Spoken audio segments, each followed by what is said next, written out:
Is the audio working? Hello! Oh my god, it's been so long. Hello everyone!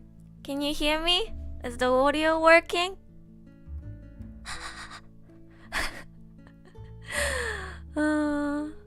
Every single time I'm like scared that I accidentally forgot to turn the mic on or something.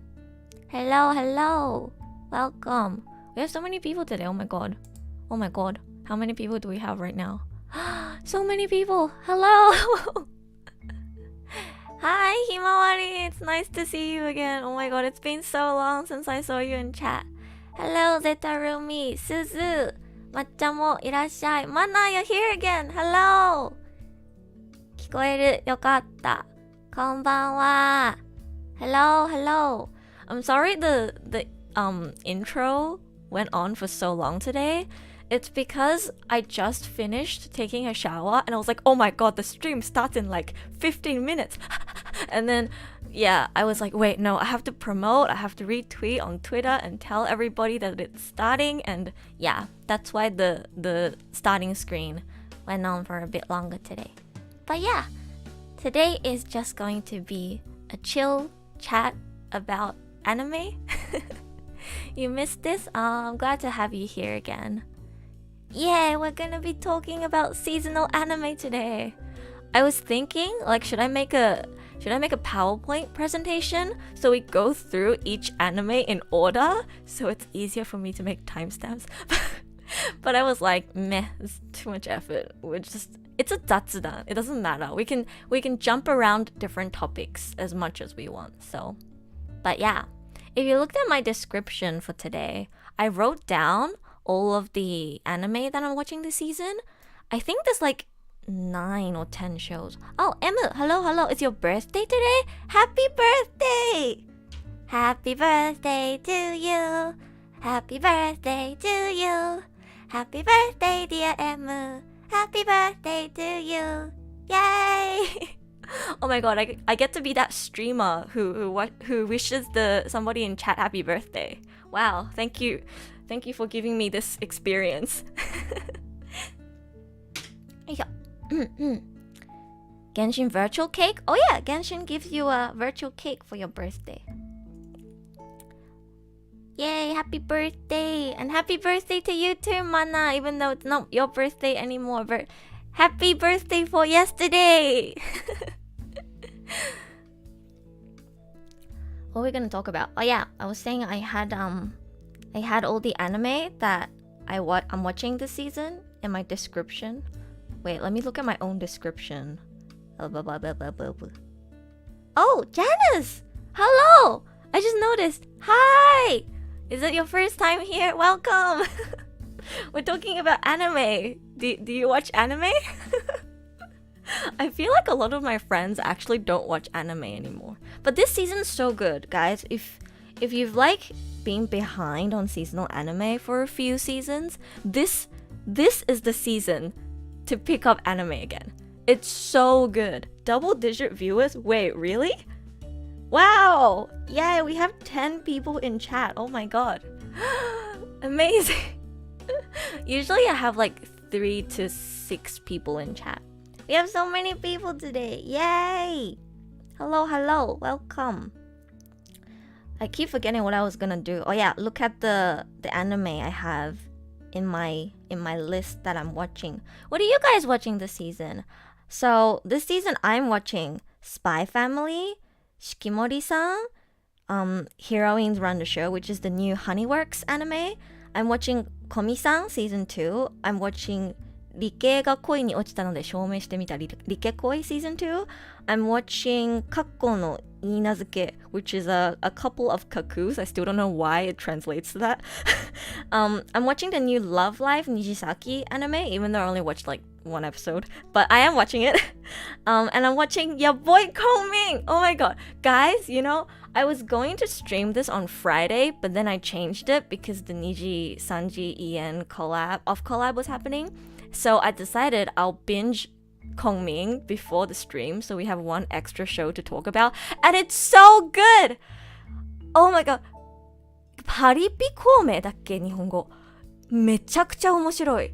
Yeah, Boy Kongming is so good. Everybody needs to watch it. It's so good. I stayed up overnight and watched Spy Family just for this. Oh, I'm glad. Yeah, I was like, oh, is one day maybe not enough? Like, I'm gonna probably talk about the new episode and it's gonna be kind of spoilerish.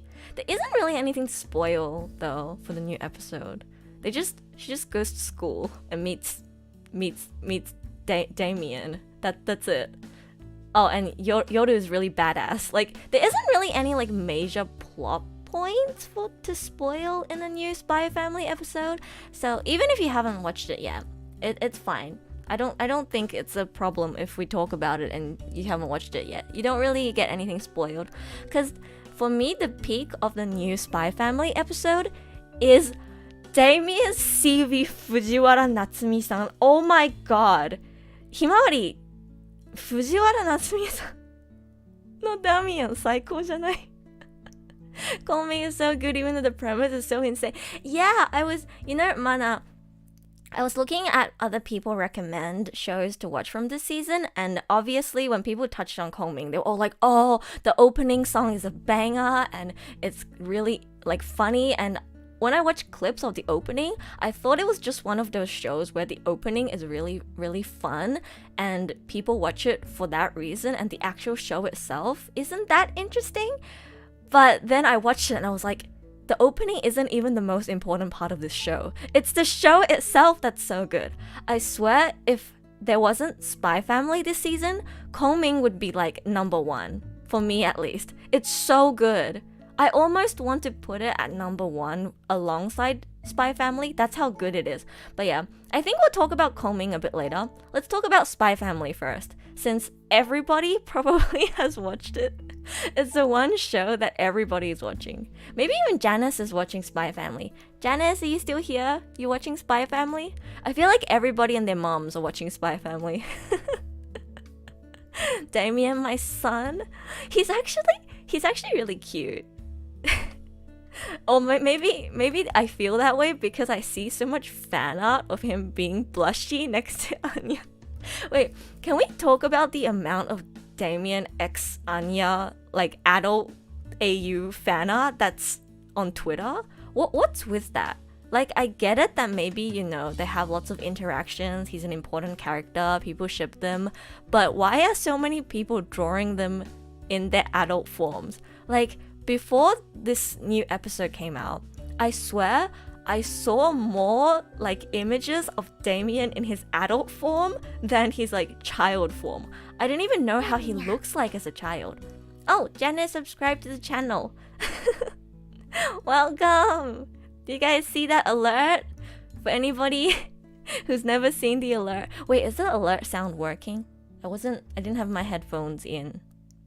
There's so much of it. Yeah. I don't know why. It's cute. I love seeing it. But also I was like, why is everybody drawing him as an adult? Isn't he a kid? I don't think they grow up in the manga either, or do they? I don't know. I don't read the manga. But yeah, there's so many people who draw them as adults. Maybe because some people might complain if it's like kids being shipped together. I don't know. Either way, it's really cute, and I'm glad we finally got to see him in a new episode. Well, I need to catch up on chat. Oh wait, let me get my phone screen open so I don't have to stare at my tiny OBS screen. The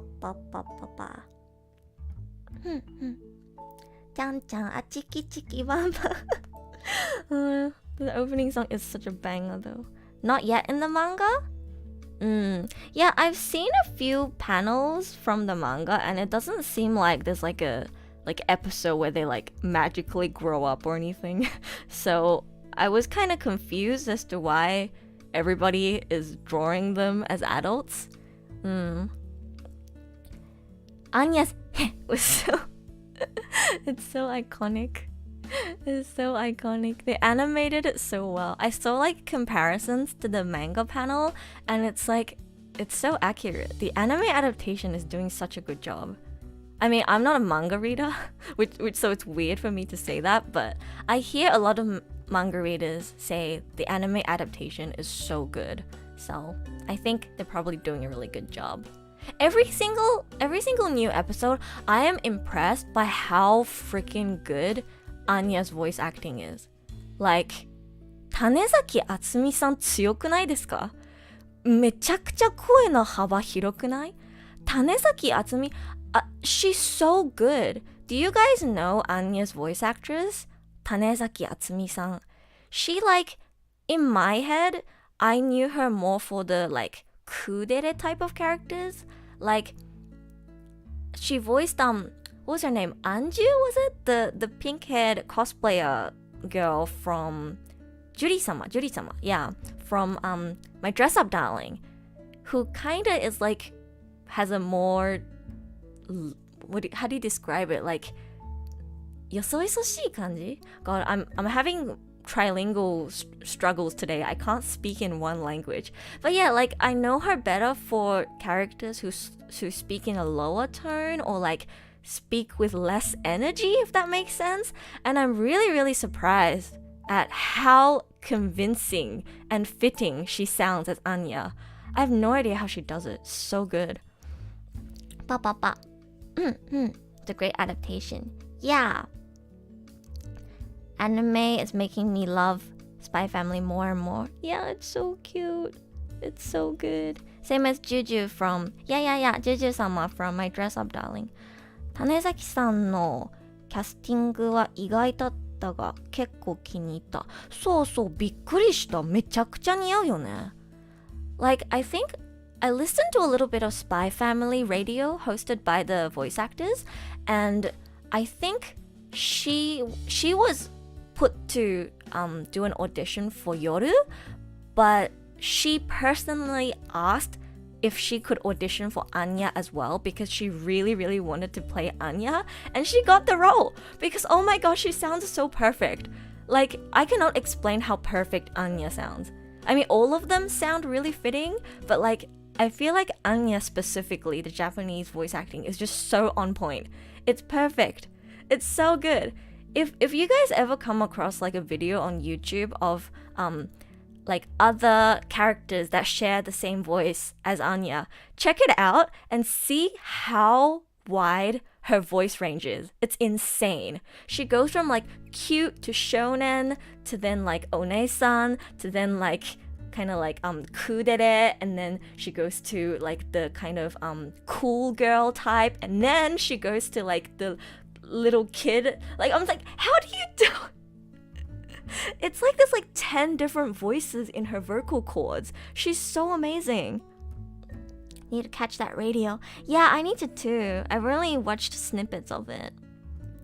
Are you gonna try doing Anya voice? Oh, hi Stefan, it's been a while.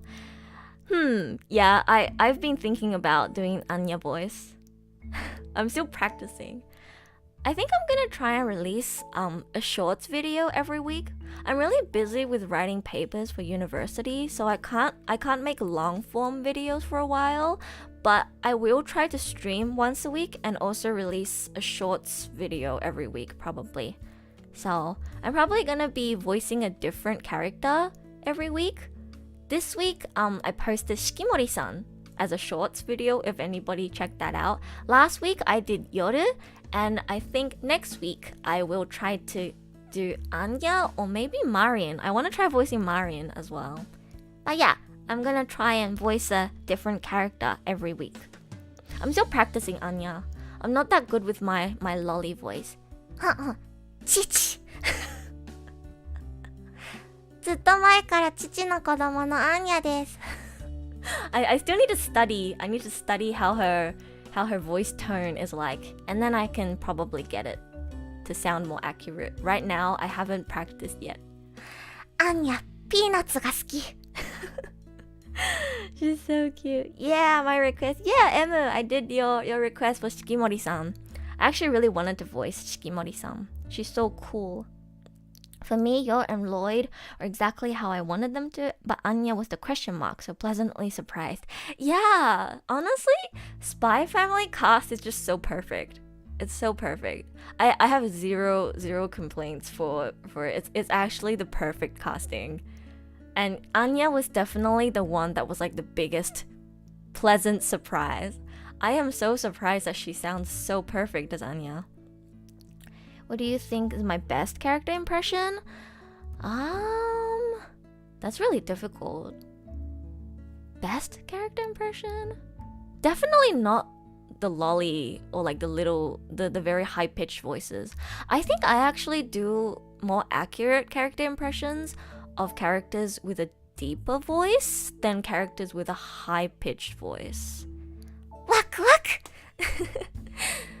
Like I can do a high voice, but I think my voice impressions of character with like a mid-range or low tone, I actually do better. Ah, So-chan, Yahoo! Anya, wak wak! She's so cute. アニヤちゃんほんと可愛いんだよな。いちいち可愛いんだよな。全部が可愛い。Haha, chichi. I think it's so cute that she doesn't say mama and papa, but says haha, chichi. It's so cute. And the 大丈夫ます. It's the way like she can't use keigo correctly is so cute. Love her so much. It's actually perfect casting. But yeah, back to what I think my best character impression is. I mean, combining my own opinion and also from other people's opinion, I think my best character impressions are probably Sakurajima Mai from Bunny Girl Senpai and Hori Kyoko from Horimiya. Just because my natural voice sounds like them. Like, I did a voice impression of my senpai, and one of my friends told me, isn't that just your normal voice? But then everybody else who's not friends with me was like, oh my god, you sound exactly like her, what the heck? And then I listened to it and I was like, okay, maybe my natural voice just kind of sounds like her. And same with Hori-san. I think my natural voice sounds kind of like Hori-san, or like at least when I speak in Japanese. So that's probably why. Yeah. No, mama. 大丈夫ます。大丈夫ます。がめっちゃ可愛い。The first episode where Lloyd says, call me お父さん, and she replies, Chichi. Lloyd's reaction made me lol every time. Yeah, it's so funny. お父さんと呼べ。Chichi. It's so funny. And when she like introduced herself to the neighbor and she was like, ずっと前から父の子供のアーニャでした。So funny as well. She's actually a comedic genius. It's perfect. It's perfect. Last time you tried voicing Cookie Shinobu, and she says lightning style jutsu. Oh, thank you. Thank you to everybody who watched my latest video. I told myself I wasn't gonna make any videos other than shorts until I finished my essays. But then like I saw the videos of the Genshin characters in like doing their attacks, and I was like, I kind of want to voice this. Not good. I'm watching so much anime this season too, and I'm supposed to be working on my essays. My first time watch here? 初見? Yo, Timothy さんこの前いましたよね? You were here last time, right, Timothy? I remember seeing you in my Getting Over It stream. Hello. Today we are doing a chatting stream. So I'm using my PNG that actually moves, kinda. It just has an open and closed mouth, but hello. We're doing a chatting stream about seasonal anime today. So I'm using an actual moving PNG. It's me. Lloyd, yosh. Yeah, I'm from the Getting Over It stream.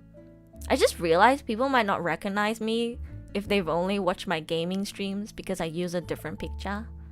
I would use this PNG for my gaming streams as well, but I don't have a really good graphics card, so I'm scared that it might make the quality worse or make it run not as well, so I use a chibi PNG when I stream games. But yeah, today we're not playing a game. Today we're just going to be chatting about anime. Woo! We're currently talking about SPYxFAMILY. We're probably going to talk about SPYxFAMILY a lot and keep going back to it just because it's like the hype show of the season and everybody is watching it pretty much. You still didn't watch Spy Family and Shikimori? It's okay. I don't think there's a lot of things I can spoil for you that you probably haven't. Oh, okay. It depends on if you're on Twitter or not. Wait, is it just me, or does Twitter like spoil everything the second it comes out? Like, I have to make sure I watch Spy Family, like new episodes, the moment it comes out, because if I don't, I open Twitter and every single person is posting screenshots from the new episode.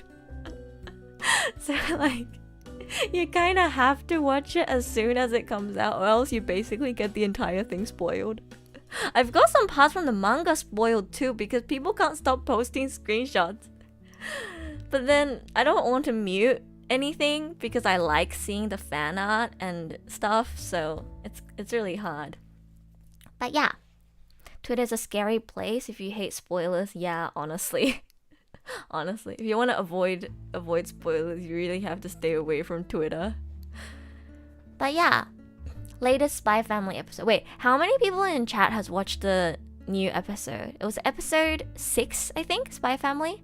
How many of you have watched episode 6 from yesterday? Yesterday? I think Spy Family episodes air JST time 11 p.m. every Saturday. So it's been about exactly 24 hours since the episode aired. Blah blah blah. Anytime something I like updates, I have to run away from Twitter. Relatable. You barely use Twitter, but Instagram? Oh yeah, Instagram has a lot of spoilers as well. It also like shows you recommended posts from people you don't follow, so you can't even control it. Raises hand. Oh, Setarumi, Jenny, Crackle, you're all up to date? Oh yeah, let's go. We can talk about the new episode. 6話. Honestly, my personal highlight for the new episode is Damien CV Fujiwara Natsumi. I'm sorry if this is your first or second time here and you don't know how much of a voice actor fan I am, but like, yeah, I really, really, really like Japanese voice actors, so talking about anime inevitably means I'm going to be pretty much screaming over the voice actors. When I saw Spy Family official Twitter account tweet out that Damien was going to be voiced by Fujiwara Natsumi, I was like, yes. Wait, how many people have watched 86, which I think finished airing last season? I actually didn't finish season 2, but I really, really, really love Theo or Theo. I don't know how you're supposed to say his name in the Japanese in the Japanese way or in the English way. I'll just say Theo. But yeah, I really, really, really like Theo. And Fujiwara Natsumi-san voices Theo. I've always really liked her voice, but I feel like because Theo was my favorite character, so that just made me like her even more. And then in another season, she voices another important character, and I'm just like, yes, I'm going to become a Fujiwara Natsumi stan. So you're gonna watch it later? Oh, you read the manga, so you don't mind spoilers. Okay. That's good.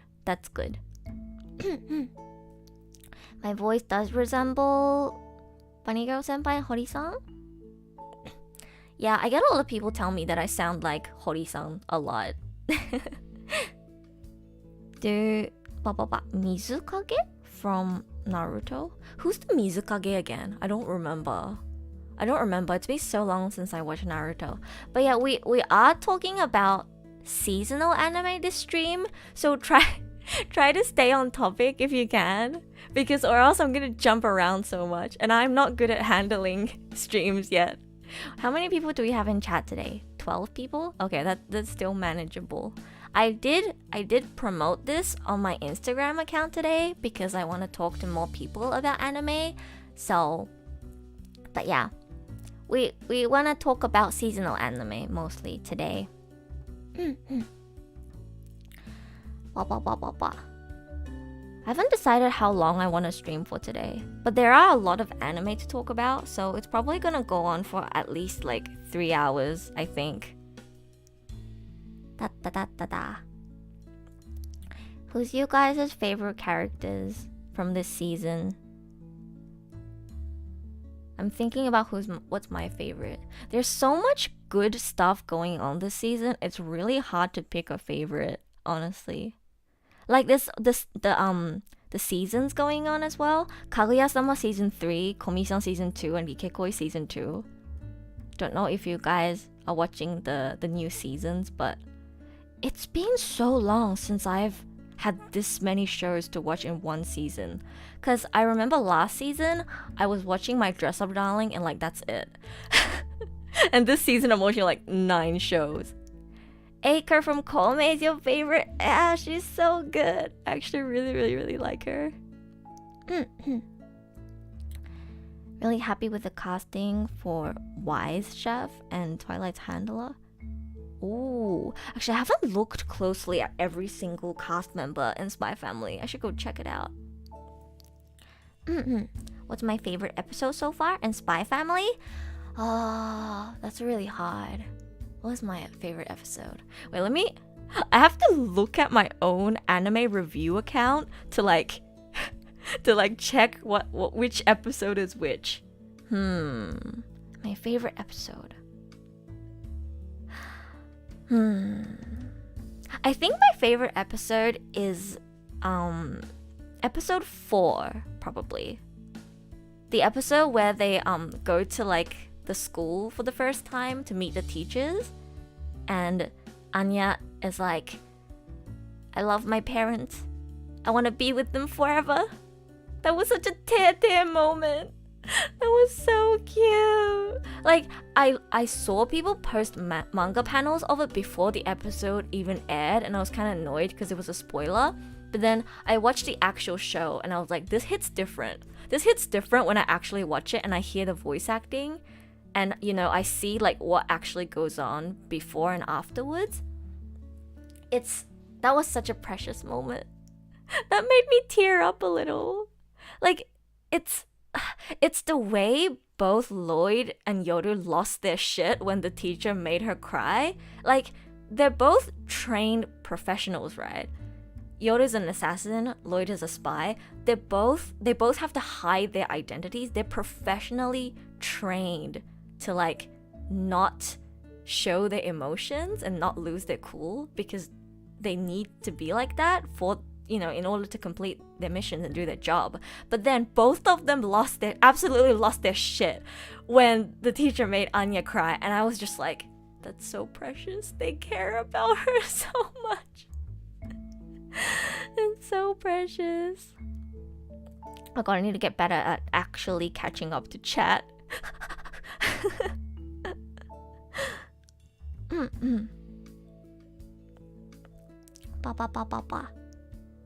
Mama. Kabe from Kongming because you're Chibasho simp. Yo, Mana, when I heard Kabe's voice, I was like, oh my god, is that Chibasho? Oh my god, do we get to hear Chibasho rap?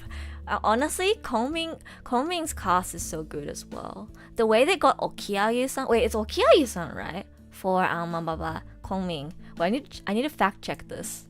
We're jumping around different anime now. Whatever. I'm not experienced streamer enough to make this planned. Honestly, I feel like even experienced streamers jump around topics. So for Zatsudans at least. So whatever. We'll just have a chill time. Eleganto. Wait, let me check up the Kongming cast. Kongming. Bebe. Kongming.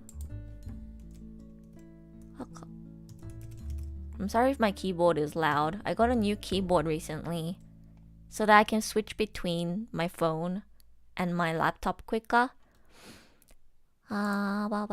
Keyboard ASMR.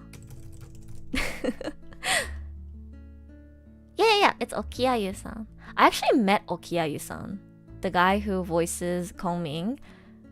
I actually met him in Sydney at an Australian convention, and I got his autograph. He was really cool. I actually got to ask him a question, if anybody cares. I met Kongming's voice actor in real life and asked him a question. there was like a Q&A section where you can go on stage and ask questions. And what did I ask him? I think I asked him, what do you think is the most important thing for being like, what is the most important thing about being a seiyuu? Like, this is phrased so weirdly. But yeah, I asked him something along the lines of that, and he was like, to make sure you're making enough money to get by. That was his answer. And I was like, this guy's funny. He said that, and then he laughed at himself, and it was like, sorry, that was too realistic. To give you a more a more celebrity-like answer, it would be to do your best to bring the characters to life. But yeah, that was really cool. He was a really, really cool guy to meet. They became a real family immediately. Yeah, it's so precious. So precious. Let me go through some of the other Spy Family episode that I really like. Oh, you know, another moment that I really, really like is the episode where Yoru is introduced and they're at the party and she's about to leave. I'm sorry for spoilers, by the way. I promise you it hits different when you actually watch it. That's the best I can do for you. If you really don't want to be spoiled, you can leave or like leave for a bit and come back when we're talking about another anime. But I promise you, me talking about it is not going to give you the same sort of emotional response and dopamine rush that you get when you actually watch it, with the voice acting and the animation and everything paired together. It's different. But yeah, for everybody who has watched it, I really, really like the scene where Yoru's kind of like getting bullied by her colleagues, workmates, and she's about to leave because she feels so out of place at the party. And then Lloyd comes and what was I can't remember what specifically happened, but like the girl was kind of jealous that she had a partner that was like really good looking and was also like what was he setting, a psychologist or psychiatrist? I forgot. But yeah, she was jealous of Yoru and she was kind of like throwing shade at her and saying, oh, you used to do like sketchy jobs, right? Blah, blah, blah. And then Yoru tried to explain herself, but then Lloyd was just like, that's so amazing. She's such a hardworking person. And he just went on this whole tangent describing how much of an amazing and hardworking person she is. And for me, what got me in that scene is when they cut to Yoru's expression and you see the gleam in her eyes because nobody has ever like treated her that way. Nobody has ever described her in that way. Nobody has acknowledged her in that way. And I don't know, that scene, I really love that scene. Even though he maybe was just going on a tangent because, you know, he's acting as her partner, husband. But, I don't know, that scene, Yoru's expression in that scene when Lloyd was talking about how great of a person she is, that really hit me. I really, really love that scene. Psychiatrist, okay, yeah. I keep forgetting if he's a psychologist or psychiatrist. He just said he was a doctor.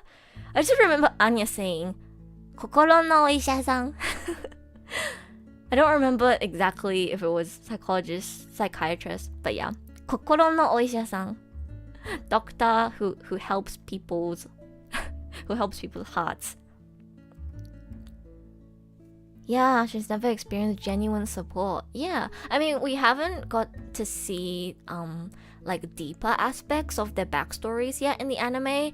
But if you just consider her upbringing, her family structure, and her job, and also how she's treated in her workplace, it's really, really easy to tie the knots and see how much that would have meant to her, even if he didn't mean it, or like even if he was just coming up with whatever he could on the spot to act like a good husband in that moment. It doesn't matter because to her, that was the first time somebody said she was hardworking, acknowledged her hard work, and in general just, you know, was so supportive of her.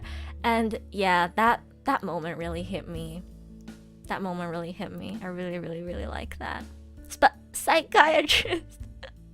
スパ心のお医者さんThat was really cute Oh man, I love Anya so much.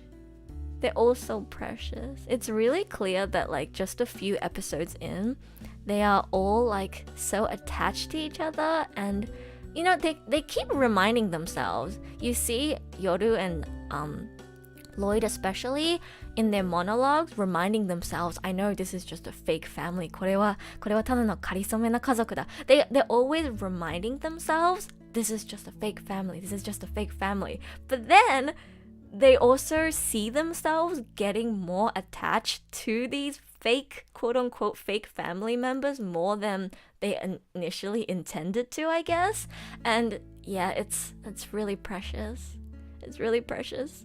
Every episode after you watch the te moments and then you watch the ending song where they're like dancing together and they're so happy, every single time it makes me tear up. It's so precious. Touch Yoda's heart. Yeah, it's so I really love that scene. Spy Family deserves all praise. Yeah, honestly, I'm usually pretty critical of anime just because I watch so much, but honestly, I think Spy Family deserves the amount of hype it's getting. It's just genuinely a good show. I haven't really seen anybody say like, oh, Spy Family is like so overhyped, it's not even that good. Like, I haven't even seen a lot of, like, I usually see at least 5 people out of 20 saying that, but in terms of Spy Family, like, even people who are usually really critical, I see them being like, oh yeah, I'm watching that, it's pretty good, you know? So that's how you know it's actually good.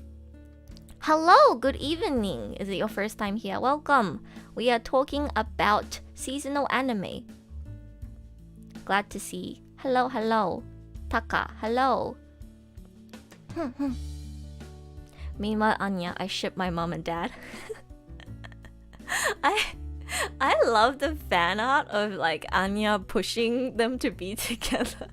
It's really cute. Oh, I love the moment where she's like, 父と母イチャイチャ. And they're like, no, we're not. What are you talking about? She's like, Dad and Mom are flirting. And they're like, no, we're not. I love that scene. That scene is so cute as well. I also love when Lloyd told Anya, let's go back home. Yes. Oh my god. You know, episode 1 already solidified Spy Family as a really good show for me because of that scene. I really like that scene. I think it's the moments where the characters realize, I want this person in my life, and you can tell from their actions and the way their expressions are animated. Those were my favorite moments in the first few episodes. So for Anya, it was the moment where Lloyd told her to run away and he was walking off, but she could read his mind, right? And he was thinking about how he wants to create a world where children don't have to cry. And when Anya heard that, you know, because, you know, obviously she didn't have a really good upbringing either, and the way she turned around and her eyes gleamed in that scene, that was the moment for me where I was like, yo, this show, it deserves to be anime of the season. It's that scene hit me the same way that Yoru scene did. It's the way their eyes gleam and you can see their entire face light up because they've never met somebody in their life who, I guess, like cared about them or like supports them the same way the person in front of them is. So yeah. Oh, Jamie, hello. Napping scene was so short but wholesome. Yeah, that was really cute. There wasn't even any dialogue really in that scene, but it was really cute. I love how over half of Anya fan art is her making the smug face. honestly, that is like, it's such a good reaction image. Oh wait, I need to go back and screenshot it so I can use it as a reaction image. This show's the first one in a while where I watched OP and ED in every single episode. Yeah, me too. Me too. I actually watch it every episode. I especially love the ending. The ending is so precious. It's like a whole montage of how they got together, right? Like how Anya found a family, essentially. It's so precious. The first time I watched it, I almost cried. It's so precious. Let me go back to my Instagram and look at what other scenes there were. Oh, and the episode from last week, it's so cute how Lloyd went that far to like reward Anya for passing the exams. Like, I talked about this on Instagram too when I posted the scene, but like, he's such a great dad. Can we talk about how great of a dad Lloyd is, considering that he's never been a dad before? Like, it's not the fact that he's like a cool spy dad. It's the fact that he tries his best, you know? Like, he could have totally ignored Anya's request. He didn't have to listen to her, right? Because it's really easy for parents to ignore and reject their children's requests because parents know they hold power over their children and they can get away with not giving their kid what they want. In this case, even more so because Anya's not his actual child. She knows that he adopted her for, you know, the mission, and he has so much organizational power behind him. He literally doesn't have anything to fear. He really didn't need to listen to her. He didn't need to reward her. He didn't need to listen to her requests, but he chose to. He chose to. And I think that's what makes him such a great father figure. It's really cute, like the way he blushed and put on the cosplay, the spy cosplay, and the way he like was like all blushing and embarrassed in front of all these like spy people from his organization, but you know, for the sake of his daughter's happiness, for the sake of his daughter's smile, you know, he did it. He went through with the role play, the spy role play. And Anya looked so genuinely happy, and that was really, really, really precious. The scene later where she was like, "Anya, 学校頑張る!" and he was like, "Congratulations," and like he kind of like patted her head. Oh, that was so precious as well. Every episode is so precious. Every episode is so precious. Yoru is actually a really, really good motherly figure too. In the new episode where, I mean, she obviously got very, very angry when, you know, these people tried to threaten her and tried to kind of kidnap Anya. But for me, the moment that hit me even harder was when she was looking at other parents with their kids in like the park, and she was looking at Anya going around, you know, showing her new uniform to everyone, and her inner monologue, she was thinking like, I know I'm not her actual mother. I know this is just a fake family that was put together for a specific reason, but I want to do something for this child. I want to be the best mother that I can for this child. It was that moment for me. Rather than the scene where she like fought off those guys and scared them off, for me it was the scene where she was looking at other parents and looking at Anya and thinking to herself, I want to be a good mother for this child. That was the moment for me that made me go, oh, she's such a good mom. Lloyd is dad of the century. Yeah, honestly, I haven't seen such a good fatherly figure in a show in a while. Maybe I just don't watch enough shows. Or maybe there's just not enough shows that really highlight the parents as the main characters. But yeah, Lloyd is such a good dad. Yoda is a really, really good mom too. Last week's episode actually fleshed out the castle scene more than the manga. Oh, really? Oh yeah, I heard some people be like, oh, they didn't need to go that hard on the castle scene. I guess they really put a lot into it. I mean, did you guys see the battle like animation? The sakuga? Never thought I would use this word on stream, but the sakuga? Oh my god. The battle animation sequence and like just the sakuga in that scene was insane.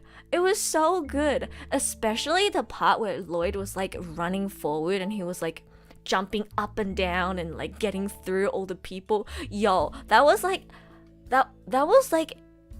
fighting anime level of sakuga. That the choreography was so good in that scene.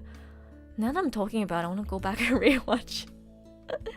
It was so good. Otsuka Akio reacting to the expense report. Lloyd doing things to make his family happy. This is for the mission. Papa said, Papa tsundere. I can't do Anya's voice. Papa tsundere. Papa じゃない、父だ。父tsundere. 父嘘つき. I think she says 嘘つき more. Papa's a liar. Yours lethal drunk kick Sakuga. Oh my god, yeah, the drunk kick Sakuga was so good as well. It's actually insane how hard they went off on the Sakuga in that scene. Like, it wasn't even like an actual like epic anime battle, but it definitely felt like one. It definitely felt like one. It was so good. But yeah, I like every week I'm having so much fun watching anime because the season is just so good. Manga readers really feel rewarded too since they're adding extra scenes. Yeah, you can really feel the love from the animation team. Clearly they know this is a really like popular series from the gensaku, from the manga, and I don't know if it's just me, but I feel like a lot of the staff members who are working on the show are huge fans of the show. Like, Tanezaki Atsumi obviously was a fan of Spy Family, and that's one of the reasons why she was like, I want to play Anya. I really want to play Anya. And that might be one of the reasons why she sounds so perfect as her too, because she herself is a huge fan of the manga. And I heard Eguchi Takuya, who voices Lloyd, his manager, I think, is a huge fan of Spy Family as well. So his manager was like apparently extra pushy or like extra encouraging for this specific audition. Like, Eguchi-san, you have to get this role. You have to. Spy Family is so good. Please, you have to. But yeah, I wouldn't be surprised if a lot of people on the animation team or like the anime production team are a huge fan of the manga as well, and that's why there's like just so much love. You can feel how hard they are working on the anime to make it a great adaptation. So yeah. Oh god, every single time I talk non-stop I forget to drink water.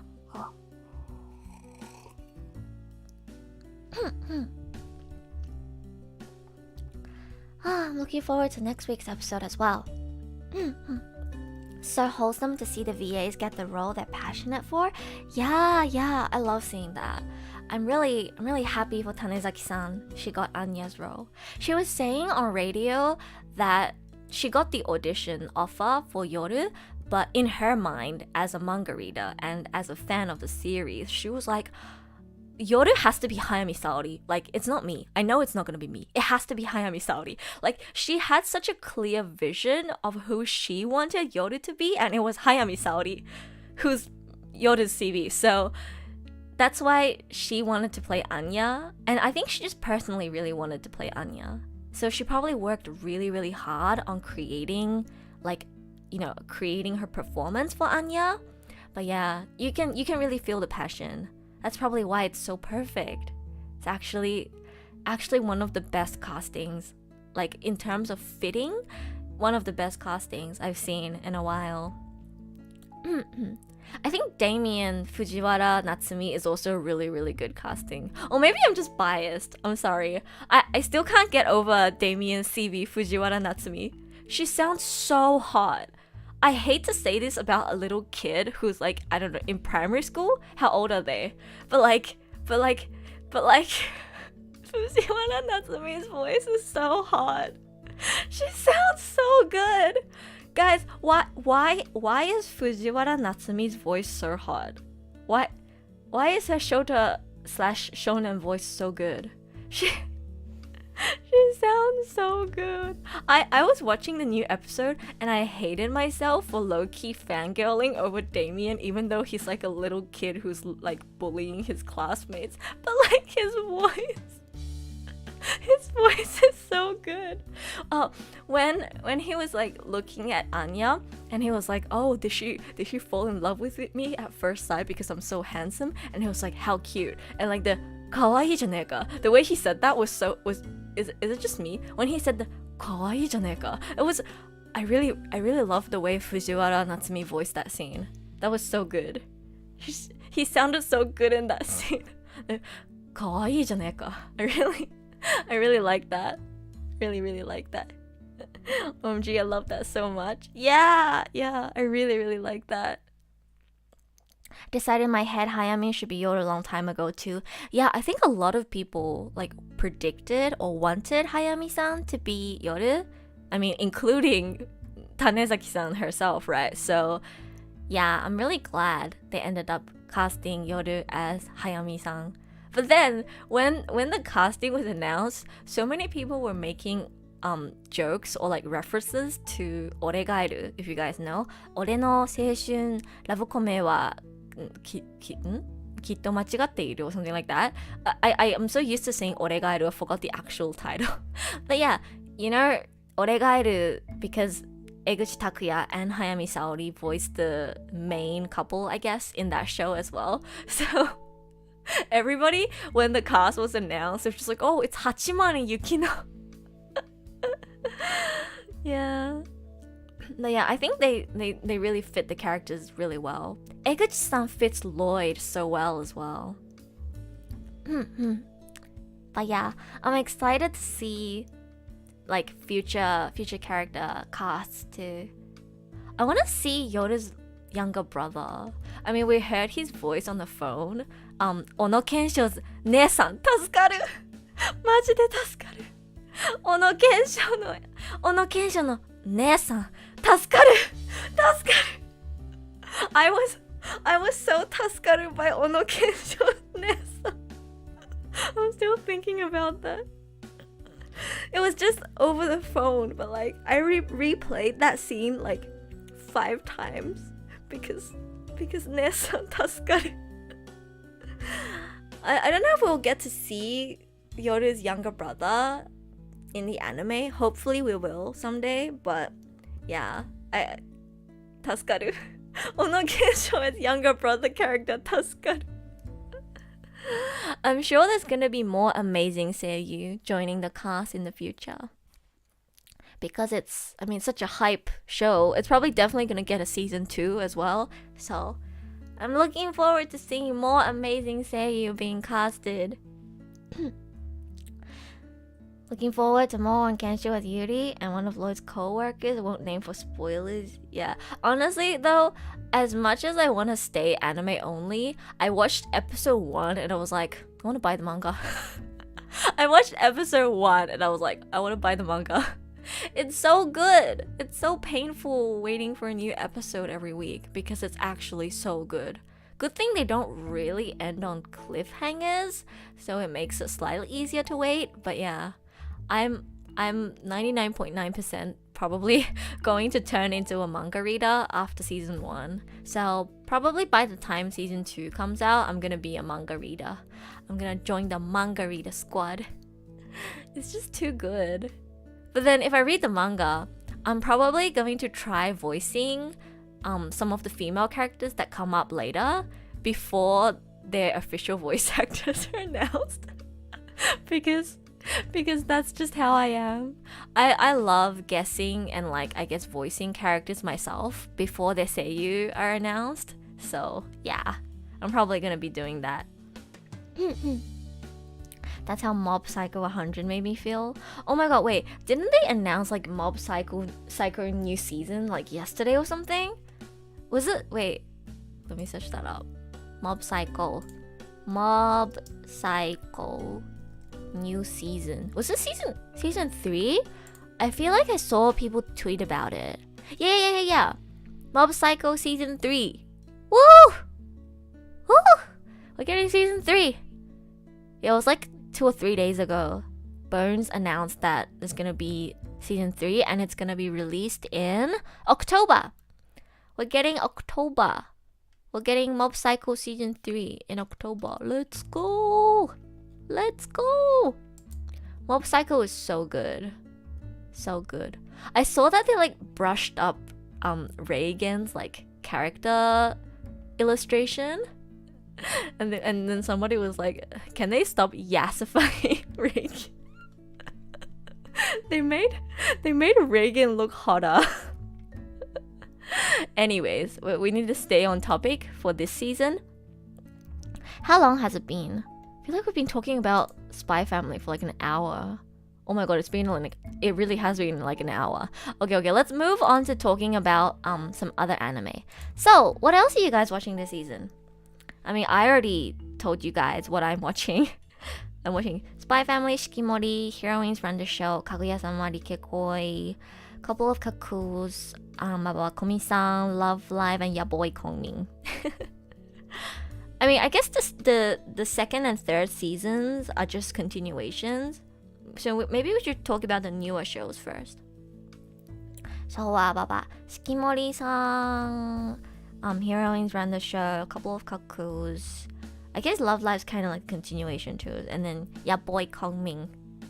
What? Wait, guys, type in chat, what's your favorite show from this season besides Spy Family? We will talk about the one that most people agree on. For me, it's Kongming. Is it Komi or Kome? Paripi Kome. Boy Kongming. We'll just say Kongming. I'm more accustomed to Kongming because, you know, he's a Chinese historical character, and obviously his name in Chinese is Kongming, so I'm more used to seeing Kongming. Hiroin taru mono and Shikimori. Oh, you're gonna get some sleep? Okay. Hope you get some good sleep. Mana, your favorite's Kongming. Yeah, Kongming's so good. I'm so glad I decided to give it a go. It's actually so good. Suzu, are you watching your boy Kongming or Paripi Kome? I highly recommend it. It's so good. I thought like I saw the premise and I was like, oh yeah, this seems interesting, but like I wasn't particularly sold on the idea. So I just decided to give it a try because I'm doing this stream for talking about anime and I wanted to be able to tell people what it's about. So then I watched episode 1 and I was like, holy fuck, this is so good. And then I binged the entire thing in one night. It's so good. Heroin taru mono for lip reasons. Yeah, Heroin taru mono is so good as well. We have to talk about that. It's my favorite new Honeyworks anime. I don't know how you call this genre of anime. I just call it Honeyworks anime, right? Like anime derived from the Honeyworks music video characters. We've had was it 1 or 2 movies? I think 2 movies? Or was it 1 movie? I don't remember. But yeah, we've had like 1 or 2 movies. We had the anime season for the Haruki and Mio. And then now we have this one that features the guys who sang Romeo. Hiroin taru mono is so good. Kaguya, need to catch up on Kongming. Kongming is so good. Definitely check it out or catch up. It's so good. Every episode is so good. Honeyworks / shoujo. Yeah, I just call it like the Honeyworks anime.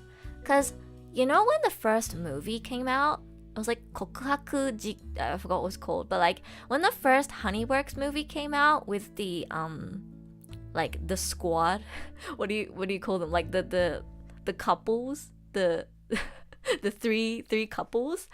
I watched it and I was like, yeah, this is good, but I don't really get the hype. I liked it, but I didn't really get the hype, I guess. And then Mio and Haruki were my... Wait, is it Haruki? I'm scared that I'm getting the name wrong. I don't want to say his name wrong the entire time. Let me search it up. Haruki, Honeyworks. His name is Haruki, right? The blonde guy, voiced by Suzumura-san. Serizawa Haruki. Okay. I need to trust my name remembering skills. Trying to catch up on Kimetsu no Yaiba now. Oh my god. You know what, Suzu? I'm actually not up to date with Kimetsu no Yaiba. I haven't watched a new season of Demon Slayer because after season 1 ended, I became a manga reader. So I know everything.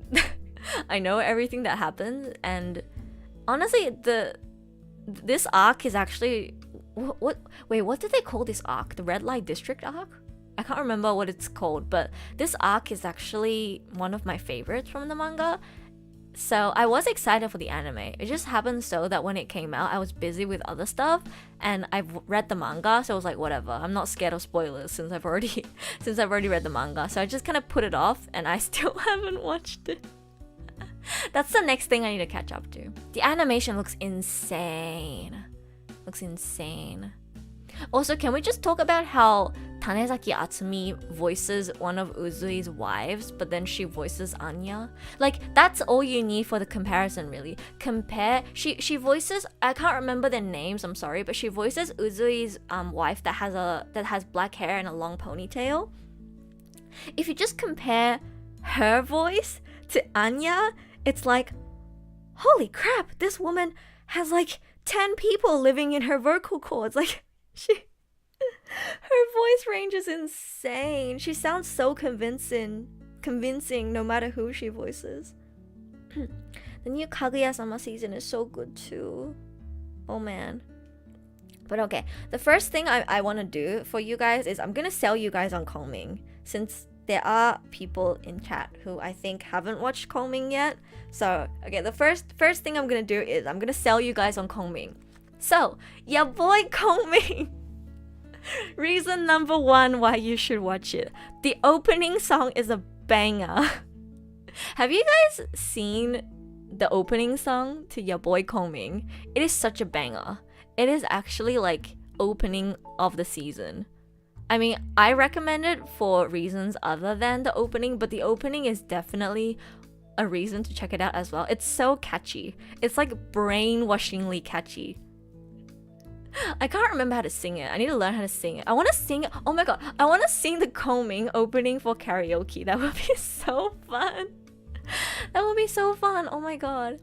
It's like chiki chiki bamba. That's so good. I need to learn how to sing it. Read the manga too and decided to finally watch the movie 2 days ago. I watched a movie in theaters, but I haven't watched a new anime yet. I really need to catch up. It's so good. So good. I mean, Kimetsu no Yaiba is not this season, but I just want to touch on the fact that like for 2 years, whatnot, people were manifesting Miyano Mamoru voice where, oh god, I forgot the name of the demon. Oh my god, my brain's not functioning today. What's the name of the demon? No, I forgot his name. Help, guys. What's the name of that demon that everybody wanted Miyano-san to voice? Oh my god, I can't believe I'm forgetting names. My pride and joy was the fact that I could remember anime names really well, but I'm losing it. Oh no! Oh no! What was his name? The Jogen demon. What was his name? Oh my god, I forgot what his name is. Kimetsu demon list. I'm just kidding. I forgot his name. I can't believe this. I'm gonna look at the list. Doma! Yes! Suzu, I saw your chat before my Google decided to load. Thank you. Doma! Yes. Can we talk about how like after season 1 finished and everybody went to read the manga, and like for two entire years, whatnot, everybody was manifesting like Doma CV Miyano Mamoru. Doma CV Miyano Mamoru. It has to be Miyano Mamoru. And then it actually ended up being Miyano-san. Actually ended up being Mamo-chan. So guys, manifesting works. If you want your favorite seiyuu to voice a particular character, manifest it. Talk about it on Twitter. Talk about it non-stop for 2 years, and it might actually happen. But to be fair, I genuinely think Doma just like fits Miyano-san or Miyano-san fits Doma so perfectly. Not surprised at all for the cast. It's so perfect. But yeah, I'm really excited. Really excited for the next season. the part or like arc, I guess, in the manga that features Doma is actually my absolute favorite in the entire manga. So I'm so excited. But before that, I need to actually catch up. Okay, back to selling you guys on Kongming. So a screenshot of this person tweeting they wanted Mamo for Doma every day. Oh my god, they must be so happy. They actually manifested it. But yeah, I definitely saw a lot of people say Doma, Doma, Mamo-chan, Doma, Mamo-chan. And it actually happened, so. I actually see a lot of cases of that happening where people like manifest a particular seiyu for a character and it actually happened. It's actually surprisingly common. But yeah, alright, I'm gonna sell you on Kongming. I'm gonna make you wanna watch it right after you catch up on Kimetsu. It's so good. Okay, so number one is the opening is a banger. Like you actually will like not be able to skip the opening because it's such a banger. It's actually so catchy. A chiki chiki bamba. And I think for me, the second selling point is the music is so good. So the premise of the show is basically there's this girl called Tsukimi Eiko, which is called her Eiko. She's the main character. She's basically she's a singer and she has a really amazing singing voice, and her singing has the power to touch people's hearts, which it really does. I listened to her sing and I was like, oh my god, she sounds so good. I want to buy her CD. It's so good. And basically she's a really great singer, but she doesn't have the platform essentially to have more people listen to her sing. You know, a lot of people, I guess as somebody who's doing content creation right now, that really resonated with me because it's a lot of people I personally know a lot of people who are absolutely amazing and talented at what they do, whether that's drawing, singing, voice acting, you know, anything. There's so many people in this world who are amazingly talented at what they do. They have a great voice. Their singing is absolutely amazing, or you know, their artwork is absolutely amazing, but sometimes you just don't get noticed and your talent doesn't get to shine, or you don't get to put yourself in front of a bigger audience because one, obviously there's so many people in this world. Every single entertainment market is so saturated. Like there's so many people that are talented, and it's just really hard to stand out, and it's really hard to get a platform to push yourself out.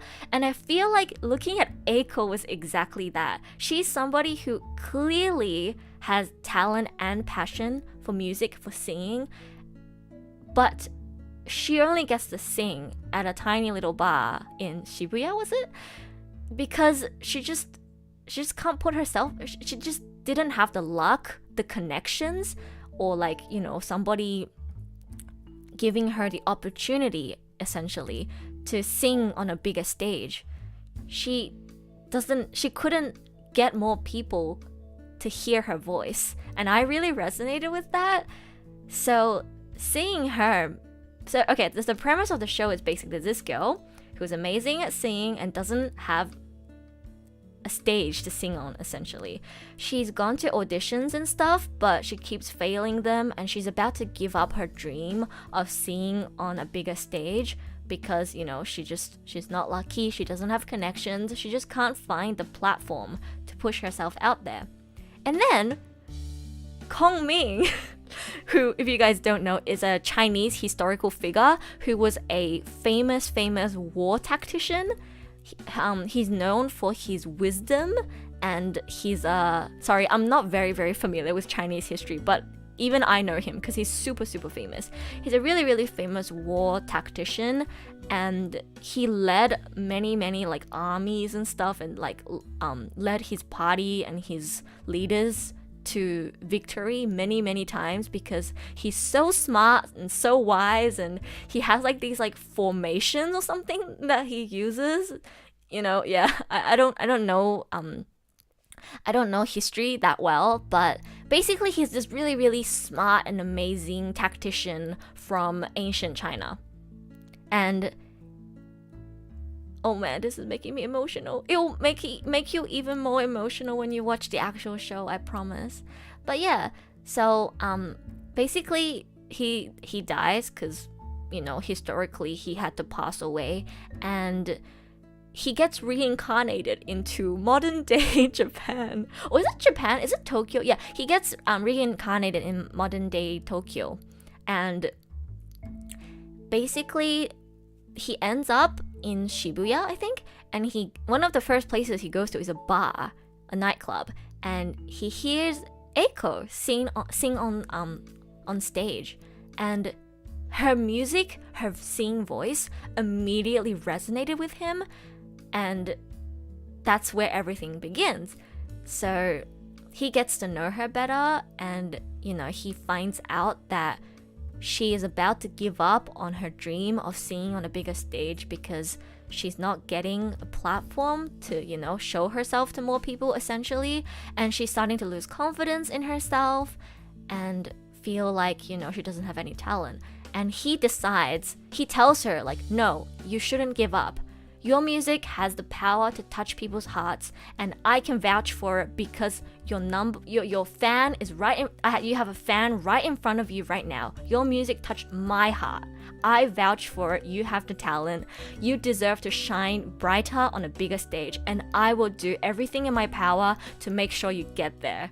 That was such an emotional scene for me. You have to watch it in the actual anime. It's so emotional.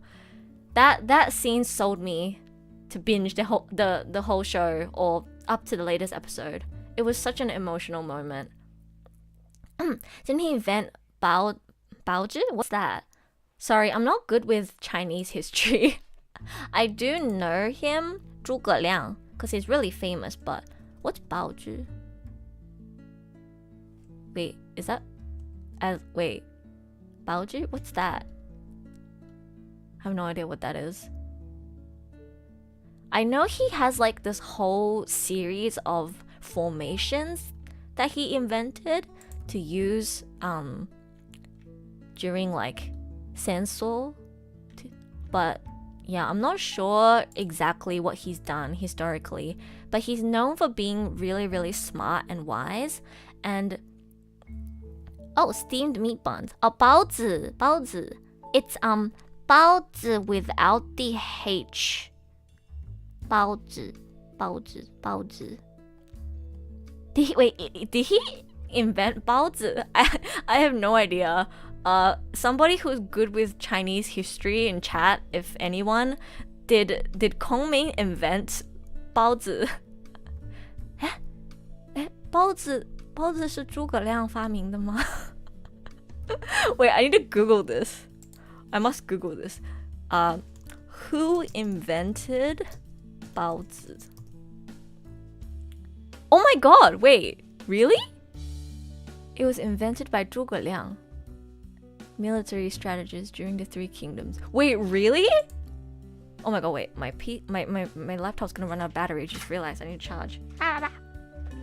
原来包子是诸葛亮发明的，初めて知った。Oh my god, I had no idea.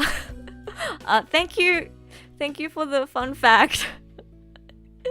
Guys, you learn something new every day. Did you know that steamed meat buns were invented by Kongming? I had no idea. Wow. Anyways, what was I saying? So yeah, one of the selling points is that Eiko is actually like so good at singing. You know, her singing is good when they casted a separate person just to voice her singing. So her voice actress is Kaede? Was it Hondo Kaede? What was her name? Hondo Kaede-chan. So I'm Enterprise no.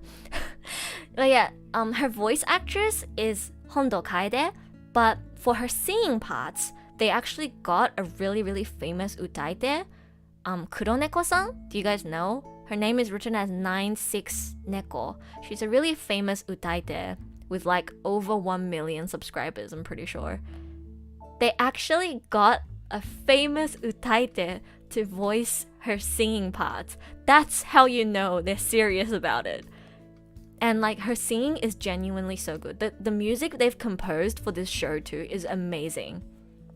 So if you really appreciate and like good music in anime, this is definitely one that you have to check out. And as for the story and the characters, as I explained before, I really resonate with Eiko as a character. I think she'll resonate with a lot of people who I guess are currently trying to get themselves out there. Because what she struggles with in the beginning is something that I think a lot of people can relate to. It doesn't have to be singing. Like, you can be doing anything, and in this world where there's just so many people and you're competing with so many people for attention, for like just the opportunity, right, to do something, it's really, you can really resonate with her struggles. Kuroneko, so yeah. Kuroneko singing is so good. Yeah, I love her singing so much. She's one of my favorite utaite. I really love her singing. I love her cover of Kami Poina so much. There was like a phase where I was listening to like everybody's Kami Poina covers, and Kuroneko's Kami Poina cover is my favorite. Her voice is so good and she's such a great singer. But yeah, the music is absolutely amazing. It's worth it to check it out just for the music, but there's more. The actual like story and characters and just development, I guess, is so good as well. Aside from, I guess, how deep and well written the characters are, another thing I really like about Kongming is the way they bring in historical references. Obviously, you know, Kongming isn't exactly how he is as documented in historical evidence, but they definitely have brought in some aspects from history directly into the anime. Because you know anime and games, they like to take historical characters, turn them into like random hot guys and sometimes their personality isn't even really modeled off the actual historical character.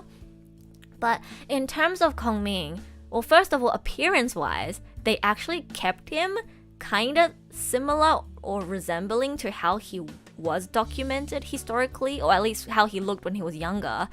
And like his mannerisms, his, I guess, just like his outlook on life and the way he talks about things and the way he deals with situations, it actually feels like they really or like the creator of this series, they genuinely try to think about if Kongming really was reincarnated into modern Japan, how would he be like?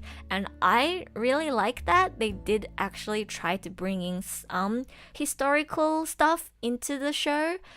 And yeah, I really appreciate that. I appreciate it when they try to incorporate some personality traits and stuff that are historically documented. And I said this on Twitter as well, but one of the scenes that really hit me was in episode 1 where he just realized that he was reincarnated, or like isekai'd, whichever one is better. And he's looking at Eiko's smartphone and he's on Wikipedia because he's learning about, you know, this new world and all the new technology.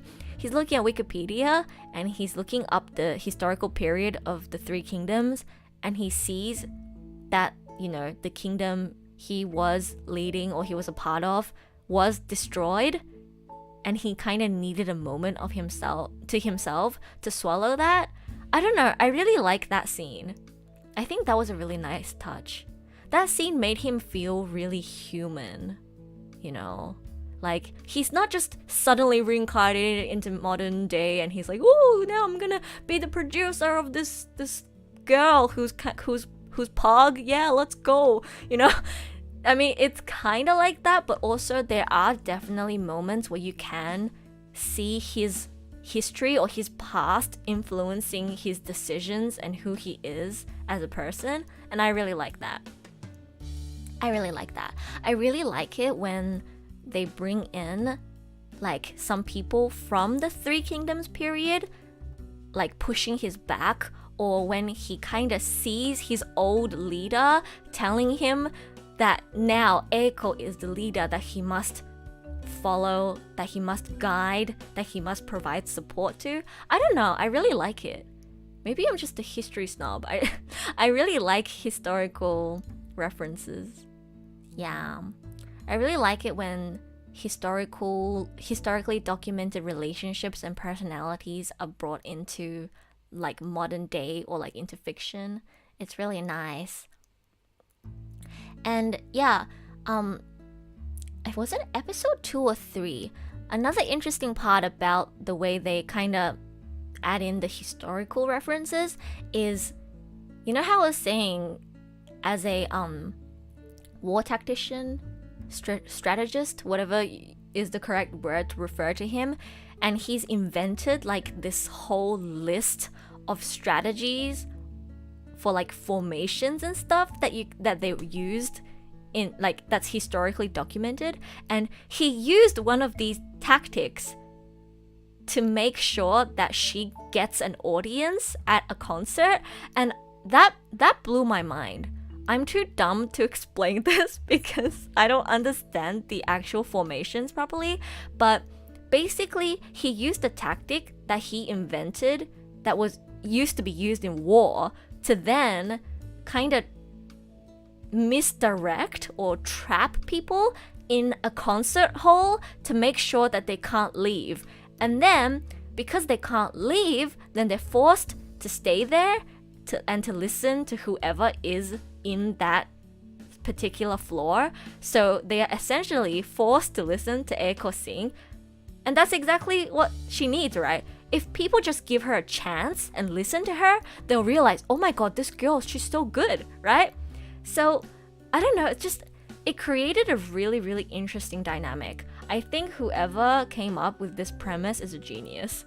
Like, using past war formations to trap people into a concert hall so that they listen to a girl sing and notice her talent. Like, that's, I don't know about you, that to me that radiates big brain energy.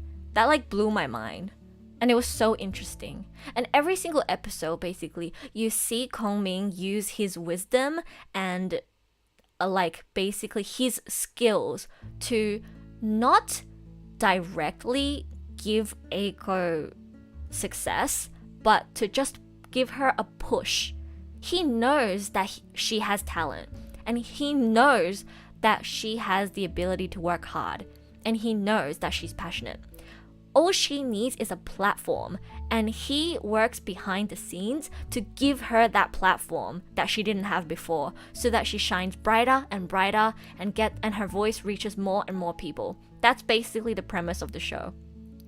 And then in the later episodes, they introduce more people in the team. So I don't know if Mana's still here, but you know, they introduced the rapper boy. I really like him as well. Even just Eiko and Kongming as a duo already makes the show interesting enough, but then they introduce more interesting characters. So in the later episodes, they introduced like a rapper character who also has his own backstory, and Kongming kind of helps him through it as well, and then he joins their squad, I guess, kinda. Yo, Chiba Shoya is so good at rap. I always liked Chiba Shoya, but I like him even more now. I really like Chiba Shoya's voice. Kabe, my anxious son. You know, Kabe is so relatable as well. I don't know why, but like the characters in Your Boy Kongming are so relatable. I talked about what Eiko is relatable, but Kabe is like really relatable as well. Like, I also get like stomach problems from stress and anxiety, so like I really resonated with his struggles as well, and it was so nice to see him kind of overcome that, regain confidence in himself, and go back to doing what he loves, what makes him feel alive. And just Komi is such a positive influence on everybody he gets in touch with. I love this show. It's so good. And yeah, the music's so good. It's so good as well. Hello, Emma. Welcome back. We're talking about Your Boy Kongming right now. I love the way they translated Paripi孔明to Ya Boy Kongming. I don't know, it's so funny. Ya Boy. It's so fitting as well. paripi, ya boy. They could have translated to like party something something, but like I don't know, ya boy is like the perfect translation. Ya boy Komi. Love it. Chiba Shoya, more interested in the show now. Let's go. Sally, all that talking about how the historical references are great, and all I needed to do was just talk about Chiba Shoya, and Suzu would be sold on the show. Rap battle episode was so good. Yeah. I was watching that, I was like, oh, suddenly your boy Kongming turns into Hypnosis Mike. It doesn't help that the one of the rapper guys is voiced by Kimura Subaru, I'm pretty sure, and all I could hear was Hip Mike. Wait, the other rapper guy was voiced by Kimura Subaru, right? Or am I just delusional? Let me look at my anime list. Sekitoba-san? Was Sekitoba-san voiced by Kimura Subaru? He was voiced by Kimura Subaru, right? Why does my anime list not have his seiyuu voice listed? What the heck? Wait, let me search it up. Kimura Subaru-san が演じる。そう。Yeah, it was Kimura Subaru-san. Ah man, I didn't watch that yet. You can rewind the VOD later and see me gush over. I actually really tried my best to explain why it's a really, really good show and why you should check it out. So, to sum it up in a nutshell, great music, great relatable characters, well-written relatable characters, brings in actual historical references and incorporates them in a really interesting and fun way into the show. And yeah, it's just an amazing show. Chibasho and Okiayu in Paradox Live, legendary episode. Wait, is Okiayu-san in Paradox Live as well? I didn't know. Wow. You know, when I heard Kongming rap, I was just thinking to myself, man, after Hayami Sho-san, they got Okiayu-san to rap as well. It's kind of funny they're getting the Oji-sans to rap. If there's like a Kongming radio or like live stream program or something, I love to hear what Okiayu-san has to say about the show and like rapping as a Chinese historical figure. I really want to see how he feels about that. Can't wait to continue. Yeah, it's so good. So good. It's actually so good. Pleasantly surprises me every single episode. I thought it couldn't get any better, but then the rap came and I was like, oh my god, this is getting even more interesting. Eiko and Kongming was already enough to hook me to the show, and then they introduced Kabe, who I really, really like as well, and then they introduced another girl who also has a wonderful singing voice and seems really interesting as well. So yeah, it just keeps getting better. Yay, I convinced you guys to watch it. Let's go. Let's go. Yay. Is there anything I missed out on saying about the show? I don't think so. What would be my number one reason for recommending it? I think my number one reason, over the banger opening song, over the music, would be the characters themselves, really. The characters are so well written. Especially Kongming. Kongming is such a well written character. The way his actions and behaviors are so unpredictable, it's such a wild ride every episode. If you like mystery shows and if you like plot twists, you'll like this, because Kongming's actions and like his thought processes are so unique and mind-blowing. Like, I'm not a genius tactician war strategist, so like I couldn't even fathom what goes on in his head. And the creator of this show clearly is probably a huge fan of the Three Kingdoms period of history, and you know, knows a lot about Kongming and that period of history and the kind of things that he invented. And it's just big brain. Kongming is so big brain. I'm not big brain, so I like watching people who are big brain and going, oh, that's so amazing, how did he come up with that? Yeah. It's really, really fun. So yeah, definitely check out Kongming. Alright, I think we should move on to talk about another show. What else should we talk about? What was the other anime that you guys said you watched? Heroines Run The Show. Should we talk about that? Hiroin Taru Mono was a pleasant surprise for me as well. You know, a lot of shows this season, I was actually planning to just watch 1 to 3 episodes and then drop if they're not good, because I was so used to one season having like maximum 3 to 4 shows that can keep me hooked. But then this season was like, hold my beer. You're gonna be watching 9 shows every week. Every single show is so good. There's actually more shows this season that I was gonna give a try that I haven't had a time to watch yet. It's actually unbelievable how good this season is. Whenever Erisha says something has big brain energy, is instant persuasion for me. I'm glad. I'm glad. Big brain energy. If we're talking big brain energy, Kongming is definitely the show of the season that has biggest big brain energy. Or arguably, Rikekoi has big brain energy as well, because it's a science-based show. I'll touch on the new seasons later, but I think we'll talk about Heroines Run The Show and Shikimori first, because they're new shows from this season. Spread the Kongming propaganda. You can sleep in peace now. Yeah, let's go. We need to talk about Kongming more. It's so good. Gotta spread the love. Good night, Mana. Hope you have good sleep. So excited when it was announced, my boys. Yeah. Like, I know how popular the boy wait, is it lip or is it lip x lip? I don't want to offend anyone. Lipだよね without the X, I'm pretty sure. Usually when there's an X in the middle, you're not supposed to pronounce it. That's what I've learned. SPYxFAMILY? No. SPYfamily. Hunter x Hunter? No. Hunter. Lip x lip? No. Lip. But yeah, I know how popular the lip boys are. And their voice actors are so good. I gushed about how much I love Shimazaki Nobunaga-san in the Seiyu talk stream. I really like Uchiyama-san's voice as well. Lip. Lip kind of sounds weird though.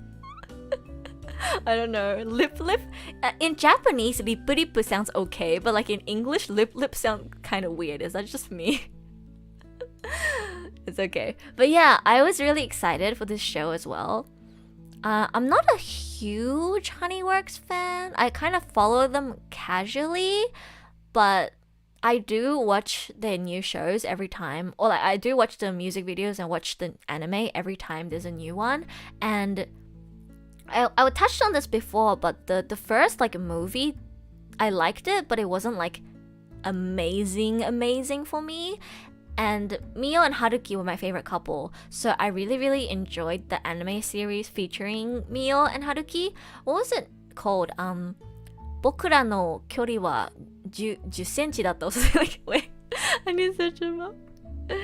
No, I don't remember what it was called. 僕らの恋は、いつだって僕らの恋は10センチだった or something like that. Yeah. Our love has always been 10 centimeters apart. Before Heroine Taru Mono came out, this was my favorite Honeyworks anime. Just because Haruki and Mio are my favorite couple from like the main 3 couples, I guess.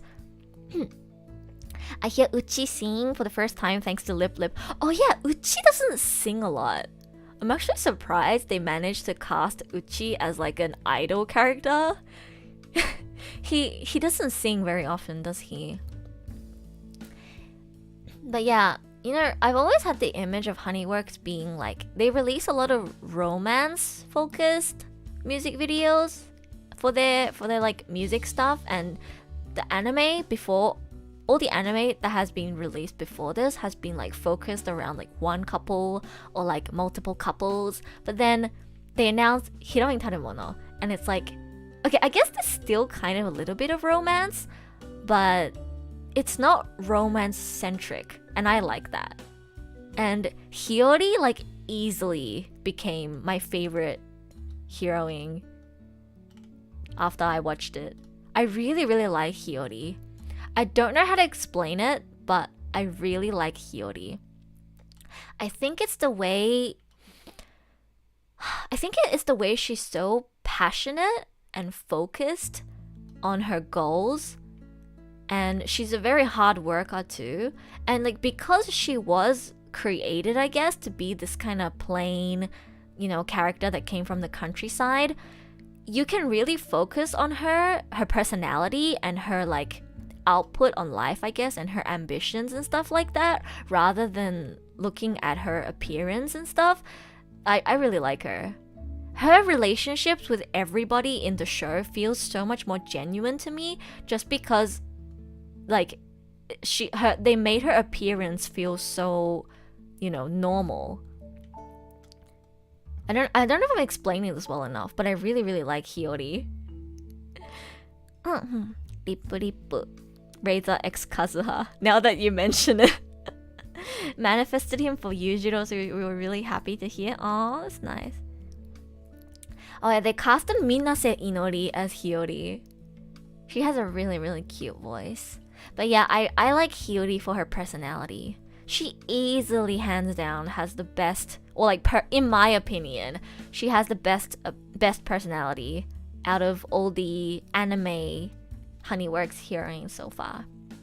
Hina's really, really cute and sweet in the Hiroin Taru Mono anime, but I felt like Hina was a bit more like childish and bratty. How do I say this without being offensive? Hina's personality, I feel like, wasn't as good in the movie that was featuring her. But I guess, after all that happened, and she's a second year now, it feels like she matured a lot, and I like her a lot more now. Oh my god, off topic, or kinda on topic, but the recent MV they released of Hina and Kotaro, was so cute. That was so cute. So cute. Honeyworks really said childhood friend supremacy. I approve. Struggle of living alone while in high school is well. Yeah, that was really relatable. I thought it was really, I guess, like, mature and very strong of her to, first of all, decide that she's gonna move into Tokyo to pursue, her goals. And the fact that she agreed to, try and make money for herself when her family was struggling financially. She's just such an independent, motivated, and hardworking girl. Like, I love her so much. I have nothing but respect for her. She's so good. Like, I really like characters who are not appearance focused, if that makes sense. Like, because like in like the first movie and stuff, like Mochizuki just kept saying like, oh, Akarin, she's so cute, oh, she's so cute. Like, yeah, she's cute, and I guess it's valid to like someone because they're cute, but I personally prefer it when appearance doesn't really matter, or is like the least important thing when it comes to, I guess, like whether you like a character or not. And I think both the way other people look at Hiyori and the way she looks at other people. Everybody in the school is so obsessed with Lip because, oh, they're hot and they're these like idols. But then Hiyori doesn't look at them in that way, right? She only starts to warm up to them when she starts to see how hardworking and passionate they are about their job as an idol. And she only warms up to them and starts liking them more when she, sees more of their personality and see that they can actually be good people and they actually have great personality traits that they just don't show as often. It's the way it's so personality driven. The relationship between Hiyori and the Lip guys, that made it my favorite Honeyworks, I guess, anime? Honeyworks relationship? I don't know how to refer to this, but yeah, I really, really, really like it. Even in college, life is hard. Literally ashamed of myself when I saw Hiyori. Yeah, honestly, when I saw how hardworking she is, I felt ashamed of myself as well. she motivates me to be a better person. I see how hard she works, and it motivates me to be better. So I really, really like her. And I really like the relationship that develops between Hiyori and the boys. Yeah, Hiyori and Lip's relationship is so good.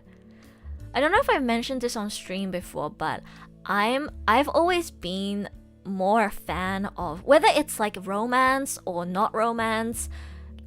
It doesn't really matter, honestly, if it's romance or not romance, but like I prefer it when there's a relationship between two people.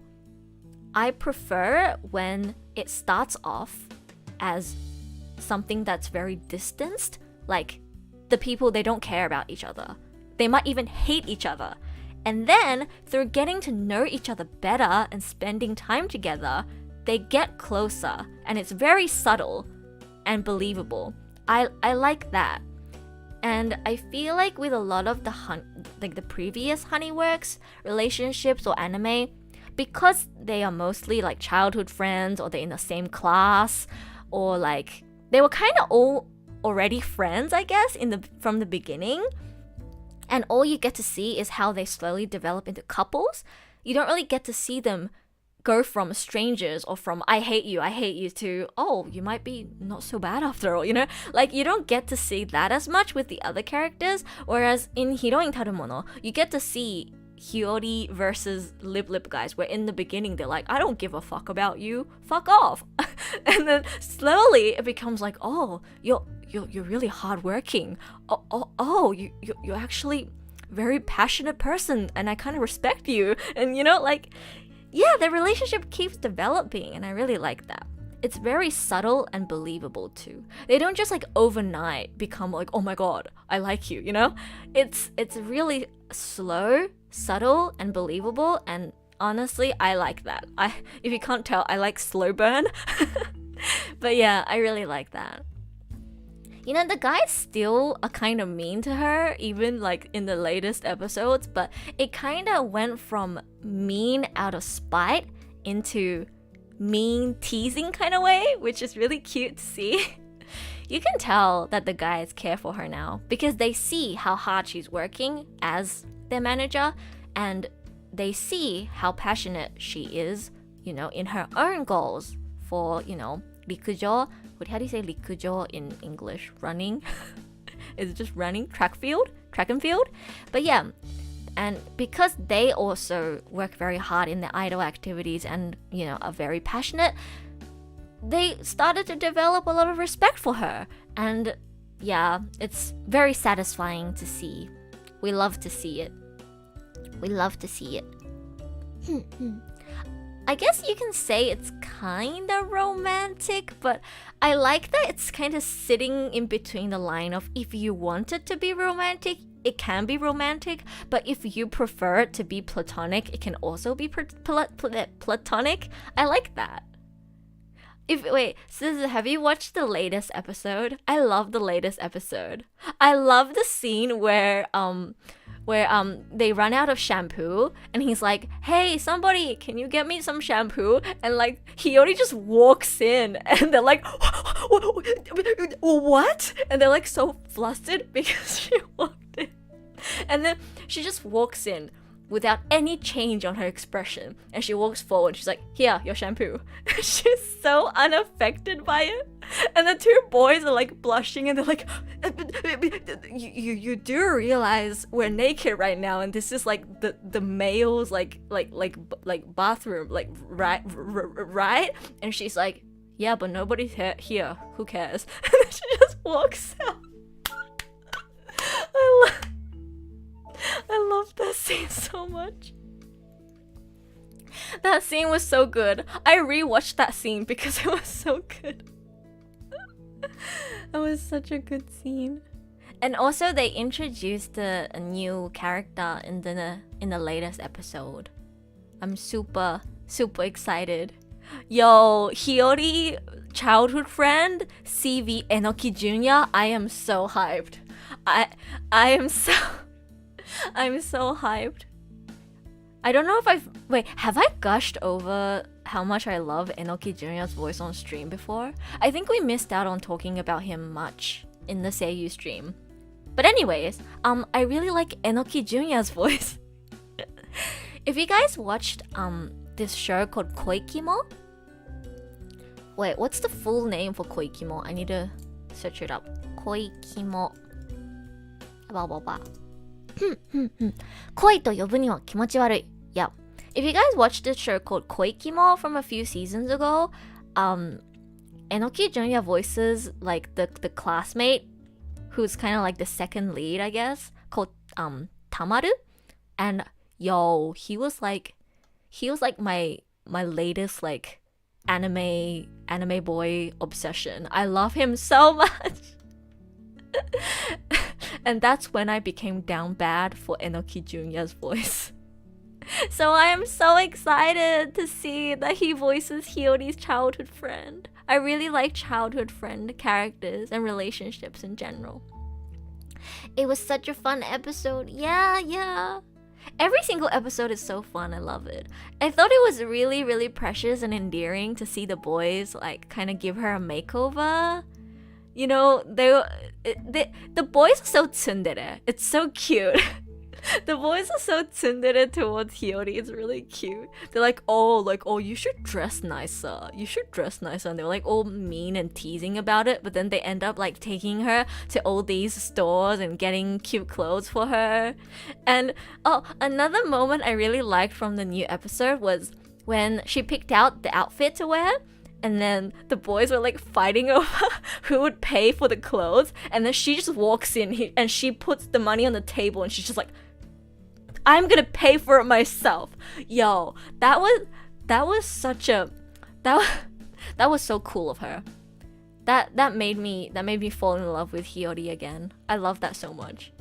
The boys are just have like their big wallets out, like, I'm gonna pay for it. No, I'm gonna pay for it. And then Hiyori just walks in and she's like, I'm paying for this myself. You boys can go away. And I was like, oh, I love this girl so much. Yeah.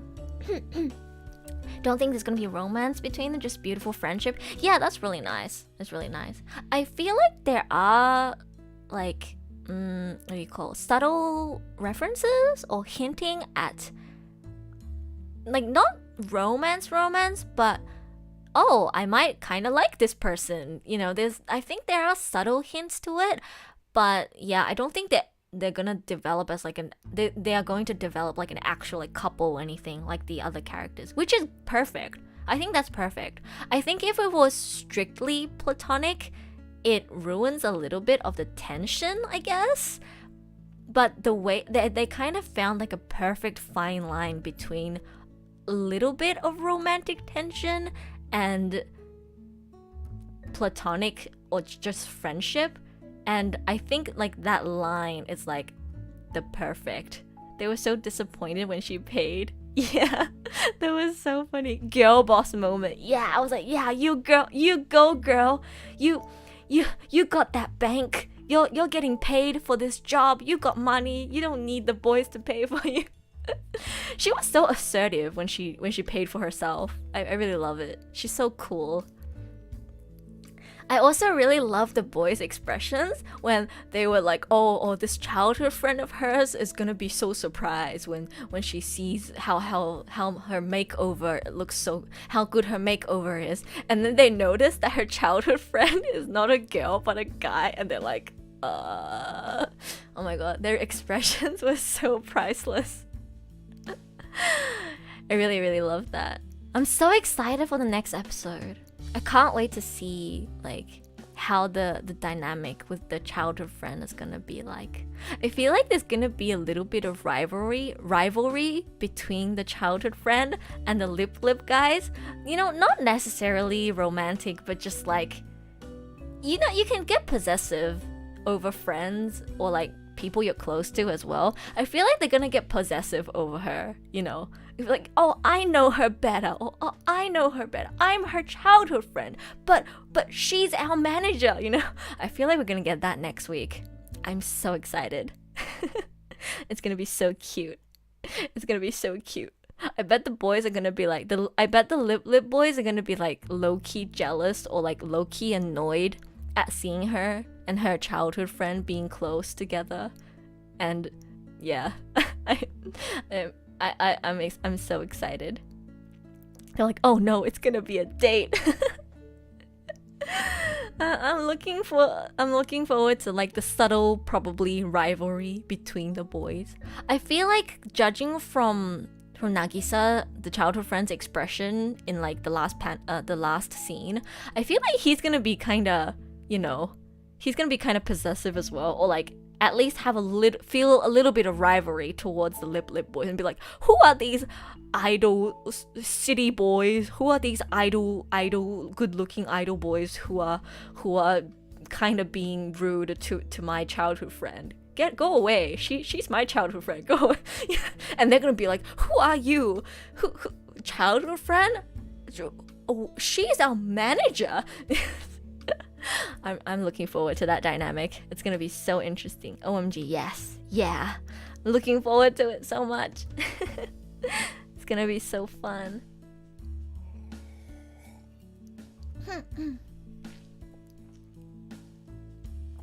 But yeah, Hiroin Tarumono is so good. If anybody's watching the VOD, or if anybody in chat hasn't watched it yet, highly recommend. You don't have to be into Honeyworks. You don't have to be a fan of Honeyworks or into any of the Honeyworks stuff to enjoy it. I think it's just a genuinely solid, good show.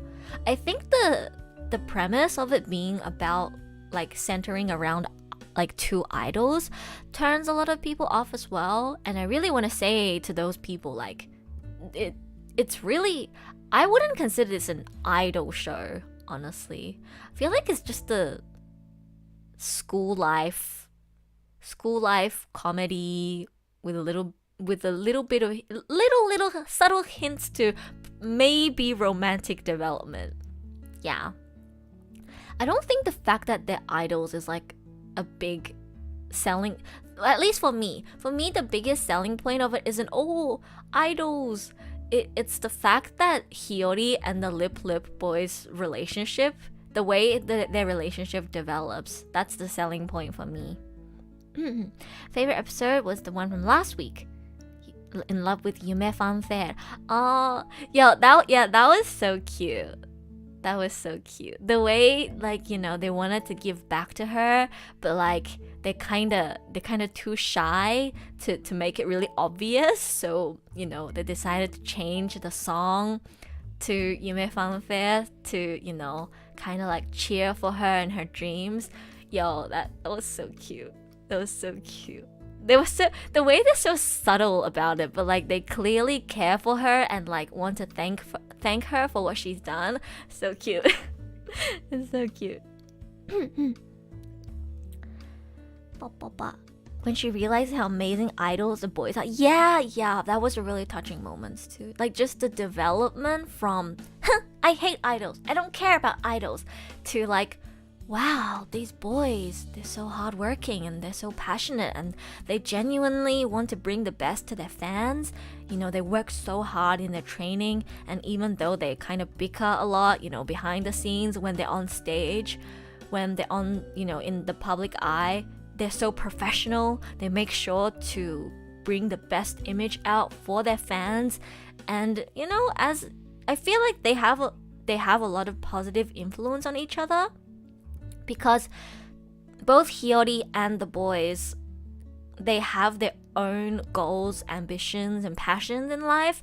And I think for them, looking at each other reminds themselves of their own passion, and they kind of motivate each other to work harder. And even though in the beginning they were kind of like, I don't care about you, kind of, they eventually warm up to each other a lot and appreciate each other more and more, because they, see more than what's beyond, they see beyond what's on the surface, right? They really, really do start to care for each other more because they see the other people's personalities better. So I really, really like that. I'm obsessed with that song, the meaning and the MV and how they use it in anime. Oh really? Wait, have I watched the MV for Yume Fanfare? Now that you say that, I'm gonna watch the MV for Yume Fanfare after the stream. I watched Romeo, but I don't think I've watched Yume Fanfare actually. As I said before, I don't follow Honeyworks that closely. I just watch casually. Yume Fanfare.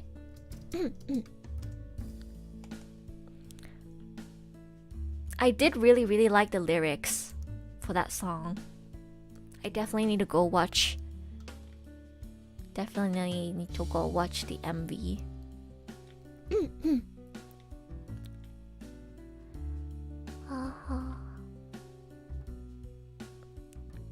Yume Fanfare sickness.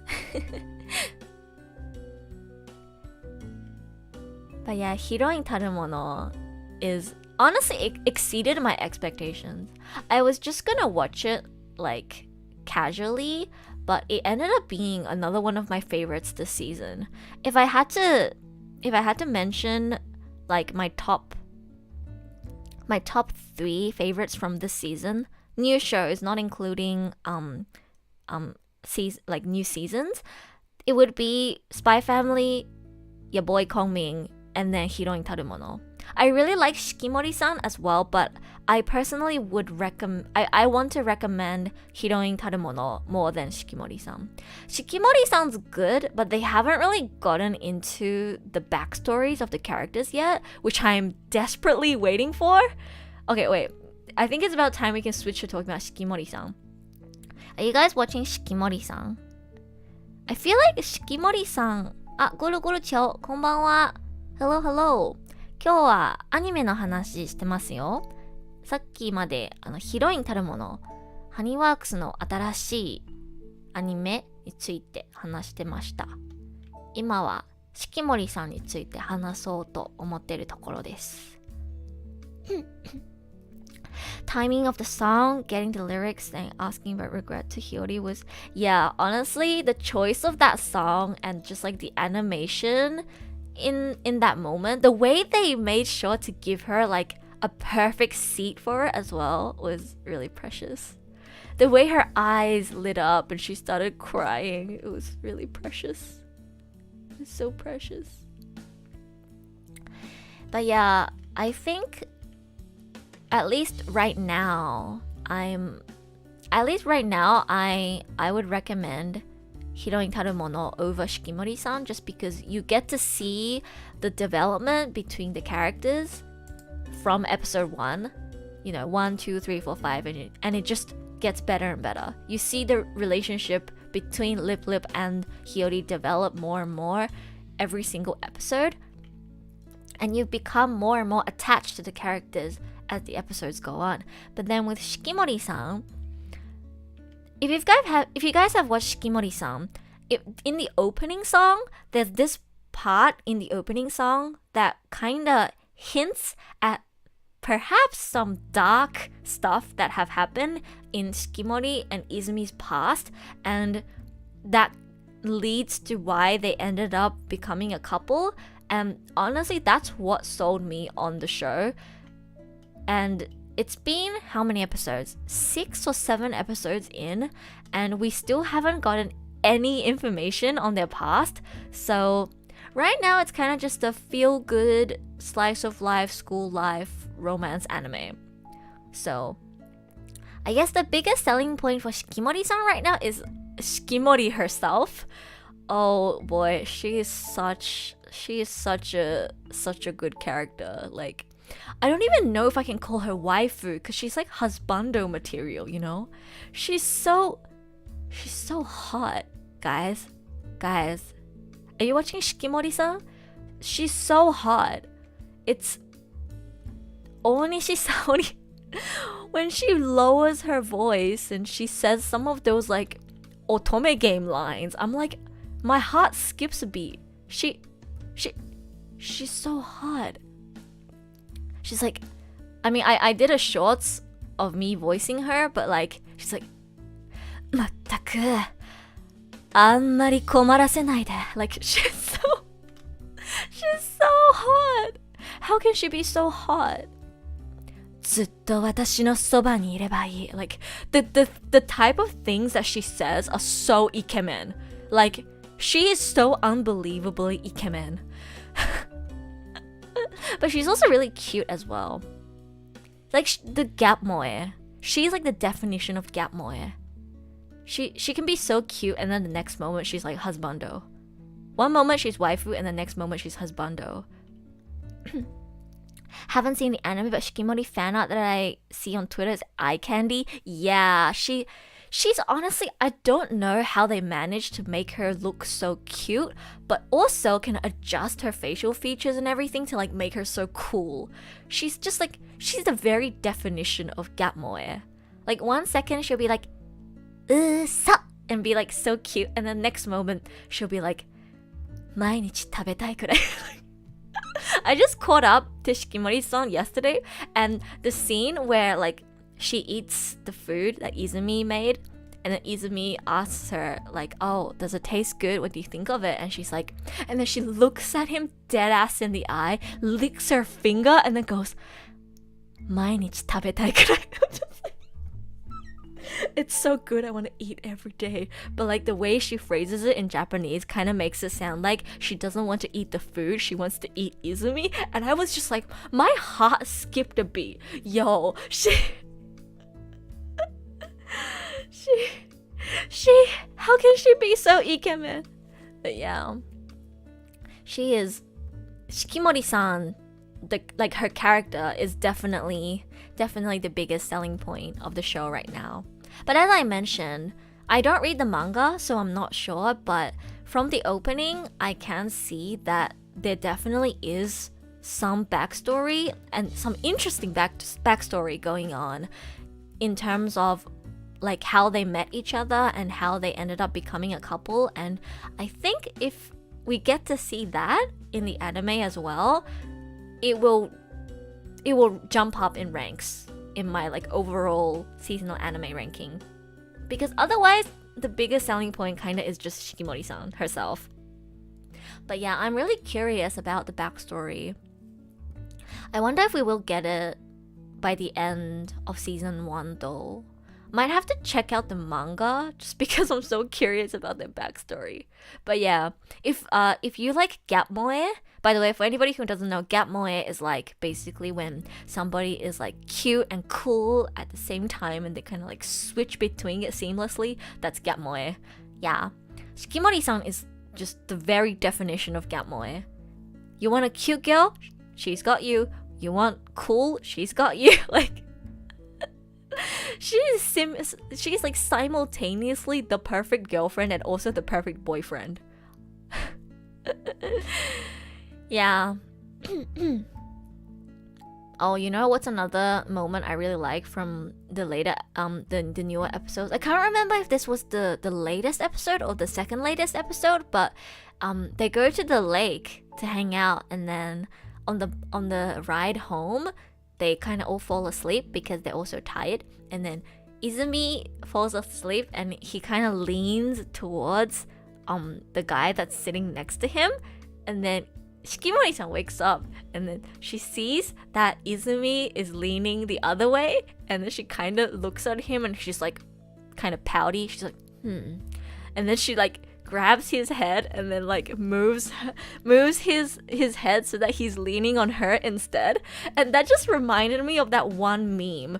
Have you guys seen? I feel like I used to see it a lot on Instagram and Twitter. There's like this meme of like the jealous partner, like you're sitting on the bus together and then your partner falls asleep but like their head is tilted towards the other way, and then you get jealous that their head is leaning on the other person and not you, so you kind of like secretly like push their head towards you instead. You know that meme? Am I the only one who has seen that meme? But like that Shikimori scene was exactly the meme. And her expression when she like pulled his head over was so ikemen. I don't know how to describe those moments besides ikemen. She's just so ikemen. If you like girls that can also be your husbando, I recommend Shikimori-san. they just have a really wholesome relationship too. They have a very, very good and wholesome relationship. And their friend group is really, really fun as well. So yeah, definitely check out Shikimori-san as well. How long have we been going for? 2 hours. Wow. Wait, how many anime have we talked about? Let me look at my description again. We don't have as many people as we did before because it's getting late and I think some people are sleeping. So we talked about Spy Family. We talked about Kongming. We talked about Heroines Run The Show. We talked about Shikimori. What's the other? Oh, 過去の許嫁 Couple of Cuckoos. Wait, is anyone in chat watching a Couple of Cuckoos or is it just me? I feel like Emu mentioned it later, but I don't know if you're still here. Couple of Cuckoos.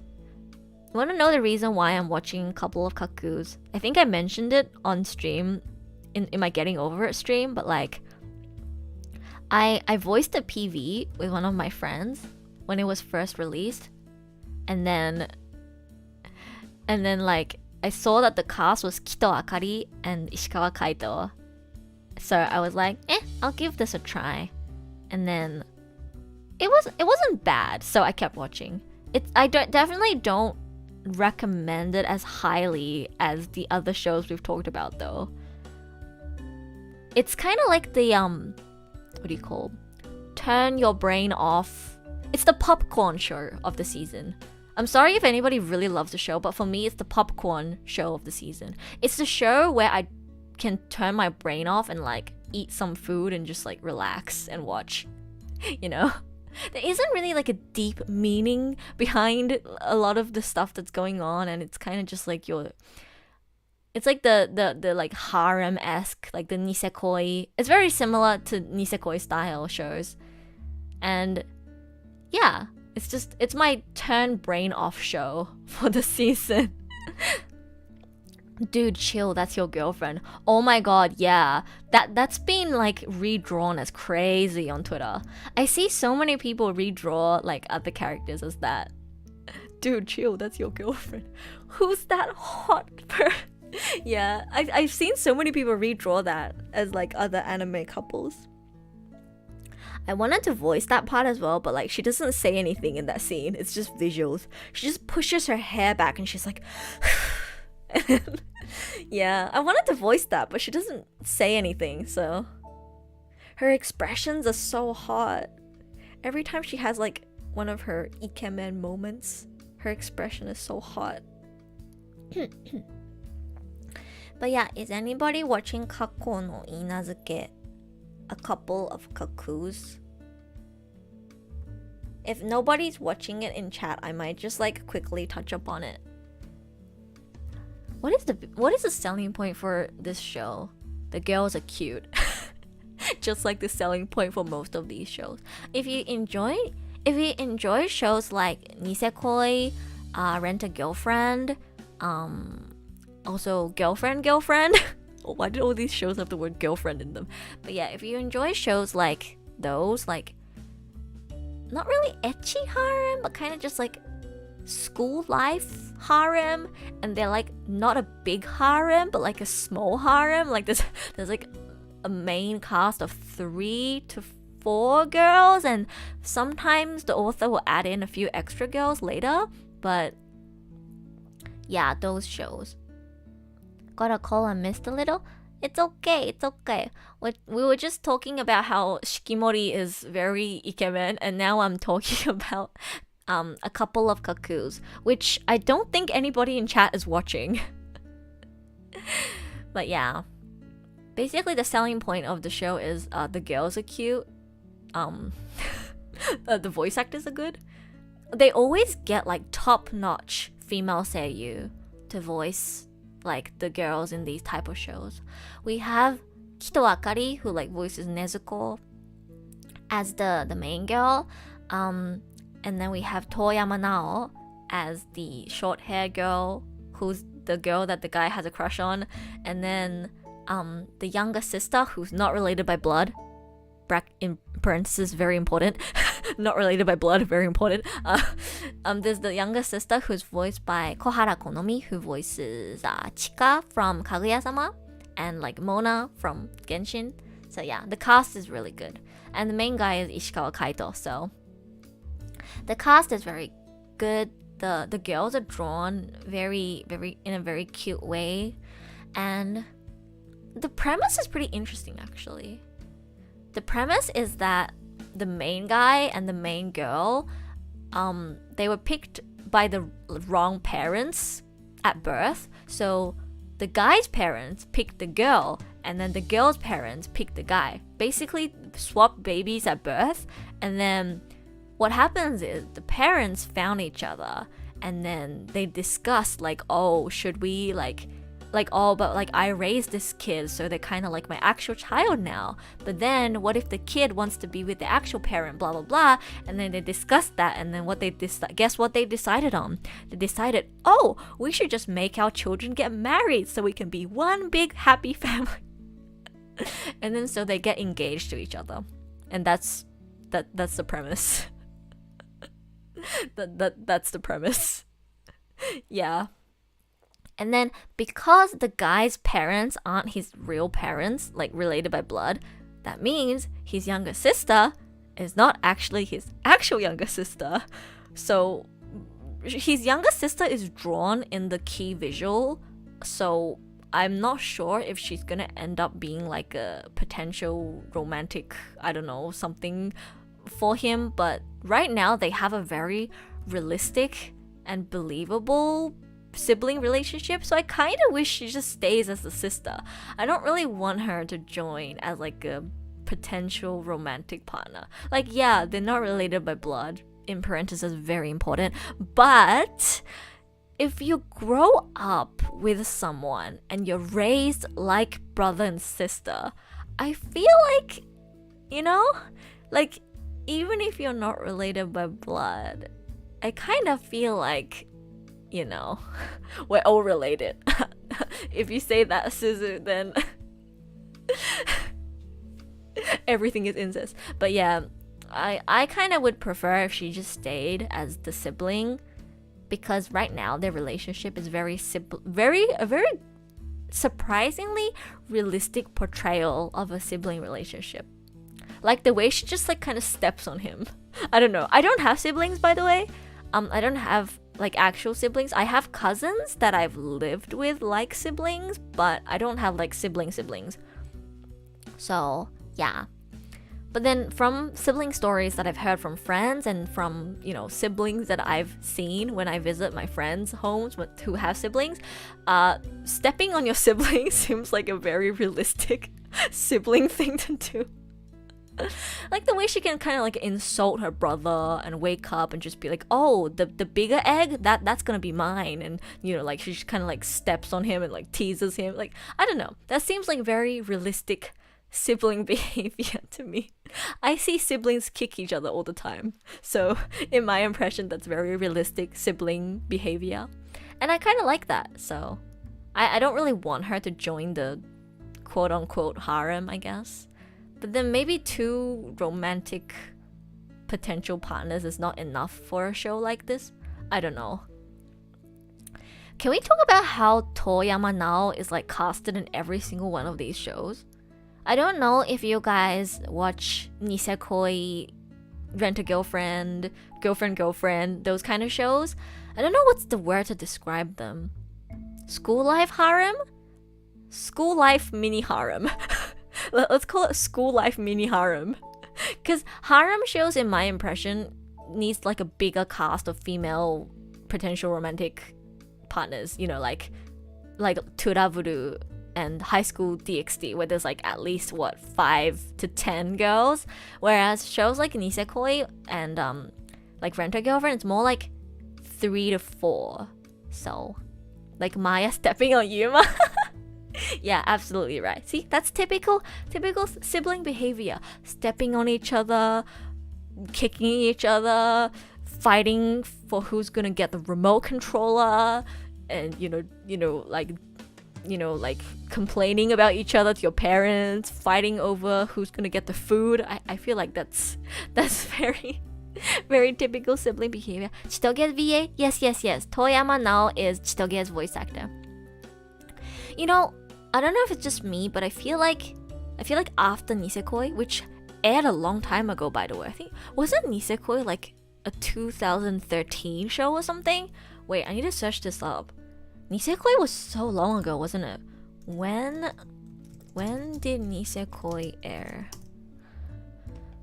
January 11, 2014. Oh my god, it's that old? Holy sheesh. Oh my god. But yes, Toyama Nao voices Chitoge. I feel like ever since she got the role for Chitoge, she's been casted in like every single one of these like school life mini harem shows. She's good for Genki roles? Yeah, she is. She really is. She's in Nisekoi, and then she got casted in Rent a Girlfriend as Luka? Was that her name? Luka-chan. Luka-chan だったよね. Rent a Girlfriend Luka. Yep. Sarashina Luka.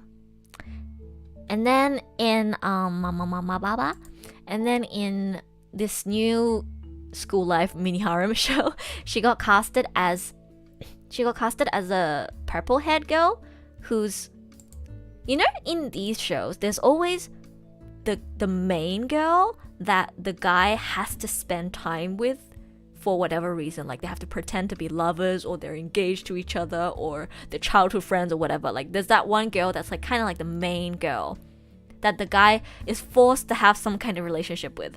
And then there's the other girl who the guy has a crush on. And then there's these other girls that come in later. I feel like that's like the typical setup for these kind of shows. And I realize Toyama Nao, when she voices short hair characters, she doesn't get to win. She doesn't get to be the winning girl. When she voices short hair characters, she doesn't get to be the winning girl. She has to have long hair. At this point, long hair might as well be an indication for who's gonna win. Is it just me? I feel like the long hair girl is always the one that wins. I wonder why. But yeah, I guess for Chitoge and Luka, they're both kinda Genki-ish girls, but the girl that Toyama Nao voices in Kakko no Inazuke is not a Genki girl. She's kinda soft spoken actually. She's like, oh wait, I'm trying to remember her dialogue. She's like, the first line of dialogue she said in the entire show was like, 誰でしたっけ? Like she talks kind of like this, like sounds kind of sleepy, like soft toned, very very different to her usual Genki roles. So if you want to hear Toyama Nao voice a, you know, kind of different type of character, I recommend checking out Couple of Cuckoos. She voices a very different character to the type of character she usually voices in these shows. I need to remember her name. Oh my god, what's her name again? Let me open the my anime list page for A Couple of Cuckoos.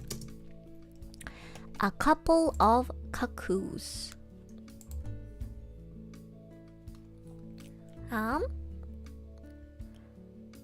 そうそう。瀬川ヒロ。And then the younger sister is called Sachi. And then the main girl who's engaged to the main guy and they were mixed up at birth is called Erika. They're all really cute. But yeah, I was pretty surprised to see Toyama Nao in another one of these shows. She's voicing a character that's not very typical of, you know, the type she usually gets cast as in these type of shows too. So yeah, the animation is actually pretty good. It's really pretty. So if you wanna turn your brain off kinda show for this season, you can check this one out. The animation is really pretty and the voice actors are really good. So it's still a mystery to me why it's called A Couple of Cuckoos. Synonyms: Cuckoo's fiance. But like, but where does the word cuckoo come from? Well, why cuckoo? Do any of you guys know why it's called a couple of cuckoos? Airheaded. Yeah. Oh my god, that's a perfect way to describe it. Yeah. あれ?誰でしたっけ? Yeah, she definitely has like the airheaded character type of speaking tone. I don't know if she's actually an airheaded character though, like personality wise, because in the latest few episodes it's been revealed that she's a very competitive person. And she does talk more faster, louder, more assertive, because basically the whole thing between this girl Hiro and the main guy is she's very smart and she always gets number one in like the test results, and the guy has a crush on her, so he wants to date her, and he asked her, what type of guy do you like? And she was like, 私より頭いい人かな? So she said that the type of guy she likes is a guy who's smarter than her. So then naturally his goal becomes to be the number one student, in the test results. So then it becomes kind of like a competition between these two, like, oh, I'm gonna beat you in the next test. Oh, I'm gonna beat you. And she's pretty assertive and talks pretty fast when she's, saying to him, I'm gonna beat you in the next test. So I don't know if she's actually an airhead or airheaded character, or if that's just the way she talks. But yeah, usually when she talks, she's kind of like the 誰でしたっけ kind of way of talking. Yeah. Cuckoos, birds? Yeah, I'm pretty sure cuckoos are birds. So like I'm very confused as to why that's got anything to do with the show. Cuckoo.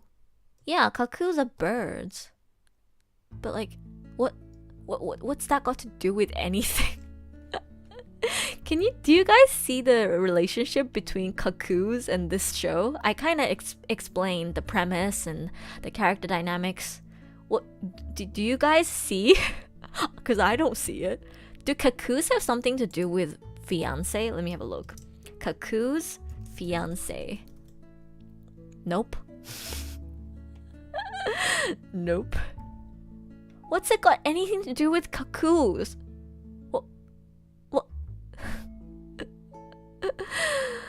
I have no idea. Maybe I should search up what cuckoo means on Urban Dictionary. Let me try that. Urban Dictionary. A cuckoo is a person who acts in a similar way to the bird. Okay. Oh, cuckoo is a slang for a crazy, silly, or foolish person. Okay. Interesting. What else is there? Learn everything new. Learn something new every day. Crazy, insane, weird, strange person. I mean, I guess that kind of makes it. Quick search. Apparently it represents unrequited love. Oh, it does? Oh, that's interesting. Let me see what other definitions there are.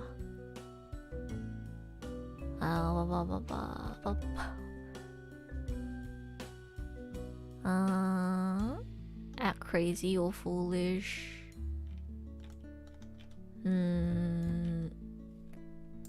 Wait, let me search up cuckoo unrequited love.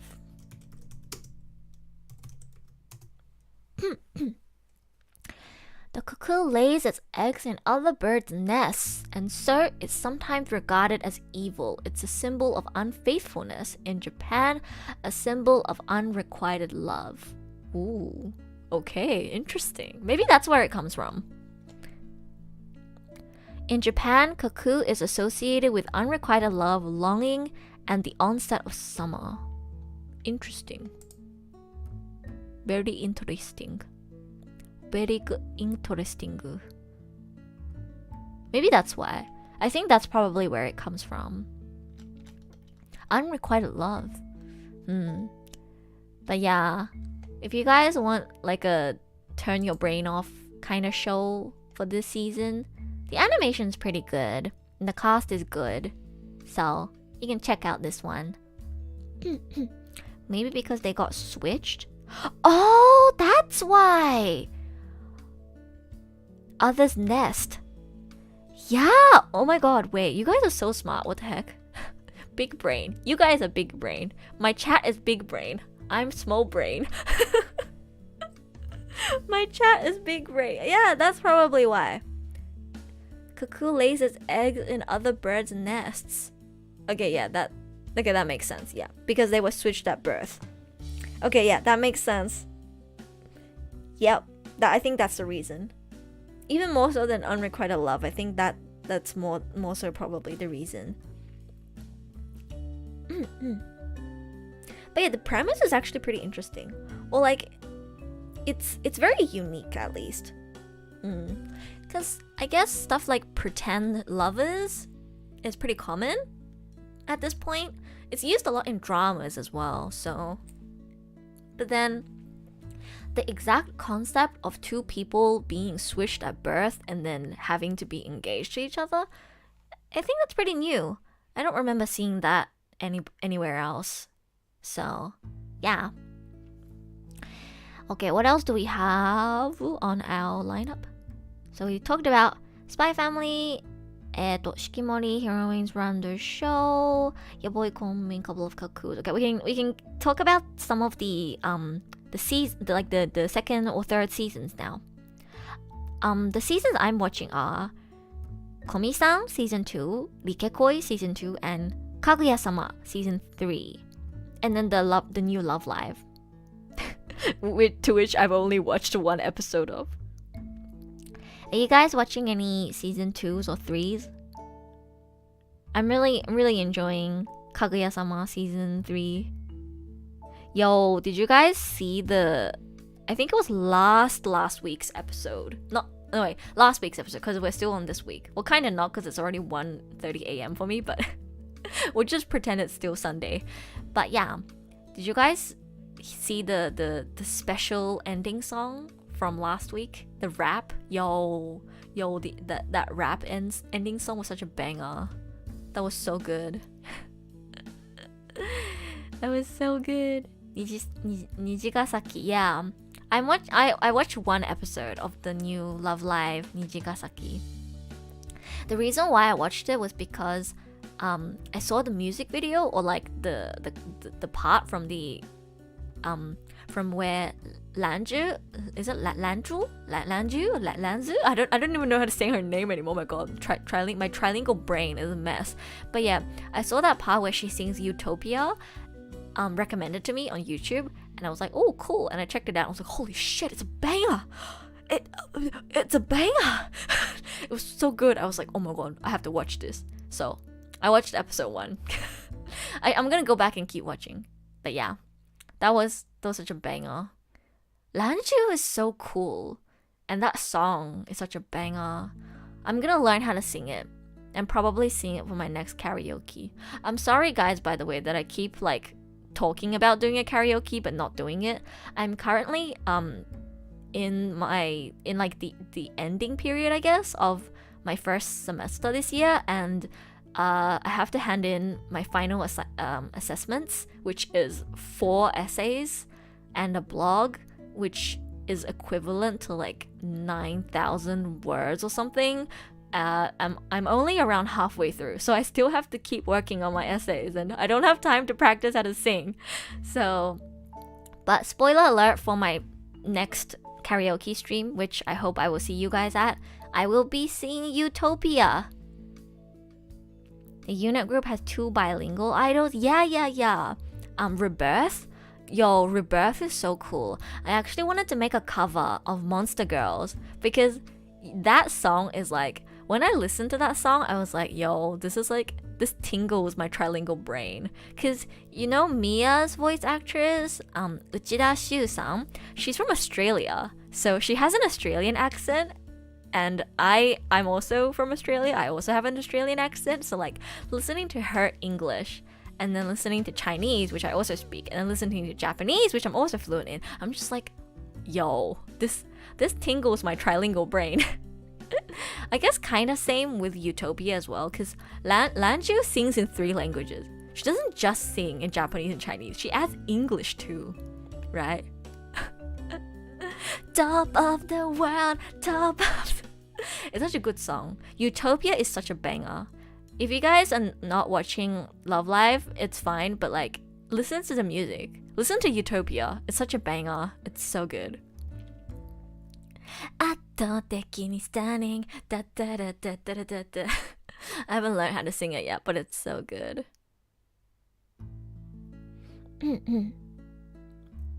Still have to watch episode 3 of what? Kaguya-Sama? Kaguya-Sama or Nijigasaki? This is why it's bad that I keep switching between different shows, because then I lose track of what the chat is talking about. Have to leave now. Thank you for the fun conversations. Oh, okay. See you, Jenny. I'm glad we got to talk this time. I think last time when you joined the stream, it was around when I was already ending, so I'm glad we got to chat today. Come visit again. Thank you for joining the stream. Hope you had fun. But yeah, what was I talking about? Yeah, watch the MV for Utopia. It's so good. Kaguya manga reader, and I love anime so much because the studio is literally flexing everything they have in their disposal. Honestly, yeah, you can feel so much love put into the Kaguya anime. I feel like the Kaguya anime, the Kongming anime, and SPYxFAMILY this season, you can feel so much love put into the anime production. Like, it's amazing. Like the way they made like a whole special rap ending song, yo, like they must have put so much effort into that. It was such a banger. So you can really feel the love. It's really, really good. Kongming as well, like the level and like the quality of the music really, really shows that like the team that's working on it is super, super passionate about it. That's why it's so good. And SPYxFAMILY too. It's really, really clear that they're trying to not just stay faithful to the manga, but like go above and beyond, you know? So maybe that's why it's so good. But yeah, Kaguya-Sama season 3 is so good. Every Kaguya-Sama season is so good. I love how they always bring back like the same style of opening song. It really makes me feel like, oh yeah, Kaguya-Sama's back. Komi and Kaguya rap episodes came at the same time. I was laughing so much. Oh my god, yeah, it was like the rap week. The rap week. So much rap. I think there was actually more rap happening in like other shows as well that I wasn't catching up to. But yeah, so much rap in like 1 week. What was in the new Kaguya episode? I haven't been posting Kaguya as often on my anime account. Let me have a look. Yo, by the way, Hayasaka is my favorite female character in Kaguya. Hayasaka Ai, the maid girl, she's my favorite in Kaguya. She's always been my favorite. And I'm really happy she's getting a lot of screen time in season 3. I feel like season 3 is the most screen time she's ever gotten. And like, not just like screen time, but we actually get to see more of her as an individual and her as a character in season 3.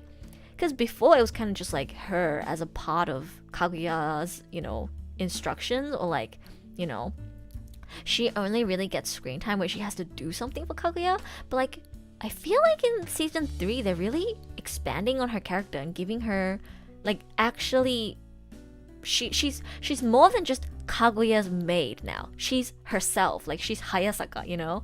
And that makes me really happy because she's my favorite Kaguya-sama character. Yo, that scene where she's at the karaoke with Shirogane and they had like that really, really deep conversation where I need to open it up on my anime account. Yeah, when Shirogane was talking about how he preferred how she was acting when she was complaining about Kaguya because it felt more realistic, and he said when he first met her it felt like she was putting on an act, and he feels like she's more relatable when, you know, she's not really putting on an act. And she was like, it's better to not put on an act? That's a lie. No one will ever love you unless you're acting. You have to envelope and hide your weakness and ugliness inside that act or you won't be loved. Even babies know that instinctively. There's no way that anyone will love you as who you are. And then Shirogane was like, that's not true. And she's like, tell me then, can you show it? The real Miyuki Shirogane, the one who's not overreacting or bluffing, who hides none of his vulnerabilities. Like, I don't know if I just watch anime with too much of like analytical goggles, but like that scene hit me so hard. I was like, yo, this shit's getting deep. Like, that kind of brought me back to thinking about the deeper aspects of Kaguya and not just haha funny romance comedy. Like, there's actually some really deep themes that are explored in Kaguya that I really like Ishigami's arc from last season. I cried reading that in the manga. By the way, I was also a Kaguya-Sama manga reader, except I kind of fell behind, and I think I read up to the point where Shirogane reveals that he's going overseas, and then I stopped reading. But then that was so long ago. I read it right after anime season 1 ended that I don't remember anything. So it kind of feels like I'm just an anime only, honestly. But yeah, I really, really appreciate some of the more, like deeper meanings behind Kaguya-sama characters. Like that Hayasaka scene with the you have to hide your true self, you have to put on an act or else nobody will love you. And when, Shirogane tried to challenge that, she challenged back and was like, can you honestly say that you always act the way you truly are? That you're not hiding any of your vulnerabilities? That you don't try to put on an act or you don't try to act tougher than you actually are? And then he was speechless. And I was just like, oh my god, she's absolutely right. It sounds so negative and over the top to say that nobody will love you if you put on an act, but the reality is I feel like most people recognize that. Most people know that they can't be 100% who they are around other people, so we are always subconsciously hiding our weaknesses and vulnerabilities to put on our best self so that people will like us more and so that we can blend into society better, essentially.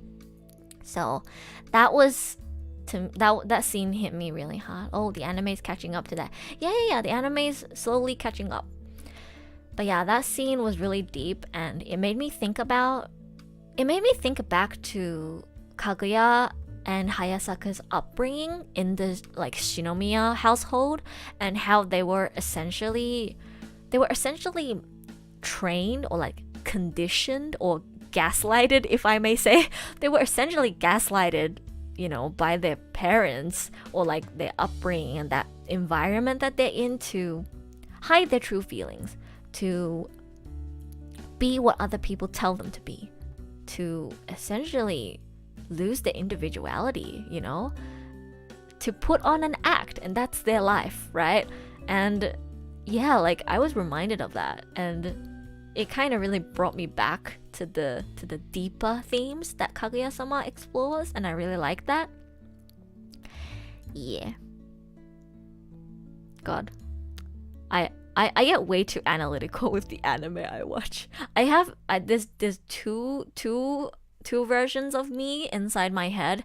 There's the Erusha who's like, oh my god, Fujiwara Natsumi's voice so hot. And then there's the other side of me that's like, Lloyd Forger is a very extremely well written father figure, and here is a 2,000-word essay on why. That's the dichotomy. It's one or the other. I'm actually just screaming, me with Shikimori, oh, she's so hot, oh, she's so ikemen, oh, get more the supremacy, let's go. And then there's the other side of me that's oh, I wonder what's the dark past behind how Izumi and Shikimori got to know each other. That's me. I always have these two sides. But yeah, Kaguya-sama season 3 has been really, really good. Mood, yeah.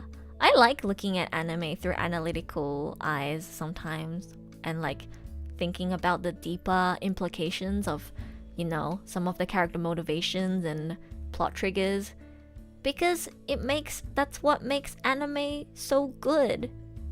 It's what makes anime so interesting. Oh, I need some water. Oh my god, I keep forgetting to drink water.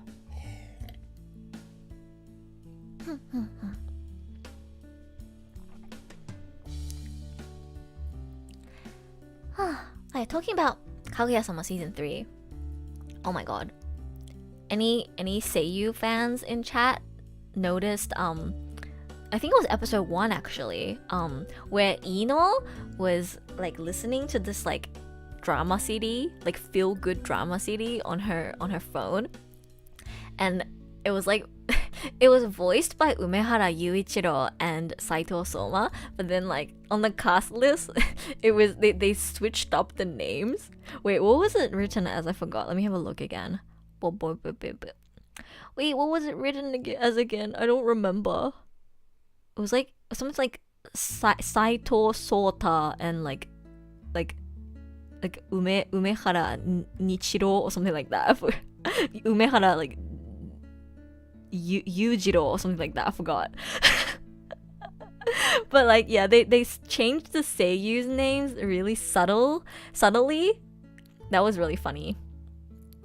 Maki Shijo's voice is pretty good. Yeah, I really like her voice. And I actually really like her as a character too.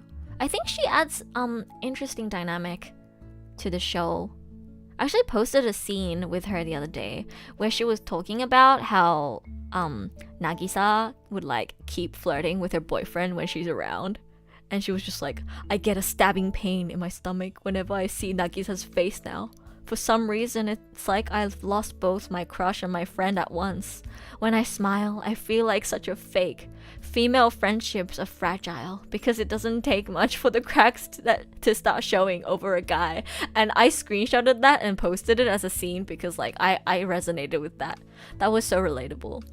I don't know if you guys have ever experienced like I guess friendship breakups or like cracks in friendships over your friends having a crush on someone, but like I've definitely had that. I've definitely had female friends start to dislike me or turn their backs on me or like talk bad behind me behind my back because like maybe they had a crush on someone and I was closer to their crush than they were, and then they start disliking me. That scene was really relatable. I find Maki really relatable, to be honest. Saito Sota, the love of my life. Yeah. Saito Sota, my Oshi. My Oshi. Saito Sota and Umehara Yujiro, love of my life. My Oshi. That was really funny. That was such like a nice like subtle touch that they added that would resonate with the Seiyu fans. It was really funny. Also, I don't know if you did, Suzu, but like I laughed so hard at the dialogue. I don't remember exactly what they said, but it was so funny. Like the dialogue from the drama CD, they were like, "Oh, you're such a good girl. Oh, Jutem," or whatever. It was so over the top. It was so funny. Like, "Oh, you're such a good girl. Oh, you did so good today. Oh, my baby. Oh, Jutem," or something. It was like the way they voiced it was like, it was like they made it intentionally cringe, and it was so funny. It was so funny. Yeah, that's still one of my favorite scenes from season 3. It's so good. Oh my god. I laugh so much. How many people are still in chat? 6 people. But yeah, that scene was really funny. What other moments do you guys like from the new Kaguya season? I haven't posted a lot of Kaguya on my anime account, so I don't really... I'm trying to remember what other scenes there are that I really enjoyed. I really liked Mazakon Hayasaka from the new episode, if you guys watched. Would you buy Ino's healing CD? For the memes, yes. For my actual enjoyment, no. I mean, I really like Saito Sota and Umehara Yujiro. I love their voices, but like I don't think I can keep a straight face listening to them sing "Oh my baby, oh Jutame" in my ear. I don't think that would be healing for me. I mean, okay, I guess in a way it's healing because it would make me laugh my ass off, but in terms of like making me like feel calm and relaxed, I don't think it would have that effect. I think it would just make me laugh. Like if I tried to do like my homework or something while listening to it like Ino did, I would probably like burst out laughing and not be able to concentrate.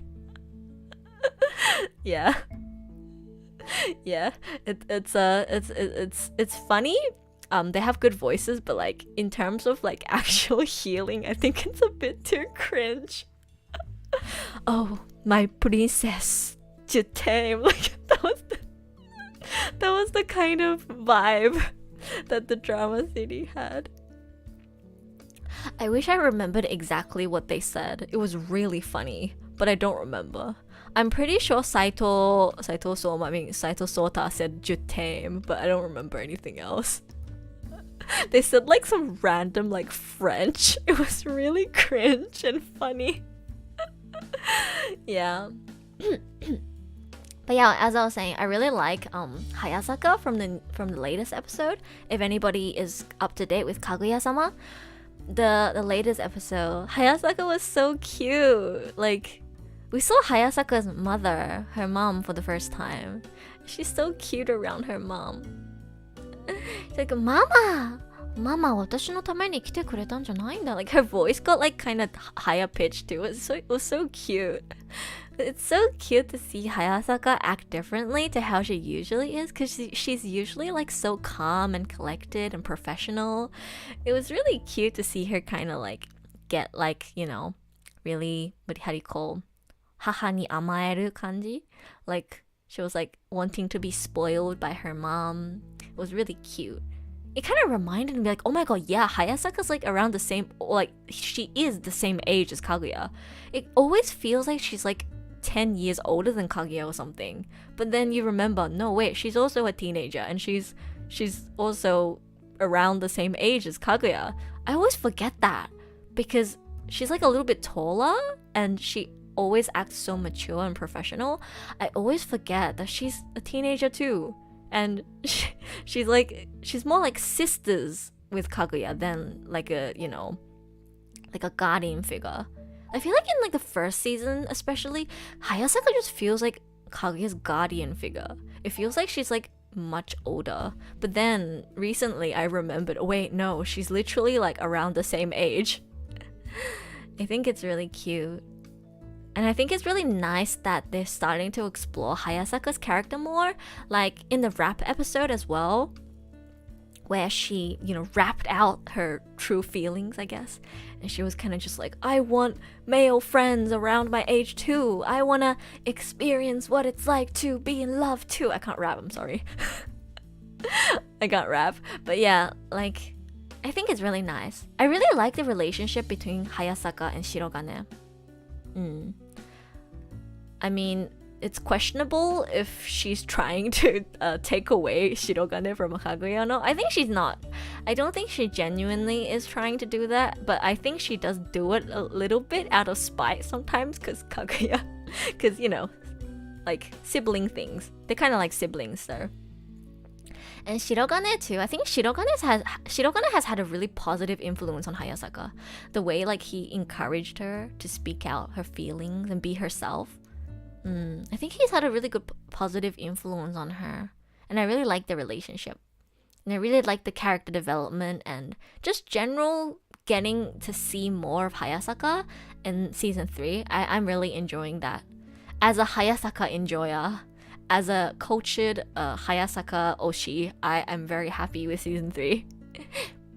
The camels too. I would rather listen to the camels than the, oh my baby, oh Jutame. Rolled for Yanfei just because I want to pretend I had Hayasaka in Genshin. Relatable. I really, really, really like Yumiri's voice. Hanamori Yumiri-san. She has such a good voice. I get told that I do a really accurate voice impression of Hanamori Yumiri. Oh, Eddie, hello. We are talking about seasonal anime. We're currently talking about Kaguya-Sama season 3. She has such a good voice. I really like her voice.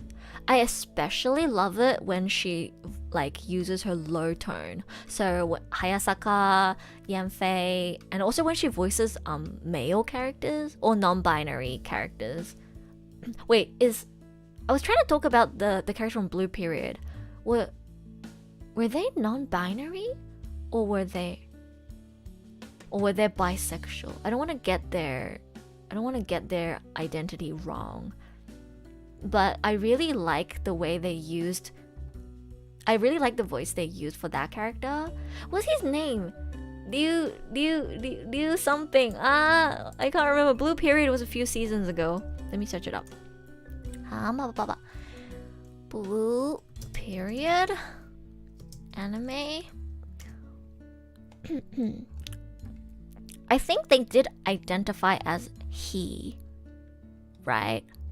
I really don't want to get it wrong. I'm pretty sure they identified as he. Blah, blah, blah. By the way, I know it's not this season, but if you haven't watched Blue Period, go watch it. It's so good. Blue Period is low-key, one of my favorite shows that's come out in the past half a year. It's so good. Blue Period is so good. Oh my god, wait, I need to go read the Blue Period manga. It's so good. Ryuji. Yeah. Ayukawa Ryuji.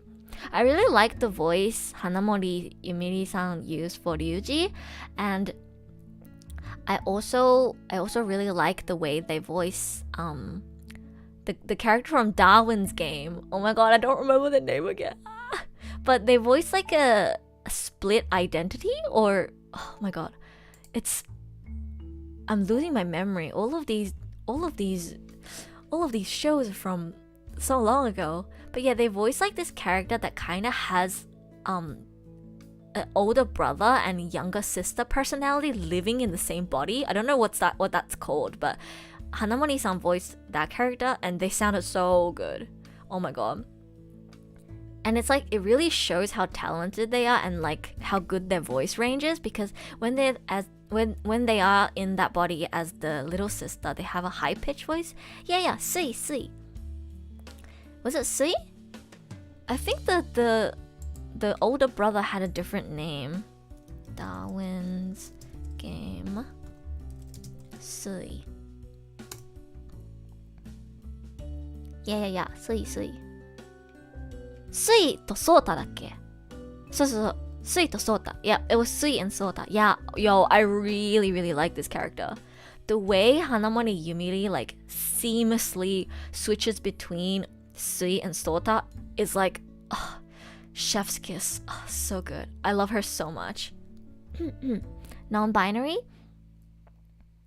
That's what I had with the yeah. That's why I said non-binary. It's kind of hard because I'm pretty sure they don't mind being referred to as he, him. Yeah, I'm not sure. I need to go back and check. Was there a confirmation from the author on what they identify as? But yeah, I'll just refer to them as they and Ryuji. I really like Ryuji as a character. They are a really good character. And Blue Period in general just had such good themes and character development and character relationships. I need to go back and rewatch the anime. And I also want to read the manga. It's so good. One of my favorites from the past few seasons. I actually went on a whole tangent on my anime account talking trying to sell people on why they should watch Blue Period, because Blue Period was for that season the Kongming of this season for me. Feel like it's a show that unless you already knew about it, you might pass on it or miss out, and you're gonna miss something so great, so inspirational, with so much deep meanings that you can get out of it. I just really want to encourage people to check it out. That was Blue Period for me that season. This season, it's Kongming for me. Blue Period was really nice. MC's passion for art and determination to improve touched my kokoro. Yeah, me too. It's really deep. Like, Blue Period was also one of those shows where episode 1 like just already hit me and resonated with me. It's that scene where he was talking to the teacher and he was considering, oh, should I pursue, this newfound passion and interest I have in art, or should I just do what's more conventional? And he asked the teacher, he was like, do you think I can get into art college? And the teacher was like, I don't know that, but when hard workers get to do the thing they love, when hard workers get to do the thing they love, they're unstoppable. Like that quote resonated with me so hard. Like, if I think what I said on Instagram, on my anime Instagram account, was this show is this show is a show that everybody who is passionate about something, everybody who has a goal, has ambitions, has something they're trying to pursue, has dreams, need to check out. It will give you so much courage and encouragement. It's so good. I learned a lot with Blue Period and I relate a lot with Yatora. Yeah, I really like these shows that have really relatable MCs. And you get to like be with them on their journey and see how they, overcome all the struggles to like slowly get closer to their goal. They have lots of failures on the way, but they overcome those failures and, grow as a person and grow their skills as well. It's so nice to witness. Now I'm just talking about a show that's like not from this season, but it's fine. It's fine. We can always talk about Blue Period. Blue Period is so good. Oh my god. What did I say on Instagram? Oh yeah, I said, blah, blah, blah, blah, blah. I think the teacher's words here hit very hard for anyone who has a passion for something. As a teenager and especially as a young adult, we're always told by the adults around us to think realistically about what you pursue and that passion can't guarantee you a stable income. And they're right, but also, that's an adult perspective. People who work the hardest are the people who have passion, people who have a strong desire to achieve their goal. So why should you step back from pursuing your passion at a young age? In reality, I find myself working the hardest and being the most successful doing things I'm passionate about. This is a series that validates you for being passionate about something and encourages you to hold on to that passion. And it is one of the most brilliant and inspiring shows I've come across in a really long time. Yeah, I agree with everything I said there. That's how I feel about Blue Period. Let me go back to chat. Bit off topic, but that line resonates the same way as Marin Kitagawa being like seeing people do what they like to do. It's sparkly. Oh my god, yes. Yo, Zetarumi, that's my favorite quote from my Dress Up Darling. I really, really like that as well. I really respect, admire, and like the way Marin is so accepting of other people's, I guess, interests, hobbies, passions, and at the same time, she is so confident and unapologetic about being passionate, and showing her passion. Yeah, I feel like a lot of people are like Gojo and are really scared of showing their passion. I see people all the time, right? Even now that anime is like more mainstream, I guess, I still see people like hide the fact that they watch anime. I see VTubers hide the fact that they're VTubers, like, oh, I can't let my parents or I can't let my classmates know that I'm actually an anime avatar on the internet. And like, I see people hide that they're a streamer, content creator, voice actor. Like, I see so many people hide what they do. And honestly, I feel like, don't. Be proud of it. Tell the world about it. Let everybody know what you love to do. And you don't have to feel shy, embarrassed, ashamed. Just tell the world. That's what I try to do. I tell my Japanese classmates from university, oh yeah, I do voice acting, I stream sometimes, I have a YouTube and Bilibili channel, I post videos, you know, you can check out my streams, maybe sometimes join in, you know? And my parents know as well, my family members know, everybody knows really. I don't really hide it from anyone because I want to be proud. I want to be proud of the fact that I do what I do. So I try not to hide it from anyone. And I feel like more people should do that. Related with every character that don't know what to do with their life. Why is that? Same, Suzu. Same. That's me as well.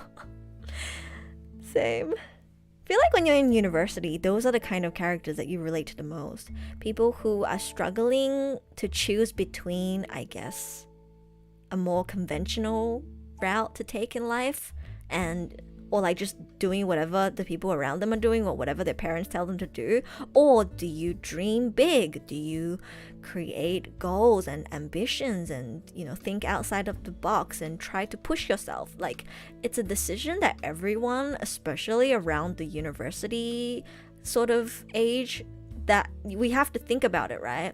That's why these characters, they hit so hard, because you have to, yeah, you're literally struggling with the exact same things.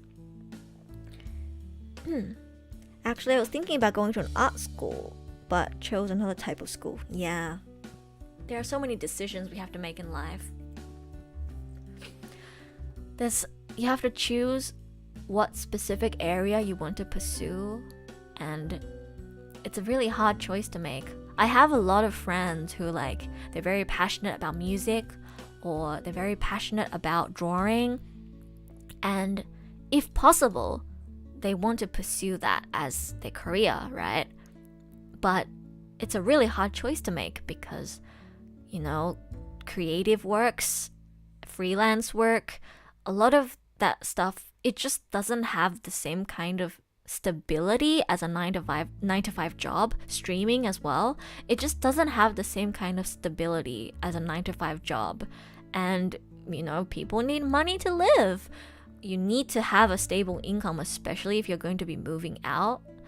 And yeah, like to sustain a living, you need a stable income. So it's really, really difficult for a lot of people to make that decision that they're going to pursue what they're passionate about, because it's not just talent and hard work either, especially with things like music and art. You definitely need both talent and hard work, and on top of that, you also need to be lucky, right? So it's really difficult. It's a very, very risky road to walk on, which is why so many people, they step away. And they decide, you know, I can keep art, I can keep singing as my hobby, I'll go get an office job. You know, like, that's the reality of the world. Passionate about art, but I went for a programming school. Just plan to do art on my leisure time so I can ensure I can support my life. Yeah, Zetarumi, that's the choice that a lot of people make, and it's a totally valid choice. It's just, I guess, for people who are still trying to make that decision, right? Whether they want to turn their passion into their career or not, or go for the, you know, keep their passion as a passion for their leisure time and pursue something that's more stable. For the people who are still trying to make that decision, I feel like shows like Blue Period are very, very good motivators to encourage you to pick that passion option. So I think if you're leaning towards going for your passion and you have the resources to do so, like if you know, obviously if you're already, you know, living on your own or something and you have to consider all the costs, or like your parents are not going to support you if you choose to try freelancing for a few years, obviously that makes the choice harder. But if you are in a condition where you can afford to maybe try it out for a few years, and you're just unsure or unconfident, I feel like watching a show like Blue Period and Kongming too, watching those kind of shows, I feel like gives you a push on the back. And the characters speak to you, they're just like, go for it, give it a try. You never know what will happen. Try and see how much your passion and hard work can push you. See how far you can go. Like, it's so inspiring. I love it so much. Don't really know how it works in other countries, but I think 14-year-olds shouldn't decide what they want to do in their life at such a young age. Most people in my class regretted going to type of school. Yeah, exactly. 14 is way too young to be deciding what you want to do for the rest of your life or like for your career. Like, no. It's way too early. Way too early. I think the latest Kaguya episode actually touched on that. I think because the latest Kaguya-Sama episode started with like meeting with career meetings with parents, like what you're gonna do after you graduate. And I think Ishigami was complaining about it. He was saying like, oh, society is so weird for like pushing us to decide what we want to do when we're still high school students. Like, what the heck? Like, he was complaining about that, and I was like, yeah, relatable, so relatable. And he was like, I'm trying to make the decision between whether I'm a CEO or a NEET. But yeah, honestly, 14 is way too early, but like even 16, even 18, I feel like even 18 is too early to decide what you want to do for what, the rest of your life? Like, that's insane. Or like for your career, that's such a big decision to make.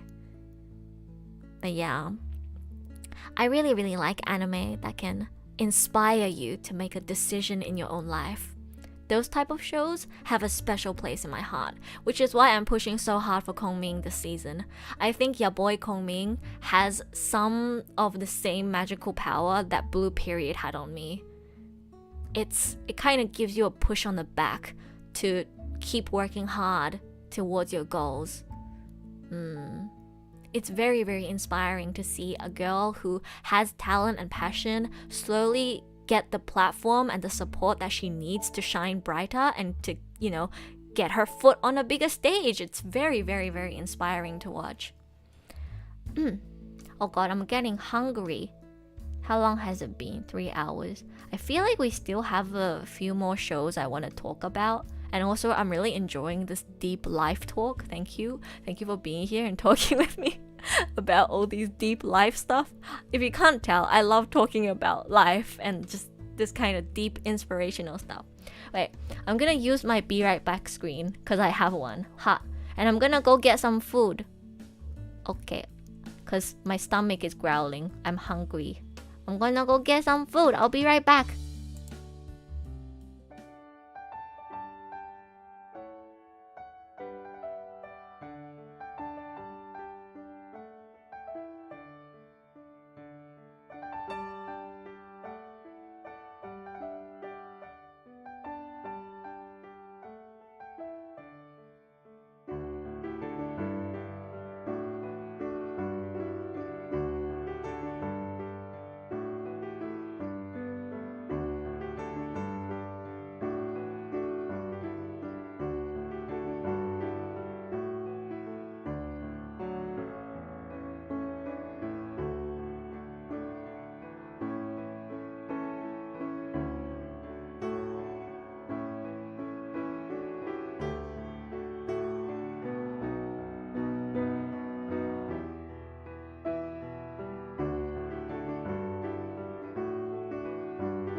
Wow. Wait. Oh, Discord reactive image. Wow. It always takes a few seconds for it to start moving. Hello, I am back. I am back with food.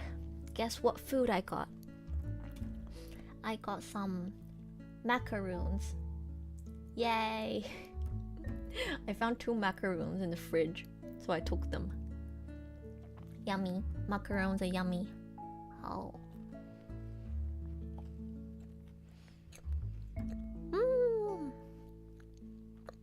Welcome back. Thank you. I is back.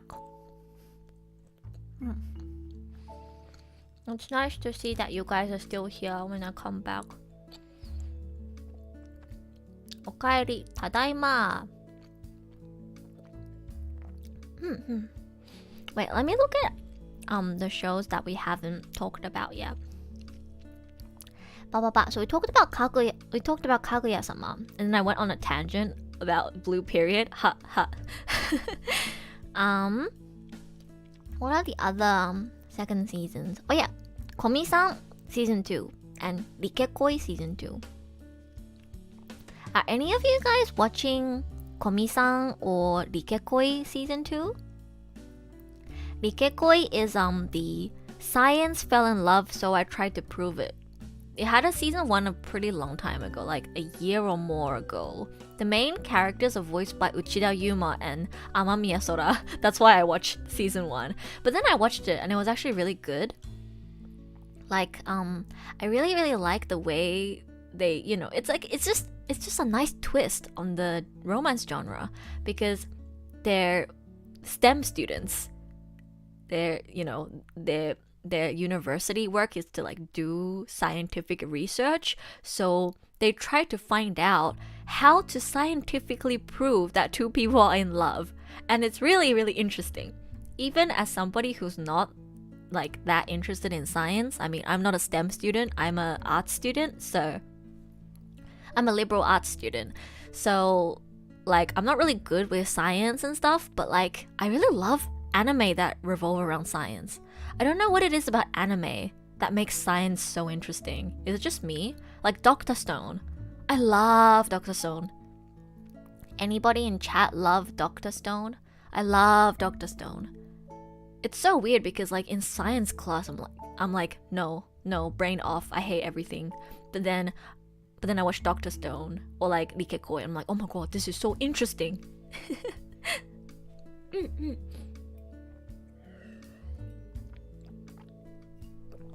Anime makes science interesting. I don't know why. Oh, Sharon, hello. Dr. Stone, yay. Dr. Stone's so good. I feel like science just is more interesting in anime. Or maybe because I'm too small brain for real science. But then to be fair, I feel like anime sometimes explains pretty complex scientific ideas. Is it just me? Dr. Stone explains some pretty complex scientific stuff, but they make it interesting. They make it so interesting. It made me interested in science. And I think Rikekoi, in that sense, has the same effect on me as Dr. Stone. So, if you guys haven't watched Rikekoi and you like Dr. Stone, I recommend. Check it out. 理系が恋に落ちたので証明してみた or something like that. Science fell in love, so I tried to prove it. It's a really good show. And just a very unique premise. I don't think you'll find two STEM students being in love, but then like not really sure if they're in love or not because they're STEM students, so they have to prove that they're in love by science or they won't accept that they're in love. That's the premise. I like science. They're actually pretty fun. You don't need to calculate anything. I mean, I find scientific concepts pretty interesting. But like, yeah, like the calculations and stuff kind of turn me off. I'm too small brained for it. But like, even if it involves calculations and stuff, when it's an anime, I enjoy it because I don't have to calculate it myself. They just do it and I watch it. Yeah, I think that's it. Science is interesting, but then doing it yourself can be too difficult sometimes. So when you're just watching somebody else do it and like getting the results and like explaining how it all works, it's interesting. Oh my god, it all makes sense now. That's why science is so fun in anime, because I don't have to calculate anything myself. They do the thinking for me. But yeah, Rikekoi is super interesting. I thought they already did every kind of a experiment they could already in season 1, but then in season 2 they're like, oh, now we're gonna examine the hormonal changes in your saliva or whatever, and it was like they're taking the research so seriously. It's really interesting. Like in season 1, they measured like heartbeat and stuff using kabedon, and like it's just really funny and it's goofy as well, because it's these two people who obviously like each other, but then they won't admit, or like can't admit, I guess, that they like each other, because they won't accept that they like each other unless there's scientific research proof that they like each other. So they conduct all these experiments where they like kabedon each other, or like go on dates, and like I think they created this scale of like mood where if the mood of a particular environment is above a certain number and you do a romantic act in that scene, it will release whatever. Like it's so it's so interesting. It's really interesting. If that sounded interesting to you, check out Rikekoi. It's really good. Oh, it's also the anime that Turning Love comes from, if anybody knows. Turning love, yeah. Turning love, falling love, yeah. I shouldn't be singing. Oh my god, no, copyright. No, don't copyright me. No, I just will I get copyrighted for singing like a little bit of this? But yeah, you know, I thought this song was, wait, is it Cheering Love or Cheering Love? I thought it was like a Vocaloid song or like a VTuber song, because so many VTubers have covered it. But then I watched season 2 of Rikekoi, and then in a climax moment in episode 5, I think, they started playing Cheering Love, and I was like, wait. It was like da da da da da da da da. I was like, wait, what? Wait, this song was the ending song of season 1, and I forgot because I watched so many VTubers cover it that I thought it was a VTuber song. And it turned out that it was from Rikekoi this whole time. I should try the anime soon. It's a really, really good show. Season 2 introduced some new characters as well. Like, there's a new couple that's voiced by Kaji, and I don't know the female seiyuu name. I should search up. But the guy's voiced by Kaji, and he's really cute. And I'm really happy because it's been so long since I saw Kaji voice like a cute kind of character. Like they describe him as a chihuahua, and honestly, it's pretty accurate. He's really cute. He's so cute, and he gets like flustered and stuff, and his voice gets like really high pitched, and it's so cute. I love it. They need to cast Kaji as those kind of like cute characters again. I miss it. Who voices Sui again? I need to search it up. The guy in the song is Soul, right? Technically, it should count as Utai's song. Oh, is it? I know it is by like, it's a collaboration between two singers, I think. But like, it definitely seems like a song that was made for Rikekoi, if you get what I mean. Like, I remember when I started watching covers of Cheating Love, I was like, oh, this has Rikekoi vibes. Me being dumb, not realizing that it was the ending song of Rikekoi. It definitely seems like a song that was made for or designed for this anime. So, but yeah, so many VTubers have covered it. No, it won't show up Sui in my anime list. Please. I need to know who voices Sui.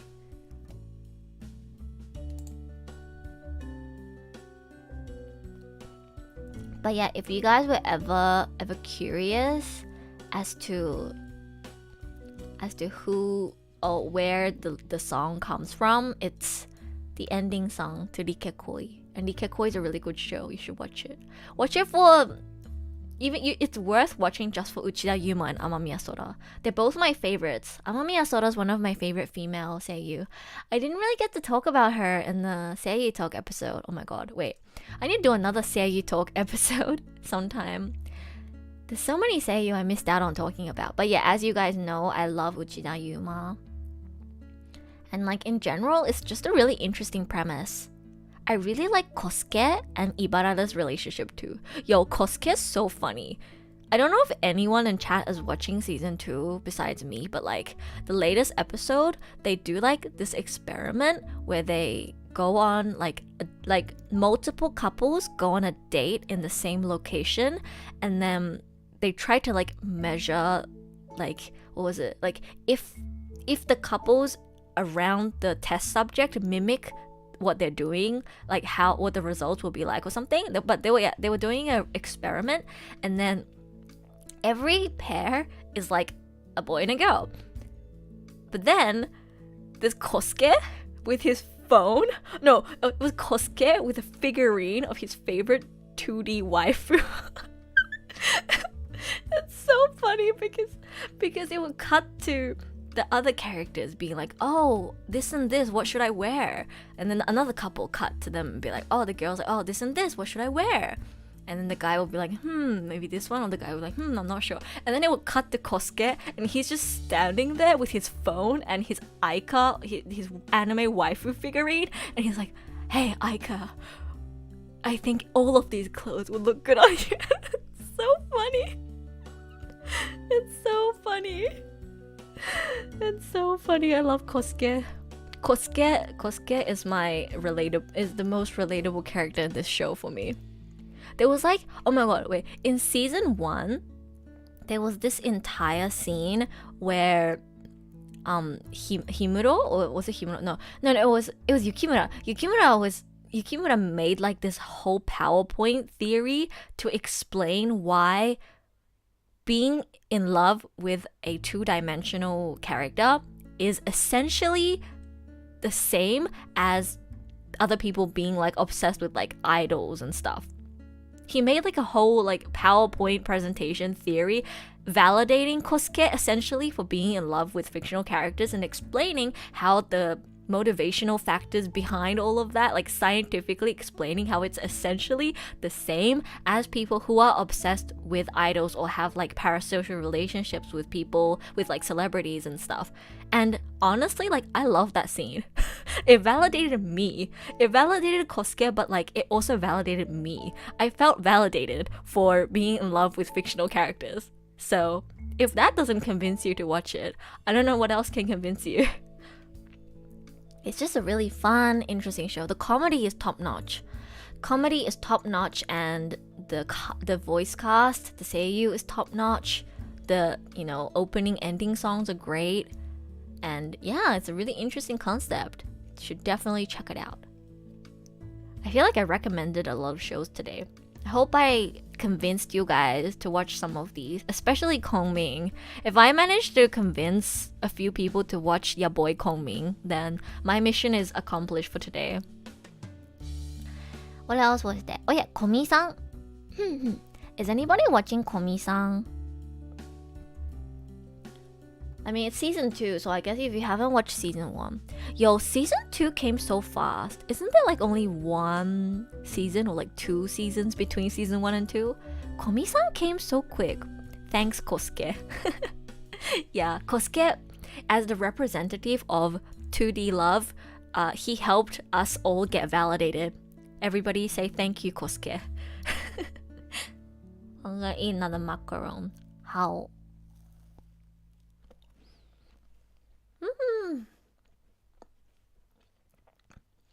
It's a caramel flavored macaron.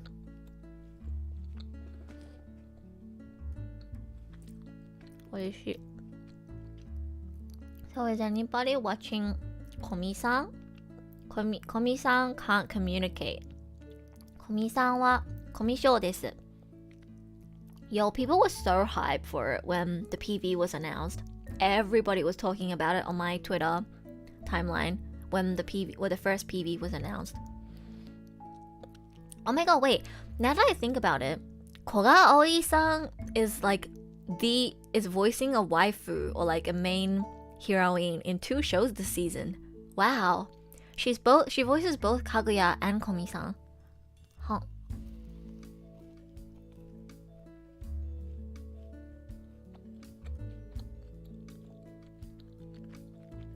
I'm just eating my macaron, waiting for somebody to tell me if they're watching Komi-san or not.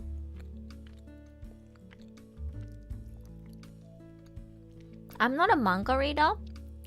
I haven't read the Komi-san manga, but I definitely knew about it because everybody was like talking about it. I feel like Komi-san's really, really popular in the manga community. Like everyone was talking about it before the anime was even announced. Oh. No crumbs on my keyboard. No. Macaroni. It's macaroon. No, not macaroni. Now I want macaroni. The macaroon. Wait, is macaroon even like the correct way to say it? In Japanese, it's macaron. Some people say macaron. Some people say macaroon. I don't even know what's the correct way.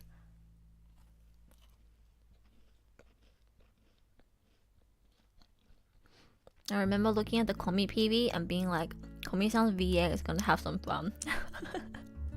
Me too.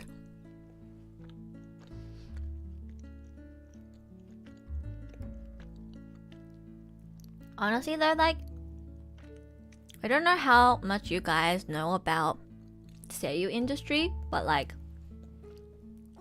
this is not really an industry secret or anything, by the way, because I'm not in the Japanese voice acting industry. I'm just a freelance voice actor, so this information is not private information. Everybody knows this, but like, basically the way Japanese voice actors get paid is they get paid per episode, or at least with anime. It's different with movies and games and stuff, but at least with anime, they get paid per episode appearance. So the person who has to read 2,000 words and the person who has to read 1 word gets paid the same flat rate for 1 episode appearance. You get what I mean? But now for that flat rate that they get paid, they get to decide that themselves. There's like a minimum general wage that they all start up with, which is was it 5만, I think it was, which is around 500. Wait, was it 500? I think. Wait, was it? I don't remember. But yeah, there's like an industry standard wage that they all start off with, and then obviously if you're more experienced or you get more popular and stuff, and there's more value to your name, you can choose to raise your own prices, and you get paid per episode appearance. So basically, if you think of it that way, the less lines you have, the easier it is. So you get to say less or perform less or work less, and then you get paid the same amount for if you had 5,000 words on the script. So she's making money. Amazing. I wonder how the audition went for Komi-san. I'm actually really curious about that. It's like my same question with like Nezuko. Like, how did they do the audition for Nezuko? Did they like just have them read the lines where they actually talk, or were they tested on their like like, were they tested on those sounds? Like, and was like Komi-san like tested on her like, were they tested on like those like, what do you call it, like vocal sounds, or were their like auditions just really short and they only got tested on like the few lines where they actually speak?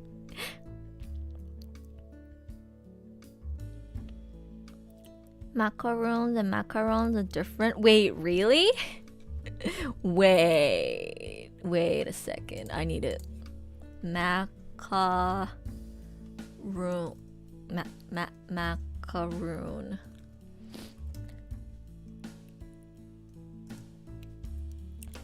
Oh, wait. Macaroon. There's a small cake or biscuit. And then macaron.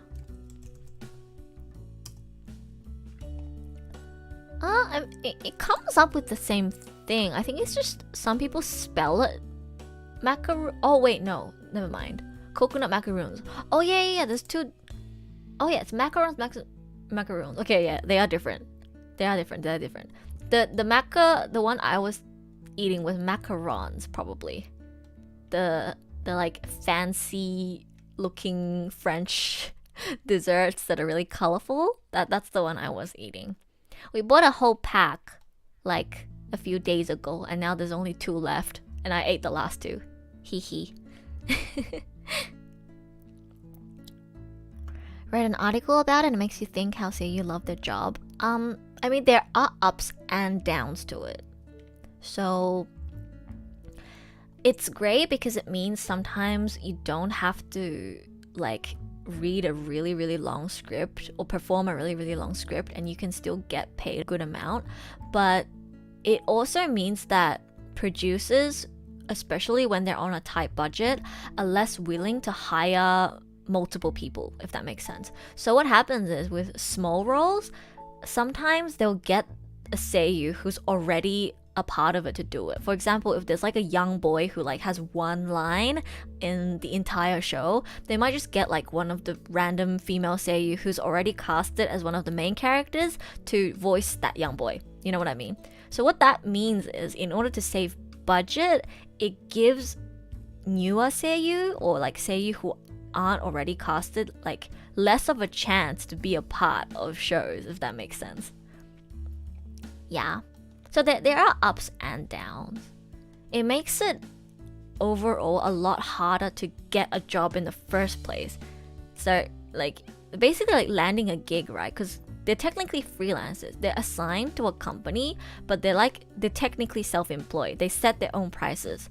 The agency just helps them bring over jobs, and they probably take a percentage of the earnings.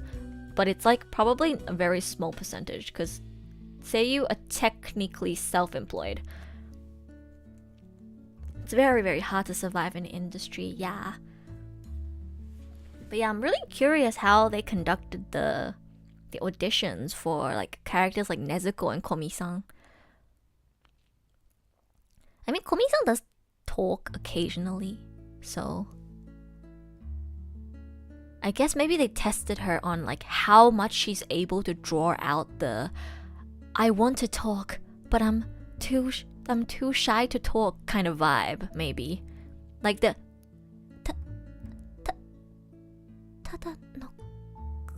like, you know, like I think there's an art or like a skill to trying to portray somebody who wants to talk but is not good at talking as well. And also being able to express certain things through vocal noises alone, like like, you know, that's a skill in itself as well. So I think Kogaoi-san's doing a really, really good job.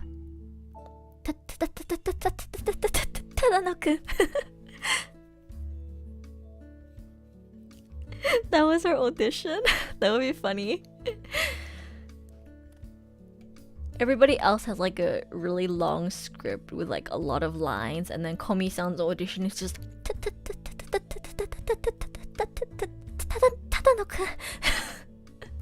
that would be funny. But yeah, Komi-san's really good as well. At first, it was just kind of like a turn brain off, feel good show for me, but then I feel like the more I watch it, the more the relationship between Komi-san and like the friends, especially the relationship between Komi-san and Tadano-kun develops, it becomes kind of like a really heartwarming romantic, like I'm really enjoying the romantic tension between them. You know, I didn't know if it was going to have a romance or not, but like there's definitely romantic tension between Komi-san and Tadano-kun, and I'm living for it. I love it. I love it. Wasn't talking about the amount of lines, but the pay. That's why they really love their job. Oh. Yeah, no, I mean, seiyuu, as I explained before, it's like they decide their own wages. So it's very hard to find a balance. If you set your wage too high and you're not like very, very famous or anything, if you don't have too many achievements yet, it's very hard to land a job. So you don't even get jobs. And no jobs equals no money equals no money equals you can't pay for rent, right? So this is not from me. This is from what I've heard from people in the industry. What I've heard is that most seiyuu nowadays, even seiyuu who we might think are doing really, really well, who are getting like, you know, main character roles here and there, their rates are not high. Their rates are as low as people who just started, or maybe just like a little bit higher. They work with very low rates, which means if they land a role that does have a lot of lines, that's a lot of work for them for that small amount of wage. If we set it as $500, right? If they land a role that has to speak like, I don't know, 10k words for an episode, that's a lot of work. And then somebody else who has maybe like 3 words still gets paid $500. Like, you know what I mean? It's really hard. Like, it's a benefit, but then also a drawback. So, yeah. I mean, I don't know the exact details of how things work, but I think for other stuff, it might be calculated based on word count. But in terms of anime, I have heard that it is based on episode appearance. So that's why when I see seiyuu casted as characters that don't talk much but like have an important position in the show, I'm like, oh, great for them, you know? It's a great thing because it means they don't have to, you know, perform as many lines, but they still get to be in a main character position, which is honestly like the most ideal situation, right?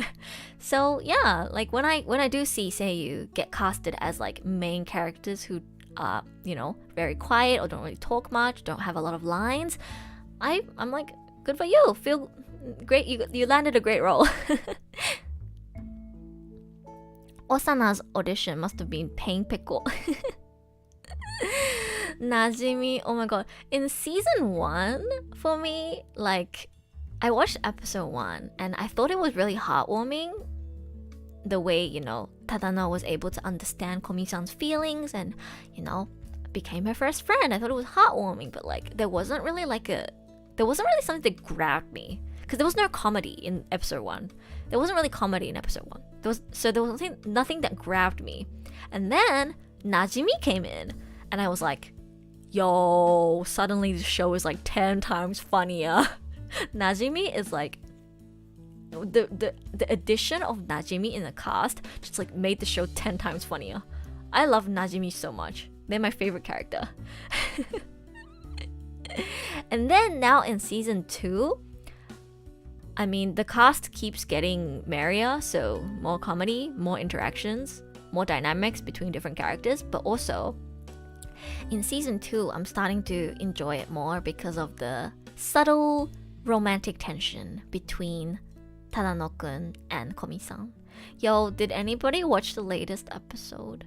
The latest episode where like Tadano gets sick and then Komi-san, you know, he was gonna call Najimi, but then he accidentally calls Komi-san, and then he was like, oh no, sorry, I called the wrong person, I'll tell Najimi to come over.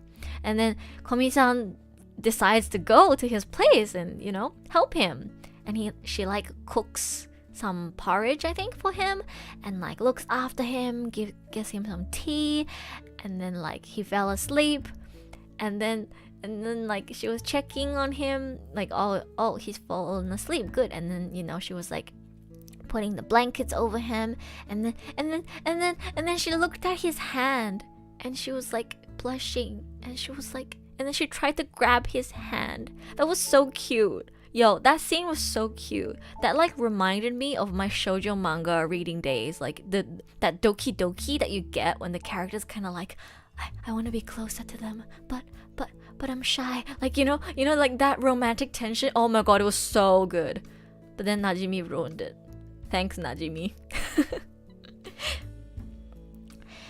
But what I'm seeing meant something like it's harder to get roles if you're a newbie, but if they don't give up. Yeah, I guess.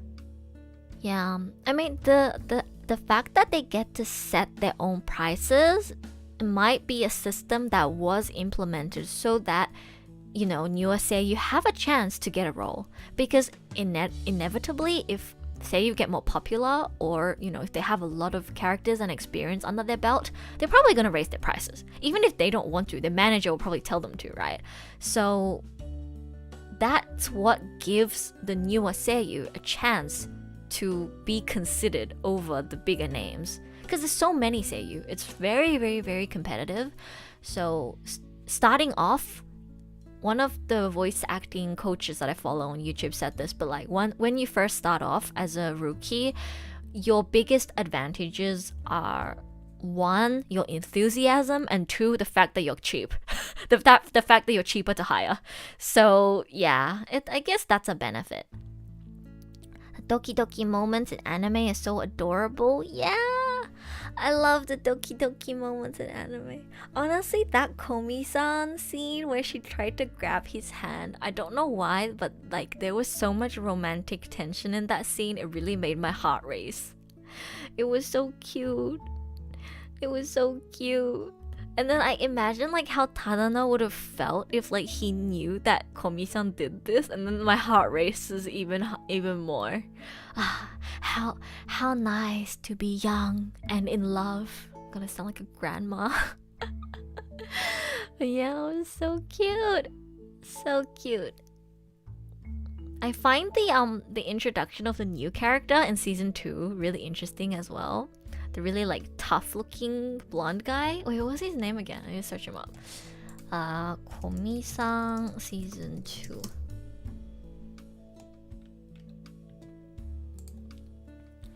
Komi-san はコミュ障です。片井誠。そう。片井誠。The new guy. Yo, he's so funny. I love him. I really love him. It's really funny. I think that the interactions between this new Katai Makoto character and Tadano is like so funny. It's so funny. It's so funny how like he just wants to be good like friends, but then like he's so like nervous and anxious, like he keeps stuffing up and then saying stuff that makes it sound really gay. It's so funny. Like he doesn't mean it that way. He genuinely just like wants to be good friends with Tadano, but then like he's so nervous all the time. He keeps saying really yabai stuff. It's so funny. It's so funny. I love it. Oh wait, I'm looking at the Komi-san my anime list now, and you're telling me that Komi-san's younger brother is voiced by Enoki Junya? What? Oh my god. Oh my... But Enoki Junya as Ototo character? Oh my god. No, now I'm so sad that he barely talks. What the heck? I want to hear him talk. No. Oh my god, Enoki Junya as an Ototo character. Her Komi's younger brother is so handsome too. Like every single time he appears on screen, I'm like, holy shit, he's so hot. I wish he talked more. But he doesn't talk much. Sag. I feel like he hasn't talked like not even once yet in the show, has he? I feel like he talks even less than Komi-san. All these anime sound so good. I know, right? There's so much anime that sounds so good.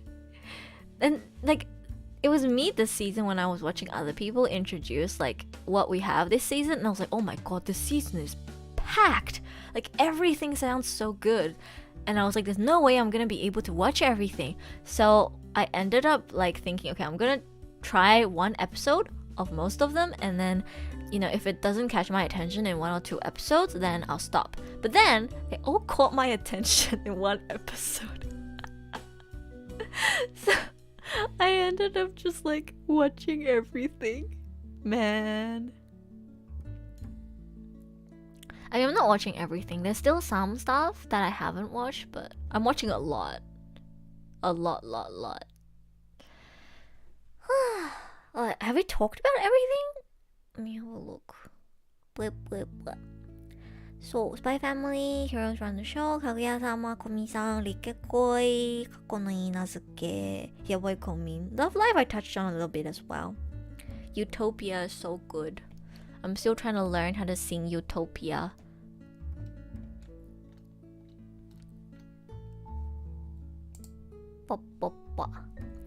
What other shows were there this season?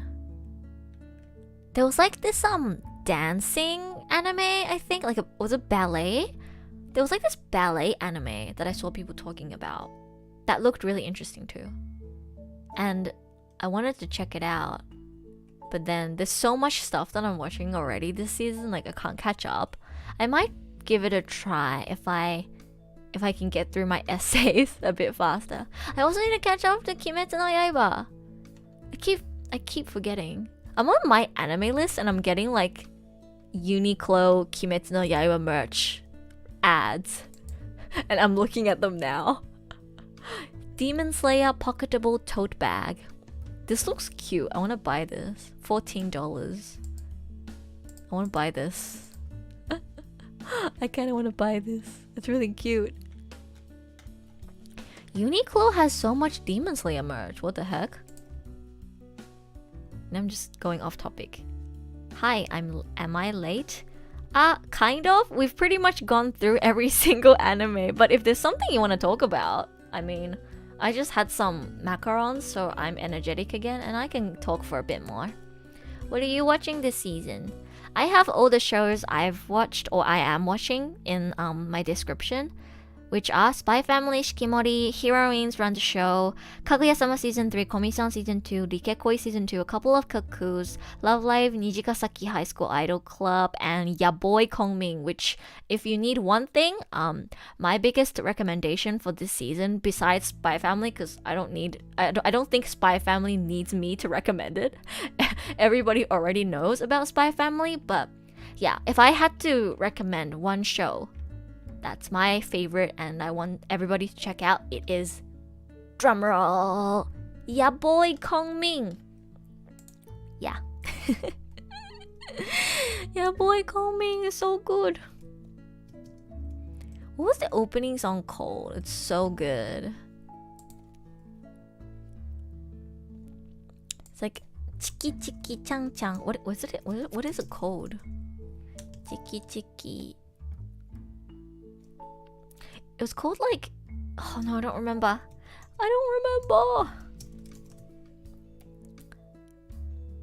No, I don't remember. I can't find it.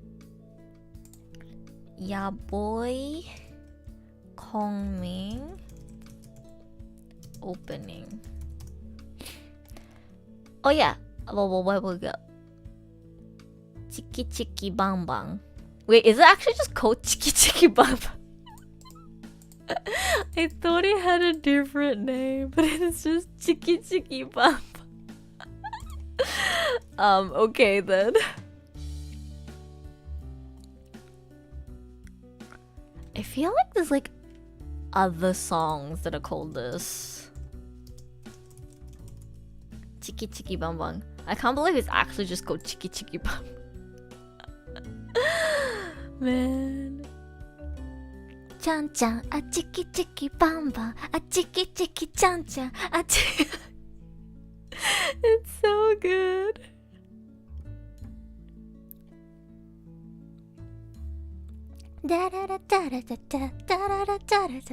It's actually such a banger.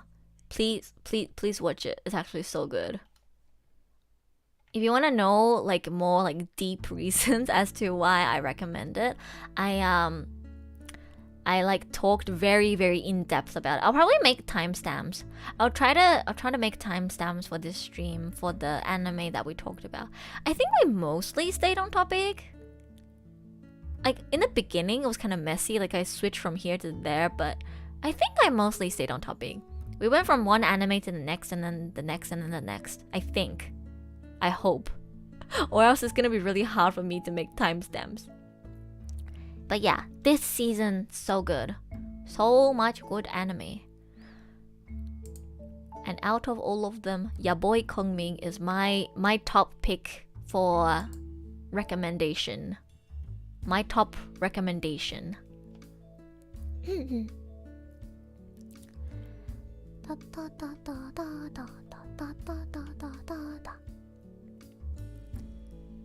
How long have I been streaming for? Oh, we're almost at 4 hours. Okay, I might end this once we pass 4 hours. Chatting streams are so fun. I love chatting streams. What am I gonna do next week? I might play Genshin next week. Just because a lot of my subscribers come from my Genshin videos. And also, I can't think of another topic to talk about for next week. Oh, I did say I was gonna do a stream for talking about otome games. I should schedule that too. But I think next week I might play games. We'll see. It'll be another either just chatting stream or a game stream next week. I still have to push back my karaoke stream just because I want to make sure that I actually like learn how to sing the songs properly before I sing them on stream. And I have my setlist ready. I can sing about half of them. And it takes a while for me to learn how to sing a song well. So I think I might practice a bit more. And also like get through my essays first before I can spend more time practicing singing. So I think the next week will be another chatting or game stream. Time went by so fast. Yeah, time goes by fast when you're having fun, right? Thank you for always being here. Thank you. Suzu has actually been here like every single stream. It's so fun with you here. Thank you for always joining. Can you send an image? I mean, you can, but where would you send it? I guess you can tag me on Twitter. You can't, because you can't send images on YouTube chat. You can send it on Twitter. You can post it on Twitter and at me.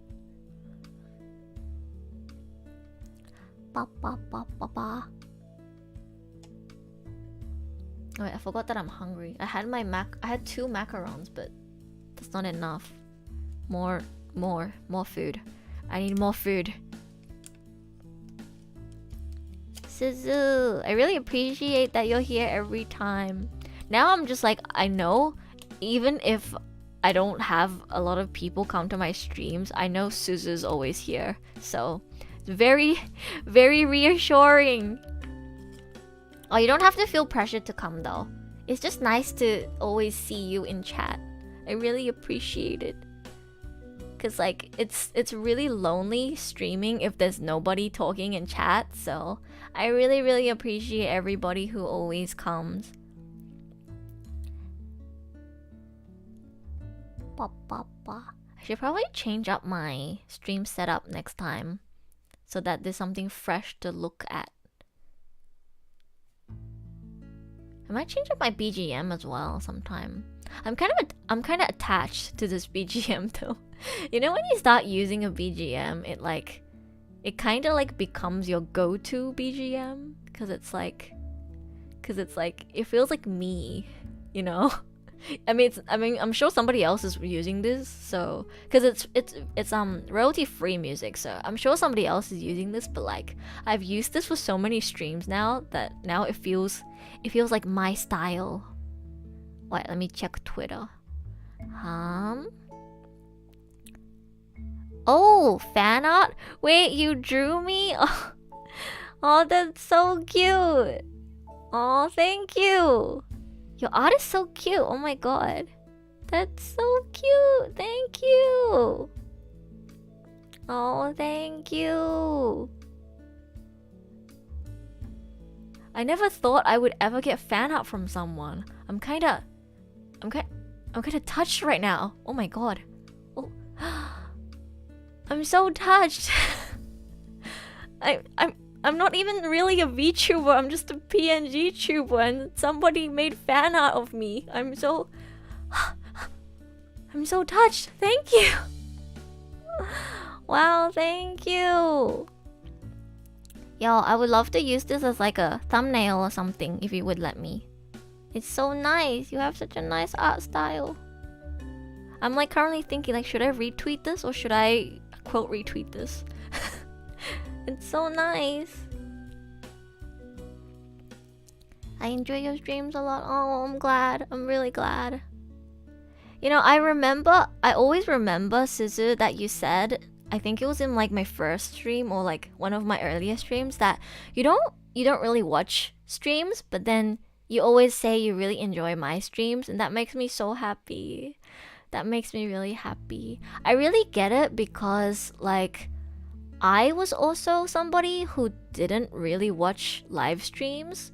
Because live streams have been popular for a long time, right? Even before COVID, they were already really big. Like Let's Plays and stuff too.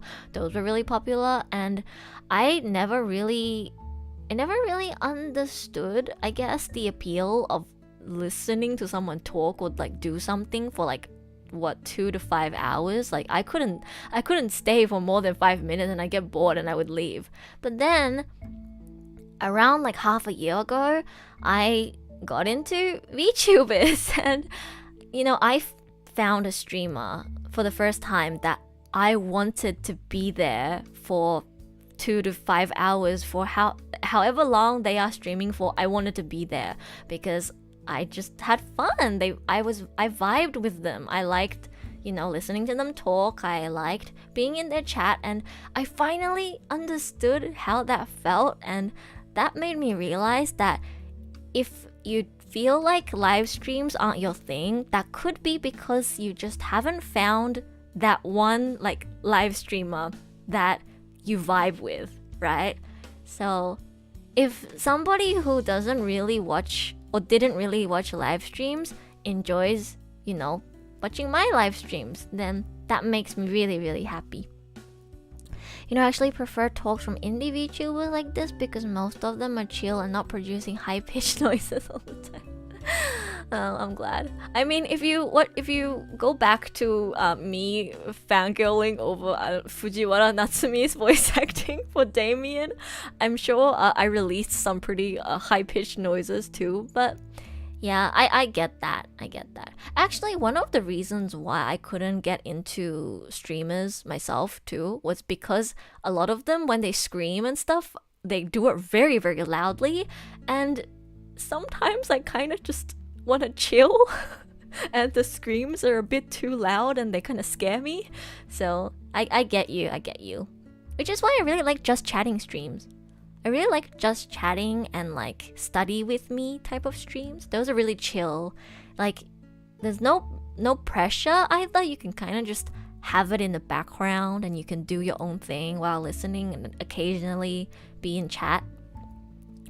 It's really chill. I wish I could draw. Me too. I wish I could draw too. You know, I often think about if I could draw, like, not just drawing. You know what I wish I could do? I wish I could draw, mix, make music, do motion graphics, rig, do everything. Do you ever just wish you could do everything? And then you can make all of your projects come true just by yourself. I mean, I do a lot of things myself. Like I do the voice acting, I do the translating. I can do a bit of graphic design, so making thumbnails and stuff isn't a problem for me.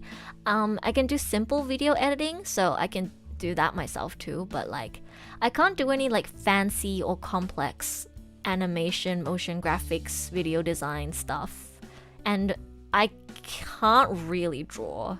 I can Photoshop, but I can only draw on paper. I can't really do digital artwork, so it makes, like, when I see people, you know, there are those people, right, who make the music, do the mixing, and then do the motion graphics, and can also draw. And I'm just like, how are you a superhuman? How come you can do everything? Yeah. It's nice to listen to people who have the same interests as you. Yeah. I think the streams I've enjoyed the most, both like hosting myself and watching other people's streams, it's always when there's just a chat and when the conversation is on a topic that's, you know, something I'm interested in, and, you know, I agree with their opinion, or they introduce something new to me. Like, those are my favorite streaming moments. So I want to learn how to sing and mix, but gotta secure stable income before I attempt another skill.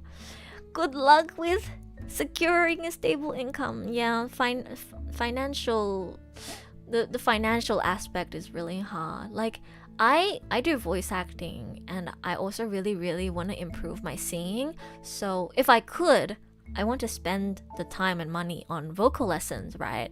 But then I'm in university, I have to also take commissions, I have, you know, so many commitments in life, and I have to think about, you know, how do I secure a stable income too? And it's so hard to try and pick up a new skill.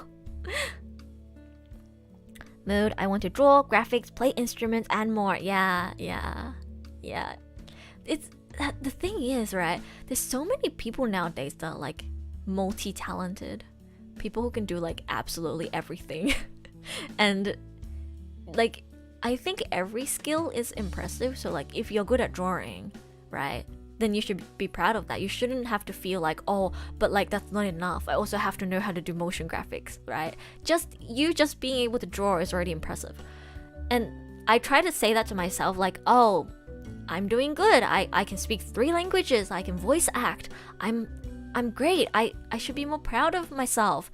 Then I see other people who speak 5 languages, can also play 5 instruments, can make songs and make music, and they also voice act. And I'm just like, okay, yeah.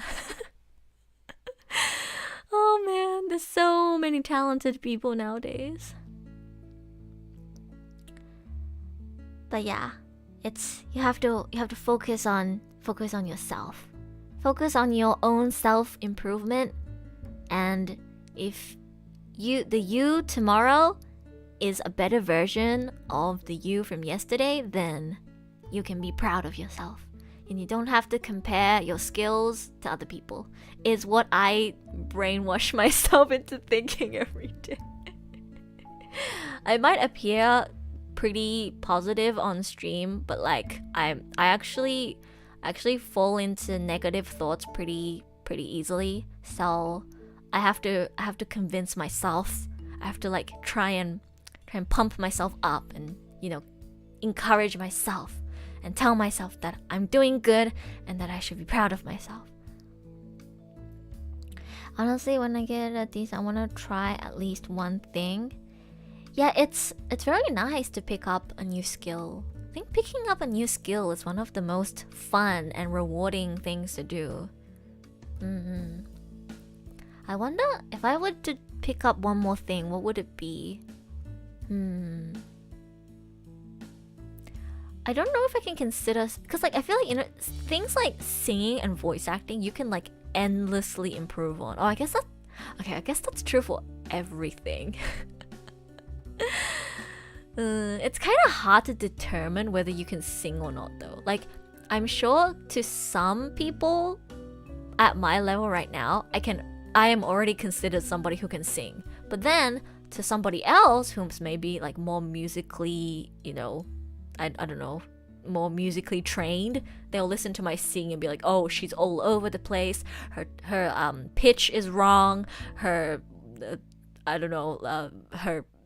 she's not on beat, the rhythm is kind of wrong, the tune, she's not in tune or whatever, I don't know. But like, you know, it's very subjective. It's okay. Typos, don't worry about typos, it's fine. we don't have a lot of people in chat most of the time, so if you make a typo, you can just correct yourself and I'll always see it because the chat won't go so fast that I miss it. It's all good. I have no skills of any kind, but it's not that bad. Yeah, like honestly, you say you don't have any skills, but like you probably do. It's just, it depends on who you're comparing yourself to, right? For example, like the reason why I never mention singing as one of my skills, even though I technically can sing, is because I don't think I'm professionally trained enough, or like I'm comparing myself to people better than me, right? That's why I don't consider singing a skill, because I'm comparing myself to people that are better singers. But then, if I don't compare myself to other people, then technically I can say that singing is a skill I have, right? Because I can't sing. I think that's how it is with a lot of things. If you compare your artwork to like, I don't know, some really famous artist, then it might feel like art isn't a skill that you have at all. But then if you just compare your own art from the art you drew like 5 years ago, you'll see that, oh my god, I've improved so much, you know? That's how I try to see my voice acting. If I compare my voice acting to like professionals that are in anime, then I will constantly feel like that I have no skill. But I try to compare myself to myself. So I will compare my voice acting in 2022 to my voice acting in 2015, which I can tell you guys I have improved so much. Oh my god. I listened to my voice acting from like 2015 the other day and it sounded so bad I wanted to cry. Which is good. It's good because it means I have improved a lot. So yeah. I'm sure everybody in chat right now has some kind of skill. We're all talented in our own ways. We have to think positively. You just have to keep convincing yourself. I have to keep convincing myself to try and stay in a positive mindset. I read once that there aren't a lot of tone deaf people and everyone can improve, and that gave me hope because I enjoy singing. Yeah. Like every single time I feel like my singing is not good enough, my mom will be like, you know what, at least you're not tone deaf. And I'm like, yeah, you're right. You can definitely improve. There's very little things that you can't improve on. As long as you're determined to improve, you can always improve. Mood, I found art I made when I was 11. I was laughing and crying at the same Yeah. If you improve your own, skills from how you were doing 5 years, 10 years ago, and you see improvement, then that's something you should be proud of. That's something I always forget, which is why I'm saying it so much on stream, so that I'm like telling you guys, but also like reminding myself. I sometimes fall into really, really bad days. Like I get really upset some days when I see other people who are like really talented and amazing, and I start being really negative. Like I think, wow, like, oh, I stream and there's like 6 people, 7 people in chat max, and like, wow, I'm so unsuccessful. But then I should think about the fact that I've like streamed for a month. I've streamed for a month and I get to have 7 beautiful people in chat. That's something I should be happy about, something I should be proud of, and something that I should be grateful for, right? That's not something that I should be comparing myself to like other people to. I should look at what I have and compare me to me. So I'm trying to convince myself. This stream has been inspirational. Yeah, that's the aim. That's how we do things here. We get deep and inspirational.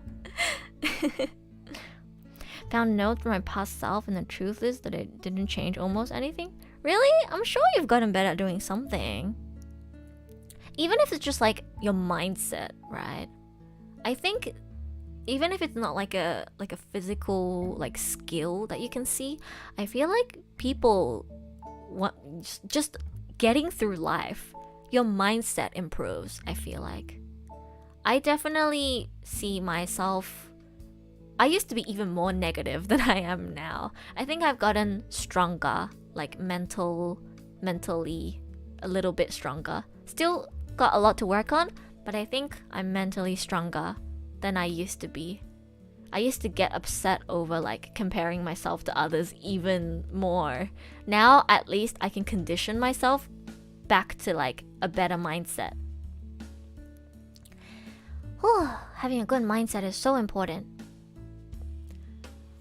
Like I started a gratitude journal recently because a few days ago, or like a week ago actually, I was feeling really, really bad, and I watched this video on YouTube that was what was the title? Something like how the true way to get happiness in life or something.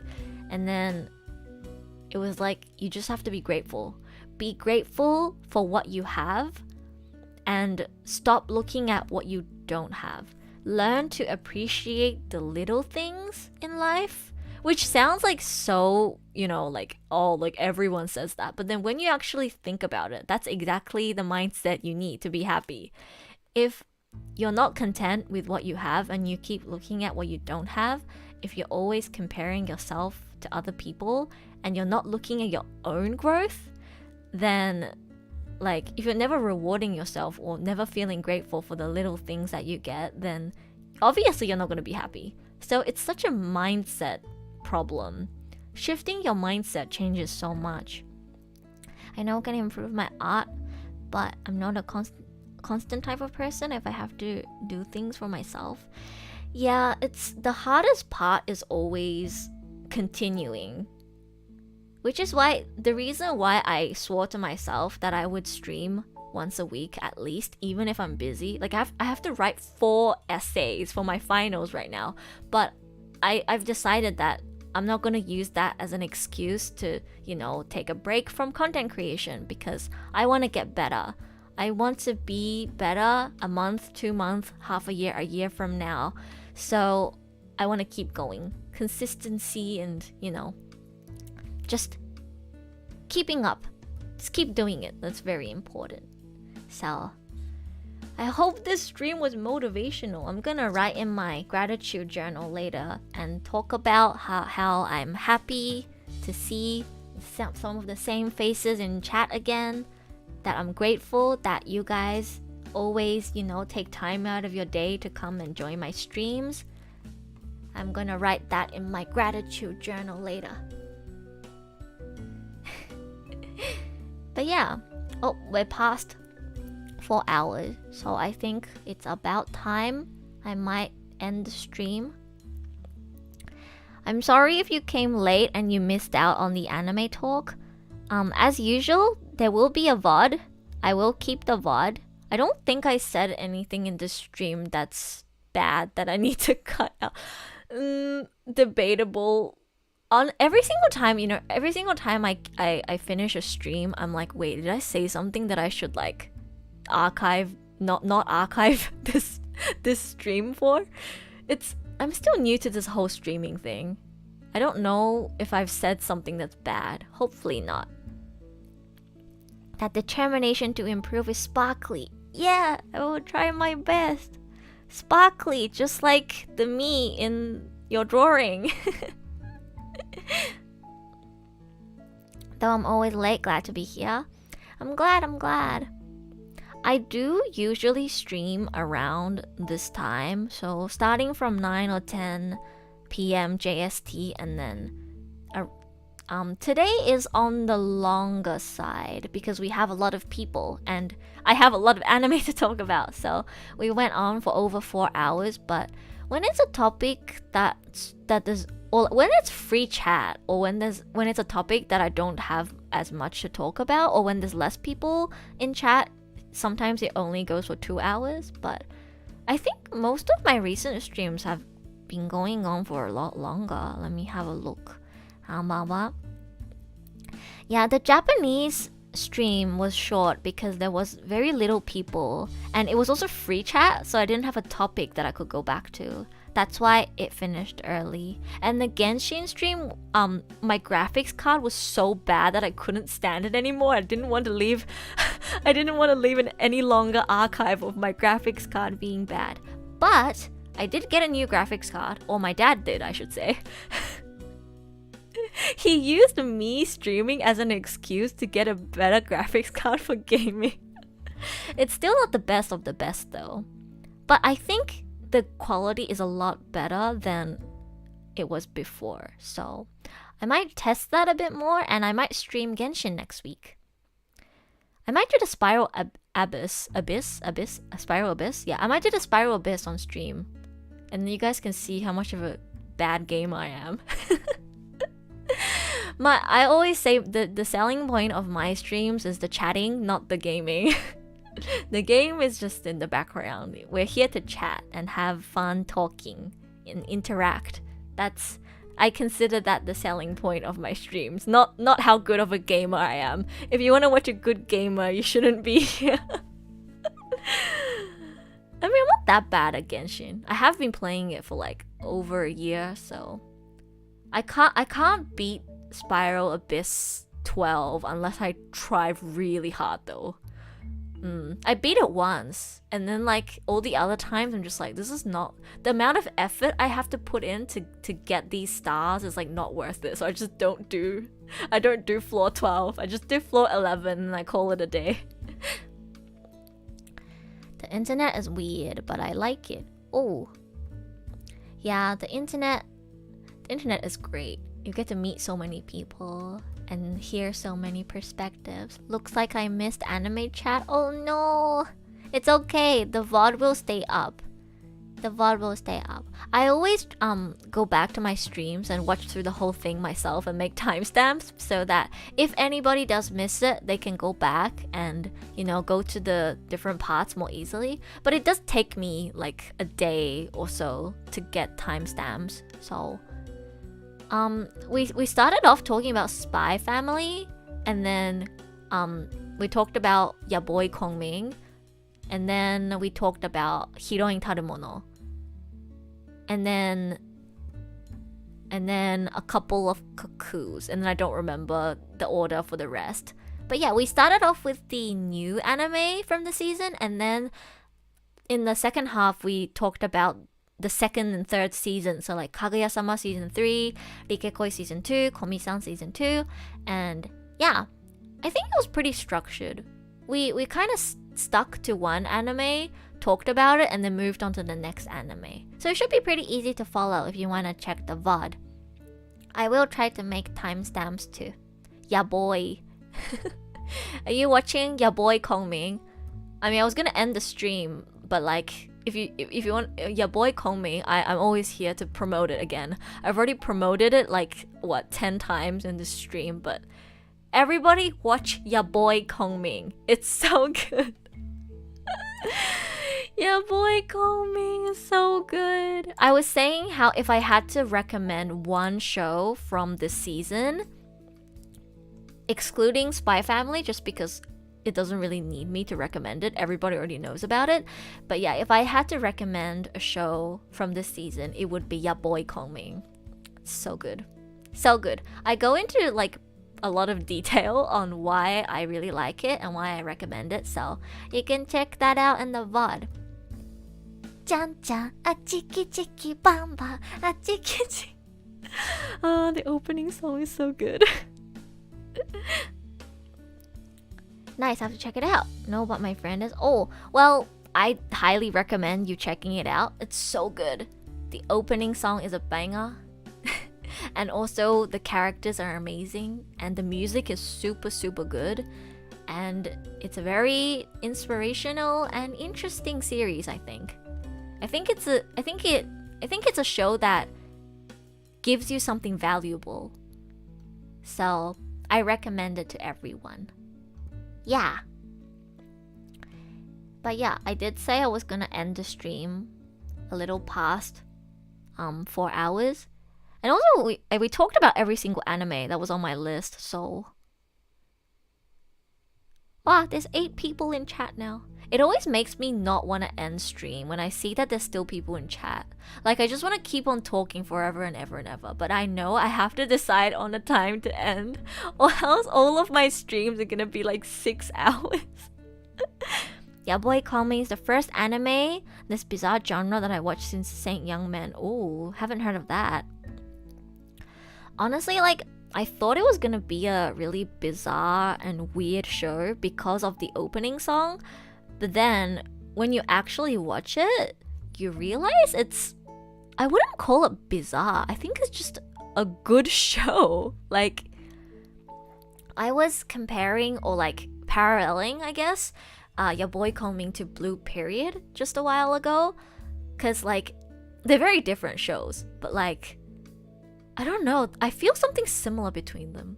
Like the fact that the characters are really relatable and it kind of shows the journey of a main character who's very passionate about something, like struggling through that and trying to essentially achieve their goals and chasing that passion.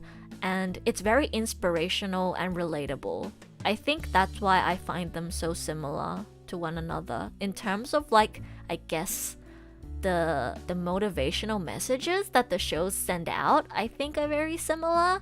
And I was a huge fan of Blue Period. I recommended to every single person that season. I was like, you have to watch Blue Period. It's so good. It's so good.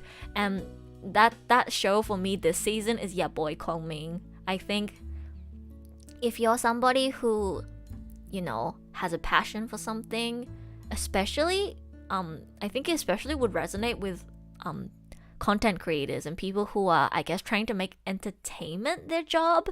I think it'll really resonate with you because the main character is somebody who has passion and talent but just doesn't have the platform to get herself out there, and she's about to give up on her dream, but then she meets somebody who lends her their power and gives her the essentially like chance, I guess, to shine brighter. And it's very, very, very motivational to watch. Saint Young Man involves Jesus Christ and Buddha living as roommates. Oh my god, I've heard of that. Oh, is it called Saint Young Man? Oh, okay. I've heard of the show where like there's Jesus and Buddha together. Oh, that sounds interesting. Okay, I get why you say it's similar now. Because yeah, Kongming is like a historical like figure, I guess. Reincarnated kinda too. Let me search that up. Saint Young Man. Saint Young Man. Japanese slice of life comedy manga. I actually want to try checking that out. It seems really fun. I refrain from asking questions so you can end the stream fast. No, it's okay. It's okay. I'm always happy to promote Your Boy Kongming a bit more. Like, I'm so happy I watched it before this stream so I could recommend it to everyone. And because I am up to date with I watched the latest episode with every single show besides Love Live in my description today. So I think I was able to give some pretty good, I guess, insights, reasons into why, everyone should check it out. I think I convinced Suzu to watch Your Boy Kongming, so I'm happy. I love Saint Young Man. Oh, do you? Okay, I have to check it out then. It looks really fun. Wait, there's a live action? What? Wait, there's a live action. Oh my god. I might check out the anime. It looks fun. Oh man, there's so much stuff that I want to watch. I probably won't be able to watch anything else this season just because it's already so packed, but if the next season isn't as packed, I think I might pick up a few interesting looking shows. And also I need to catch up on Demon Slayer new season because I haven't yet. But yeah, to summarize, everybody watch Your Boy Kongming. I repeat, watch Your Boy Kongming. It's so good. I have to check it out today. Yes, please do. We might do another anime talk stream when the season ends, because we're currently halfway through, I think. Most shows were on like episode 6 or 7, so we're pretty much perfectly halfway through. Chibasho. Oh yeah. I didn't even convince Suzu to watch through my like deep analysis of how they bring the historical references and how it's motivational, blah blah. She just wants Chibasho. That's totally valid. I get you. Honestly, sometimes you just have to mention my favorite seiyu's name and I'll be like, okay, sold. No more. You don't have to say anymore. I'm sold. Oh, it's a movie. Okay. Okay, I might check that out then. Maybe we'll do a watch along. Actually, you know what? That's a good idea. Maybe one day we'll do a watch along of one day we'll do a watch along of Saint Young Man. That sounds fun, actually. I'm writing that down. That's a stream idea. Saint Young Man watch along. Just gave me a good idea. Thank you. But yeah, might do another anime talk stream when the season ends, so I can give my final opinions on all the shows and convince more people hopefully to watch some shows if they haven't yet, and maybe talk a little bit about the next season, which the information should be out by the time this season ends. So yeah, we can do another anime stream in another probably month and a half, I think. How many episodes are there usually? Like 12? There's usually 12 to 13 episodes, so should be like 6 or 7 weeks. Yeah, so we'll probably do another anime stream then. And then for next week, I'm probably gonna do a just chatting stream on another topic that I come up with, or we'll play Genshin, most likely. Yeah, I don't think I'm ready to go back to getting over it. I need to get over the pain from my last stream.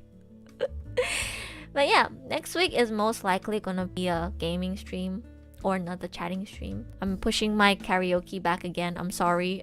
I'm too busy to learn how to sing new songs, but I am slowly learning. I might add Chiki Chiki Bam Bam to my set list because it seems like a really fun song to sing on stream. I'll think about that. But yeah, thank you for everybody who was here, especially if you were here the whole time. Suzu, Zetarumi, thank you so much. It was really fun having everyone in chat. I hope I managed to convince you guys to watch a few shows. Wink, wonk, especially your Boy Kongming. Wink, wonk. I wish I could wink. God damn it. I need to get a live 2D model just so that I can actually wink. Maybe one day. But yeah, thank you to everybody who came to the stream today. Hope you all had fun. Maybe I'll be able to wake early enough to catch the next stream. Hopefully. I am doing longer streams now, more commonly, so it's likely that around this time, or maybe like 1 or 2 more hours and I'm still streaming. So hopefully you can catch me earlier next time. Thanks for this stream. Thank you for being here, and thank you so much for the artwork. I'll retweet or quote retweet it later. I haven't decided what to do yet. And I'll use it as a thumbnail sometime. Thank you so much. Otseru. Oh yeah, that was my ending call. I forgot. I forgot my own ending call. Alright, thank you everybody. Hope you had fun. Otseru. Mata ne.